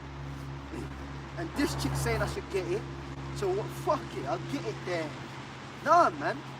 We're in a world where you have to be the influence and not the influenced. And I'm stressing that point because when chip time comes, what the hell do you think they're gonna do? Well, you ain't got a chip, yeah. You're gonna get started looking like a second-class citizen. Yeah. Well, you ain't done that yet. If I may add to your point, that's like you're watching a film, right, and two people get out of a car or something, and the bullet flies and the person next to the protagonist catches the bullet and dies. Yeah. That guy you were walking with, he caught a bullet, man, in the form of that woman trying to persuade him to take a shot. Literally, take the shot. He took the shot. Let's finish on. You had. You call for one now, sorry. This is John 3. Actually, it's not what you called for, but this is a good one. John. You got another one. Right. This is John chapter 3, starting at verse 19, a few verses. And this is the condemnation that light is come into the world, and men love darkness rather than light, because their deeds were evil. Yeah, this is condemnation that light is coming to the world. The light is what? Yahweh Shai. He said that, I am the light of the world, man. And that's their condemnation. People got pissed at that, man. They got pissed at the fact that Yahweh Shai came around and they started getting cut by his presence. That's why you got demons act up with brothers. Even up until today, man. They watching your patterns and stuff. Yeah. They know when you come around, they know where you stand. You're not even bothering them, but then they just gotta come and make an issue with you. Yeah. Because light, we're carrying that same light of Yahweh Shai now. Then this is condemnation that light is coming to the world. People think you're always getting on them and you're not. You know what I mean? Like, rebuke happens in this truth. You get cut, wherever you may have to rebuke someone, whatever the case may be, hold rebuke yourself. Imagine that in the world. They'll die, man. They can't handle that kind of. You just being you is a rebuke to them. Exactly. You're very present. It's a rebuke. My demon told me that years ago. She goes, I just feel like you're getting on me. Yeah. I just came home. Like what? What? I just feel like, and then they start exposing themselves. I feel like you're upset because I didn't do this and what? I ain't even said anything. Just come in the house and what? Yeah, because you carry a vibration of no fucking around. That's a good point. And I'm not saying you don't chill out and play. Yeah, man, you get silly with your woman and stuff, but when you're just being you, without catering to the stuff that a woman needs, you being you is a cut. Yeah.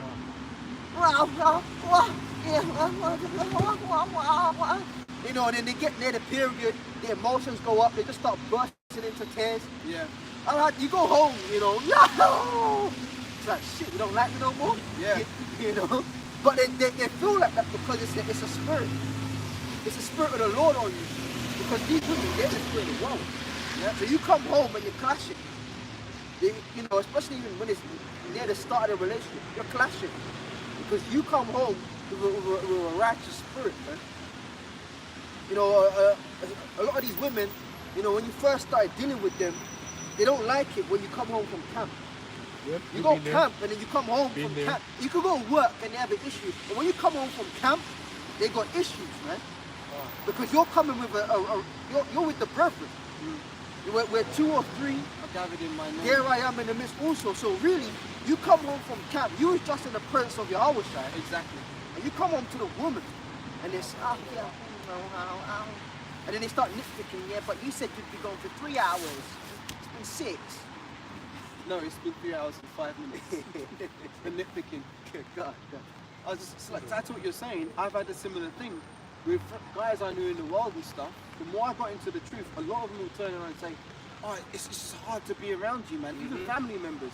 Yeah. Oh, it's just hard to be around you. Well, what's changed? The fact of the matter is that, as you say, you start to take on that zero tolerance to bullshit kind of vibration. And people in the world, they can't rock with that, so they depart from it. Well, the scripture says that we know that thou art an austere man. Yep. Now again, does that mean Yahweh Shai had a 24/7 screw face shouting at people? No. The Lord chilled out, the Lord made jokes, but it's all about balance. A false balance is an abomination to the Lord. But overall, if you had to like put them, you know, the Lord's character and sum it up, is he a joker or is he a serious guy? They're gonna say, no, he's austere. But remember the scripture says, am I not about my Father's business? Yeah. Right? It's a serious thing, it's, you know what I mean? The truth changes you. Man. Yeah. Like look at yourself, like if you could go back to like old videos, you know, brother's been in all kind of different times, but if you look at old videos, you look like more of a simp. Yes, you do. On the camera, man. Yeah. You see the fresh fit. Now again, I ain't saying that because like we were seasoned up. Nah, man, we're still young in the faith, but still, You look wet by the ears. you can see the difference, man. Of like shit, man. You know, you scroll up, you know, to like 5 years ago. Yeah. Like, what the fuck? I look different, yeah, because there's a change happening, physically and spiritually, man. Go on, It's a quick one. Ecclesiastes 8:1. Who is as the wise man, and who knoweth the interpretation of a thing?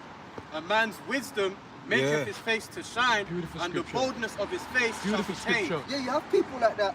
You have people Beautiful. like that in the world, man. They'll be looking at you, especially when brothers are together, man. You know, it happens when you're by yourself, but more so when you're together. Like, I was with one of the brothers in the shop, what, a day ago, 2 days ago, yeah?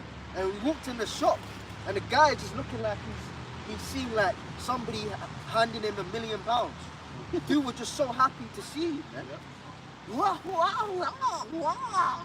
But then guess what? It can either go that way, or it can go where the fear of God is instilled in you. Sometimes you'll be walking down the street, and people looking at you like they're seeing a ghost. Yeah. You know? And then you think, what the fuck, like, is there something on my face? You know, they're trying to notify me or something. What it really is that energy of wisdom, man. Lord willing, we stay in the truth. Wisdom, read it again, man. Wisdom maketh, you know. Ecclesiastes 8:1. Who is as the wise man, and who knoweth the interpretation of a thing? A man's wisdom maketh his face to shine, and the boldness of his face shall be changed. Yeah, you see? Because, you know, like when a guy puts on a suit or a dinner jacket, yeah, or something, you scrub up well. Formal, you know, you look good and all of that. But then you've got us, the men of the Lord, you know, sometimes I put on a shirt, you know, fine. Ain't nothing wrong with that. But even in your daily life, you wearing like a normal regular coat and stuff, yeah, people be looking at you like you're all done up. Because you spoke about it, we carry ourselves in a particular way. You wash, you know, you comb out your hair, you oil your skin. We use good products, man. Yeah. You know, you may use coconut oil, you may use certain oils, you know, brothers make creams and oils. Even brothers, women make creams and oils, man. You know, you perfume yourself, you smell good, you look presentable, even in your regular clothing. And you feel better. And you feel better. And then on top of that, the spirituality of wisdom attached to you. That's why people looking at you like, Because you're a cut to them, man. you're at the bus stop. You know, I was telling a couple of brothers the other week, man, you're at a bus stop and people just want to stand like that. Yeah. Like, that's not normal, bro. Like, come on, man. Wasn't it just C19 the other day? Yeah. Social distancing. All of a sudden, you go bus stop here, you're on your phone waiting for the bus, and a man just standing. Yeah. What you doing, bro? That's spiritual, man. That's spiritual, why? Because their spirit is drawn to you, you know? So you can't get upset all the time. Because that's like Yahweh Shai getting upset 24. The scripture says that. The crowd thronged him. Yeah. So if somebody comes in a shop or the bus stop and you know, it's the spirit of the Lord, man. You know, read that again, no Alan, and get something else. Yeah, a few more precepts and then we go. Go and read that, bro. Ecclesiastes 8:1. And the facial expression is always just bland. Yeah. Like, and it's like some Hamite or some shit. We do, bro. But they're just enthralled by you, man. Go on, man. Ecclesiastes 8:1. Who is as the wise man, and who knoweth the interpretation of a thing? The interpretation of a thing. What did the scripture say? The Lord, the Most High, revealeth his secrets unto his servants, the prophets. So the interpretation of the thing, we talk about things. The most important thing is found in this book, man. The most important things, rather, are found in this book. So who knows the interpretation of the thing? The prophets, man.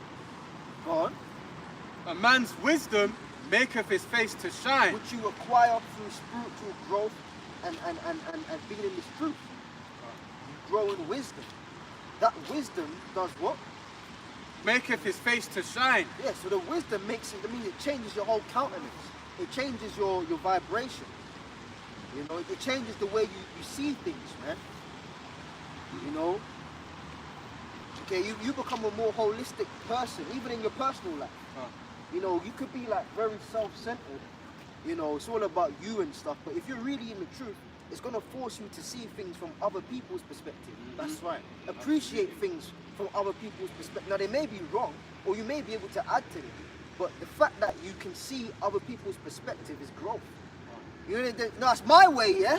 Or the highway. Yeah? No, you're wrong. No, hear people out. You know how much stuff you can learn from people just by hearing them out? Exactly. They ain't even in the truth. This could be like an old woman at the bus stop. It could be a family member. Because the Spirit of the Lord can jump on anyone. Don't just think, because I'm in the truth now, yeah? I've got 2 years down, yeah? Nobody can tell me nothing. Nah, man, the Lord will have like a 2-year-old cutting. Yeah, I keep saying it. True. Yeah. All it takes is you do some bullshit, yeah? And a toddler will say, Uncle, why did you do that? And why did you do that from a toddler is enough to make you question your life. Because the Spirit of the Lord jumped on them. Balaam and Balak, the Lord used heathens to show Israelites stuff. The Lord can use anyone and anything, man. So I speak to myself first and foremost, all of us here, everyone watching. Don't think, oh, well, I'm in the truth now. You can't tell me nothing. Like Benjamin Spirit. No, man. Nope. You can learn from anyone. You know what I'm saying? Like, it's simple, man. You always talk about that. Just a quick one to wrap up your point. Through various stages of my life, sometimes I have my hair braided. And I remember there was a time when I was 19 and I had my hair braided, and usually it would just be like, around ear length or whatever. Well, on this occasion it had gone down a little bit low. It wasn't at my shoulders, it's just like a little bit lower, not even that far, nowhere near like, long hair, but it was a little bit more than it should have been. I was going to college and there was a woman walking with a little toddler, and the toddler goes, "Mummy, is that a boy or a girl?" And I felt cut. This is before the truth. I felt cut, and the first thing I did when I got home, I said, "Mum, cut my braids shorter, man." Because the very fact that the child had to ask the question, is that a boy or a girl, that's enough to know, look, your hair's too long. The Apostle Paul spoke about that, man.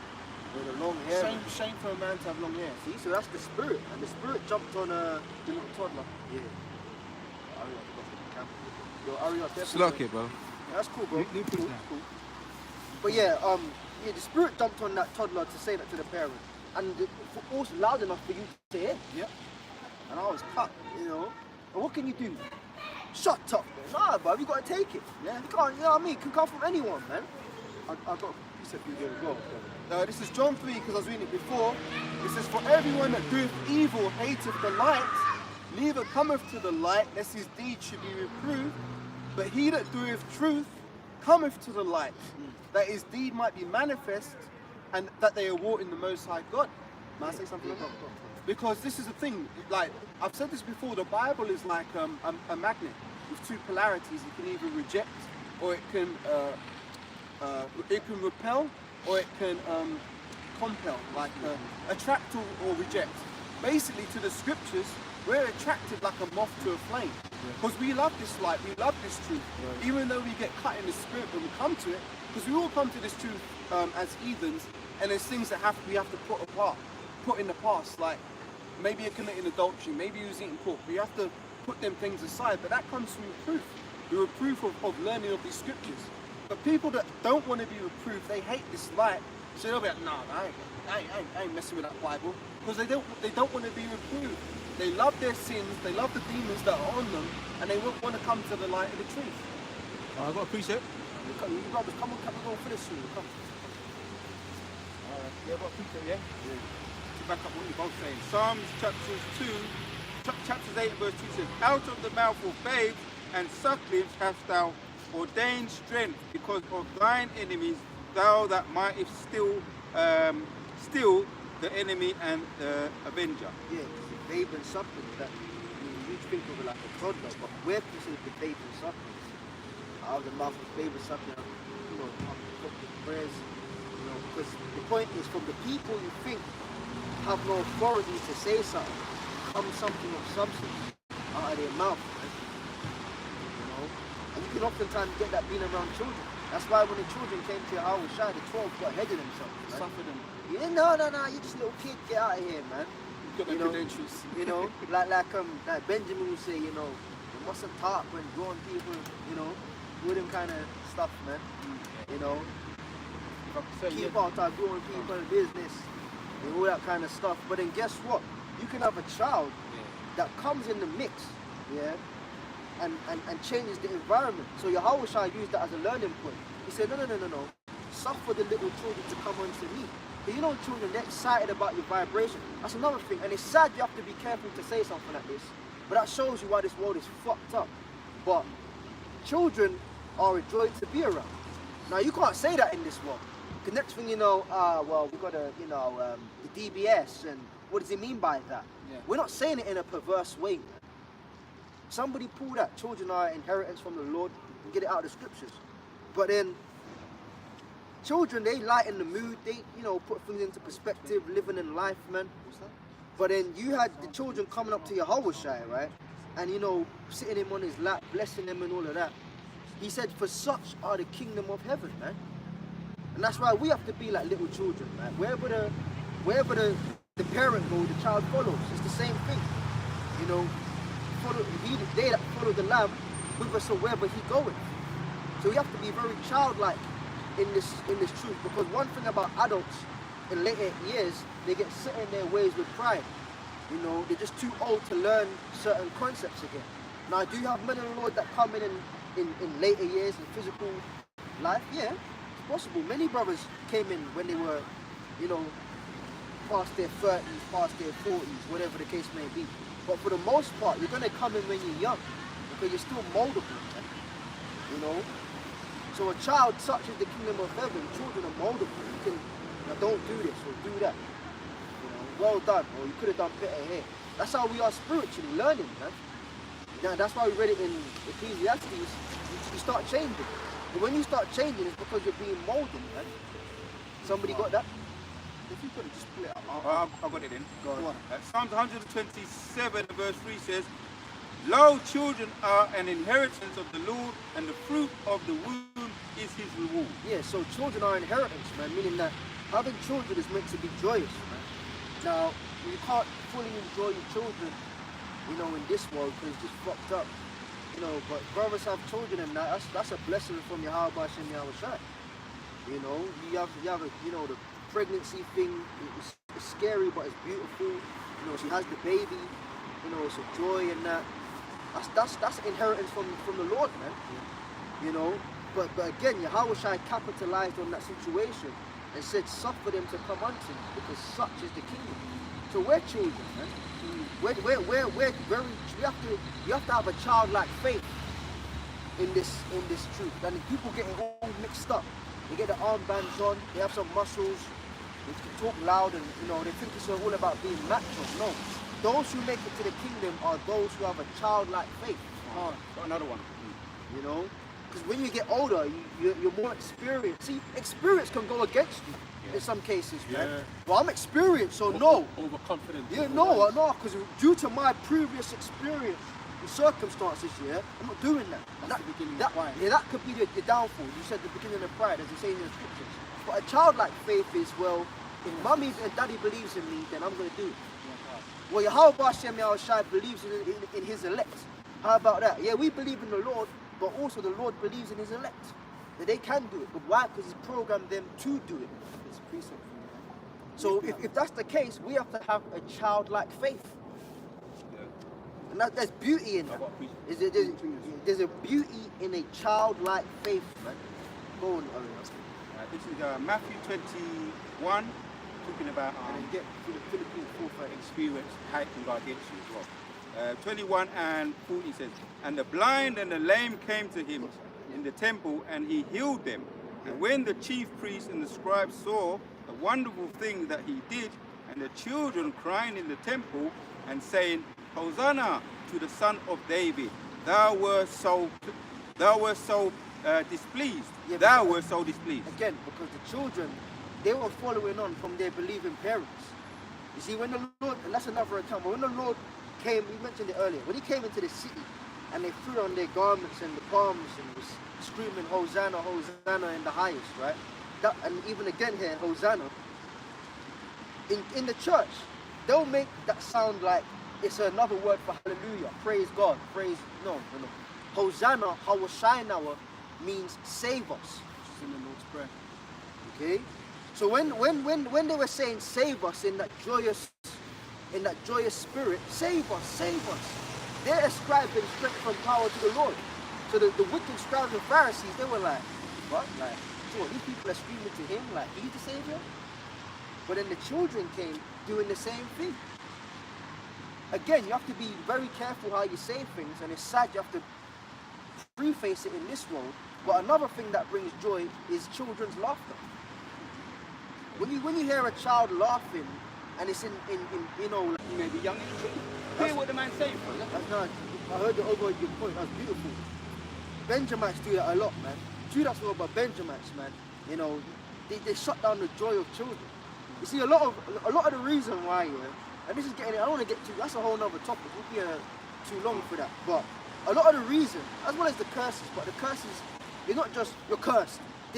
How it plays out on the earth, there's reasons why certain curses come to pass. A lot of the reason why Jake stab and shoot each other is because they were shut down at home. They don't know how to communicate. The first people that you communicate and was it primary caregivers, the mum, and the secondary caregiver would be the dad and the rest of the family and that. A lot of Jake went through neglect at home. Yes. Anytime they wanted to show their parents something, nah, we ain't got time for that. Yes. Nah, you know, it's So like, even asking simple questions, why is this like this? yeah. You tell it to me from experience. I am. bro, son, bro, I have this one auntie, yeah. I don't like her, man. To be honest, man, she just shut shit down. And you know what showed it was a demon, yeah? Is because that auntie, I have a lot of cousins, right? I come from a kind of big family, but there's a lot of us that's like born in the same time, yeah. And she's the auntie that figures herself the one that is like the kid-friendly auntie. She always wants to take children here and there, but she's the most miserable with kids. So it's like, why the fuck do you want to be the auntie to be taking children here, there, and everywhere, but you're miserable around the children? You know? I remember one time, oh man, that was wicked, bro. I remember one time, yeah, I got family up in you know, Manchester. I got family all over the country, but some of them are in Manchester, yeah. And my older cousin, she just got a house, and the house had a jacuzzi in it, yeah. So then my auntie goes, yeah, so if we get to we got the train there. If we get to Manchester in time, you know, I've spoken to the older cousin, yeah. I even spoke to that cousin the other day. She was branding that. We started laughing. She's like, I'll let you each have a turn in the jacuzzi. This is my auntie saying this, yeah. And she's taking us from London up there, right? So we get there now, and there's little like 5, 6-year-olds all excited to go in this jacuzzi, right? And then you know what she did? She got my older cousin to run the jacuzzi, put the bubbles in it, bring us into the bathroom where the jacuzzi was. You're not going in it. Why did you do that, bro? Yeah, man. And there's little children. They you all- want to see the bubbles. yeah, you're all pissed off because it's like, what's the point? You showed us this dream from London. That if we get to Manchester, you're gonna let cousin so and so run the jacuzzi, and we can get in it as little kiddos. Yeah. She ran the fucking jacuzzi, made us go in the bathroom, Yeah, you're not going in it. No. It's like a mini swimming pool, isn't it? Yeah. And kids love swimming pools. That's just wicked, like. We weren't misbehaving. We didn't do anything wrong. But she made the cousin run the bath, run the jacuzzi, just so we could get excited to say, no, you're not going in it. Tell me that's not wicked. Yeah. Like, come on, man. That's why the scriptures speak about being not tyrants to your children. You can't be a tyrant. You know what I mean, bro? You gotta discipline them and stuff, but what do you need? Like, what are you doing, man? You know? It's crazy, man. And then it's funny because that particular auntie, yeah, she called me this week actually. You don't come and see me. Ah. And I'm like, yeah, auntie, I'll come see you soon. But she gotta figure out why. Why don't I come and see you, man? Why don't I come and see you? Because you were just a menace, bro. Like, why are you doing that for, man? You're not going in it, nah. You know, Benjamites, nah. It's like cooking someone a plate of dinner, right? And you put it in front of her like, you're not eating that. Yeah. I mean, what's the point? And your mouth is watering. Yeah. And let's read a few more, man. Anybody got anything? Go for Philippians. Yeah, read that. Yeah. Back on the topic, man. This is Philippians chapter 4 verse 13. See how? holding. Oh, that's the spirit. Yeah, that's exactly what I was holding, yeah. But that shows you that the spirit of Yahweh Shai, yeah, it wasn't like a rejecting spirit, man. That's why, like, even people come to the camp, man. We've learned, you know, we first come in, we kind of get a bit excited. Fuck off! nah, man. The woman came up. You say hello. How you doing? Hello, innit? Yeah, have a nice day. You ain't gonna be mean to people for no reason. You know what I mean, bro? Man, just come to the camp. You're Edomite. Yeah. She could be a Jake. You don't know that. No. And even if she was an Edomite, man, you cut them tactfully. Yeah. That the spirit of Yahweh Shai is not that. You know what I mean? Like domineering. I'm just here to bully you. The camp ain't an opportunity to take out your weekly frustrations on people. Yeah, like Beat the brotherhood or people in the public, man.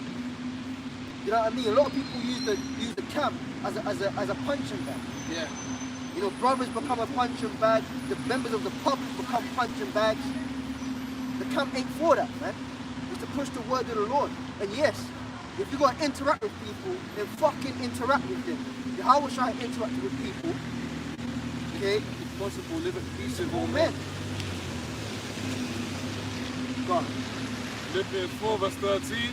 I can do all things through Hamashiach Yahushua, which strengtheneth me. Yeah, I could do all things, man. Because you was talking about it earlier about when the demons come and like they come into your head and say you can't do that, and then you know thoughts of doubt and stuff. No, man, the scripture says we can do all things. I can do all things through. Read it again. Philippians 4 verse 13. Get that one, say it, I it can says, do we all are more than things conquerors. through Hamashiach Yahushua, which strengtheneth me. Yeah, see, there's some points to consider there. All right. Again, the pathway.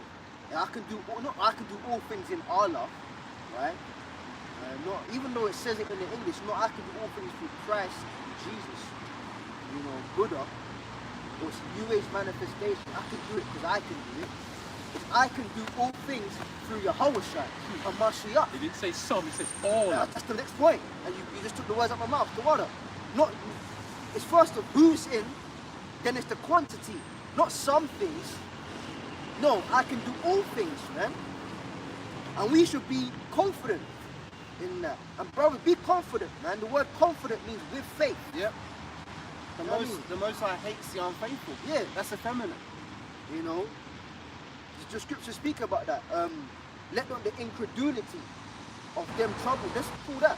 Is that in Ezra somewhere? Yeah, you can get that. Just read that. Because that word incredulity, and if we're going to finish on this, then we'll get that. I want this first. 2nd Ezra 15 and verse 3. Fear not the imaginations against thee, let not the incredulity of them that trouble thee. Yeah, because what we're doing is against the odds. This whole ministry is against the odds, man. You know, starting from the Edomites on down, the banking elite, man. Nah, they ain't gonna do it now. You got your own people, you know, you got family members. You guys know who I'm talking about by now. You still into that? Yeah, well, you still doing that? You know, everyone is against you because they think you're gonna fail. They think the path you're on is one that has no fruit at the end of it. There's no reward at the end of it, you know? So it says, read it again. 2nd Ezra 15 and 3. Fear not the imaginations against thee. Let not the incredulity of them trouble thee that speak against thee. Yeah, let not the incredulity. Credit means a belief or faith. Yeah? That's why if your credit's high in the banking system, they'll give you a loan. Because according to their metrics, they have faith that you'll pay it back. But if you have low credit, it means that they have low faith. That's the bank's faith in you. They have low faith in you that if they were to give you a loan, your ass couldn't pay it back. Because you're financially irresponsible or you just don't have enough money to pay it back. So they won't loan it to you. So if the banks use faith, which is credit, right? The word credit goes back to the word faith or belief. So the incredulity is the disbelief. Those without faith, you're going to be, the Lord will have people surrounded around you that don't have faith. You may have family members that's of another faith system. You know, well, I believe in Allah. Well, I believe in Jesus the Christ. Well, I'm into Rastafarianism, so good luck to you in that, the Hebrew thing, but I'm into this. They'll start mocking you. Or what? Where it's a, you said the Lord's coming back. Look, see, it's been 5 years now. Haha. That's the incredulity. Let not the incredulity of them trouble you, man. So you're gonna have people and voices in your mind all the time. Don't let it trouble you. Trouble you. As they say, let it be a water of a duck's back. Yeah? The duck is in the pond and all day long. You think it's worrying about it's natural for water to go down its back. So as water is natural to go off a duck's back, you know, a criticism, scoffing, you know, disbelief from all external sources has to be natural to us. But the scripture says, don't let it trouble you, man. Reading. One more verse, verse 4. For all the unfaithful shall die in their unfaithfulness. Yeah, so the script is going to flip, man. All your shit talking and scoffing, like Ariane mentioned, the scoffers went down. But then, they're still there. You know, they've gone down in quantity because of the C19. Oh shit, maybe they do have a point. But they're still there, man. They still hate watching on the video, you know, tapping away in the net and that. But guess what? The scripture says that all the ungodly are going to die in their unfaithfulness, man. So you continue on that path of scoffing and taking the piss, what awaits you? Death. And the scripture says the same shall know it. Death by pain, man. So it's gonna get fucked out of everything. You got something, man? Yeah, you call for this. But I want to finish on this and then we'll close on the Philippians 4 verse 13 again. Yeah. I can do all things through Hamashiach Yahushua, which strengtheneth me. Notwithstanding, ye have well done that ye did communicate with my affliction. Yeah, so I can do all things, man. So, you know, we're heading into, well, I keep saying that, you got to change that. It's not about heading. We're in some serious times. And we're going to go deeper into them serious times. We got to pray to the Lord, man, that, you know, He keeps His Holy Spirit upon us. And that we remember that we can do all things. Remember, brothers, we're in a world that puts Jake down in every way, shape, and form. Everything's red, everything's a stop sign, everything's limitations. The psychology of fucking leaving your house and going shop is being told no over and over again. You know, overcoming obstacles. So we have to righteously wash our brains through the washing of the word. You know, wherewithal shall a young man cleanse his way, right? By following these scriptures, man. Saying these things over and over and over again. I can do all things through Yahweh Shai, man. Got that? And as spiritual, you said that, beloved brother, because what Esau did, right? He fought the affliction. Yeah. And it's everything, I just say, the stop signs, this red, that, this, everything. The food we eat, what we drink, everything has, the Esau has his hand in it. Yeah. You know what I mean? Yeah. So they have a lot to pay for. He's gone overboard. Overboard, that's it, the word, overboard. They forwarded the affliction. They forwarded it, that's it. This is Romans 8, starting at verse 36. As it is written, for thy sake we are killed all the day long. We are counted as sheep for the slaughter. Nay, in all these things we are more than conquerors. Romans 8, 36. As it is written, for thy sake we are killed all the day long. Yeah, for thy sake, man. We're killed all the day long. You know, we may be, you know, biologically alive and that. You go bed, you wake up by the mercy of the Lord. But we're killed, man. We're just in a situation of death, man. You know, the food you eat is shit. Yeah, the water you drink is shit. The water you bathe in is shit. Right?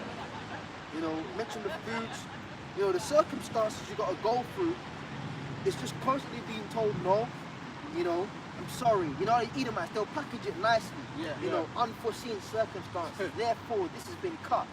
You know, you can't. You know, I'm afraid. They Yeah, always used to yeah. like Yeah, say, no. I'm afraid. They do the first. Yeah. Yeah.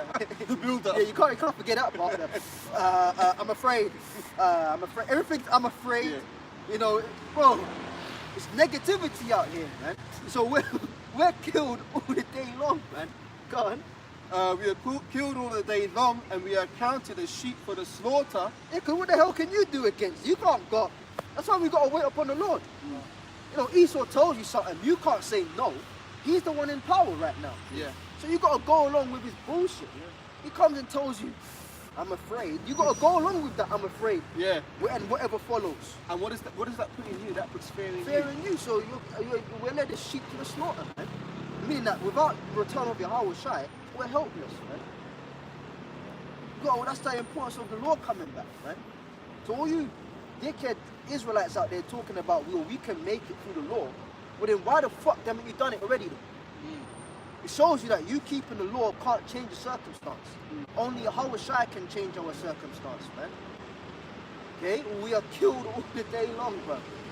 Oh, it's like it's a quick point because that I'm afraid thing.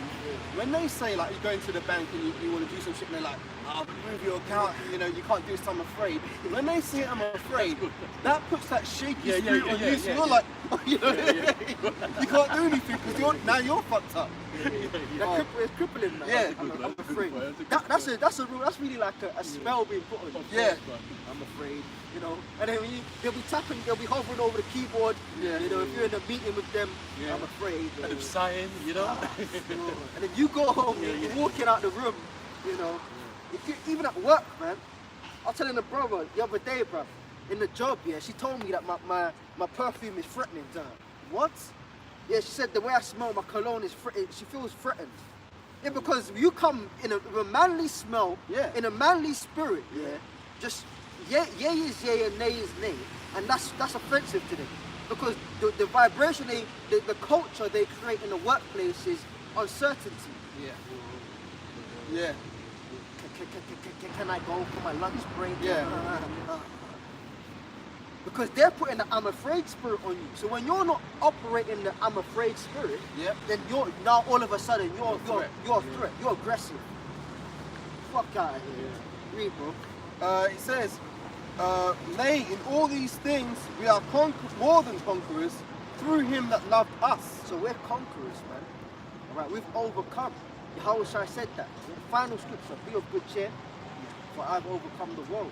So we're not in that scared spirit, man. Now does the flesh sometimes get a bit jittery and weak? Yeah, that's the flesh. Even Yahweh Shai's flesh got jittery and weak in his hour of temptation. So will we feel like that? Most likely. But the reason why we're going out here week after week, drilling it in our minds, is that despite the flesh, we're able to say like our Lord, but let thy will be done. We're not going to give in to the flesh, Lord willing. But we're going to do what the Spirit requires. You got that? Yep. Go on. John chapter 16 verse 33. These things I have spoken unto you, Yep. that you might have peace. In the world ye shall have tribulation, but be of good cheer. I have overcome the world. So Yahweh Shai has overcome the world. So we're not afraid, we're not scared, we're not sad. We're of good cheer. The scripture says, lift up your heads for your Yeah, redemption redemption draweth draweth nigh. nigh. So our heads are lifted and we're in good spirits because Yahweh Shai has overcome. Man. And to add to that, brother, as the scripture says, you know, yeah, it says that the servant is not greater than his master. Yeah, So so- if Yahweh Shai said that the things that he went through, Yeah. right, and the things that we're going through, that's why he says call it a light affliction. Light affliction. The things that he's been through, Yeah. right, and telling us, if I've overcome that, You can which overcome. you'll never go through, You can overcome. right, you can overcome it. That's a good So that's point. powerful, man. You know, Good point. Rockefeller Yahweh Shem Yahshai. That's a good point, man. Yeah. Yeah, man. You know, be of good cheer, have overcome the world, man. So, Esau, you tried and you failed. You know, we gonna keep pushing up. Is that we finished on that, ain't it? Yeah, that's Man. Hey, so shalom, man. Lord willing, we catch you Shalom. next week, man. Hey, shalom. Shalom. How about you, man? Yahweh Shem Yahshai. Shalom.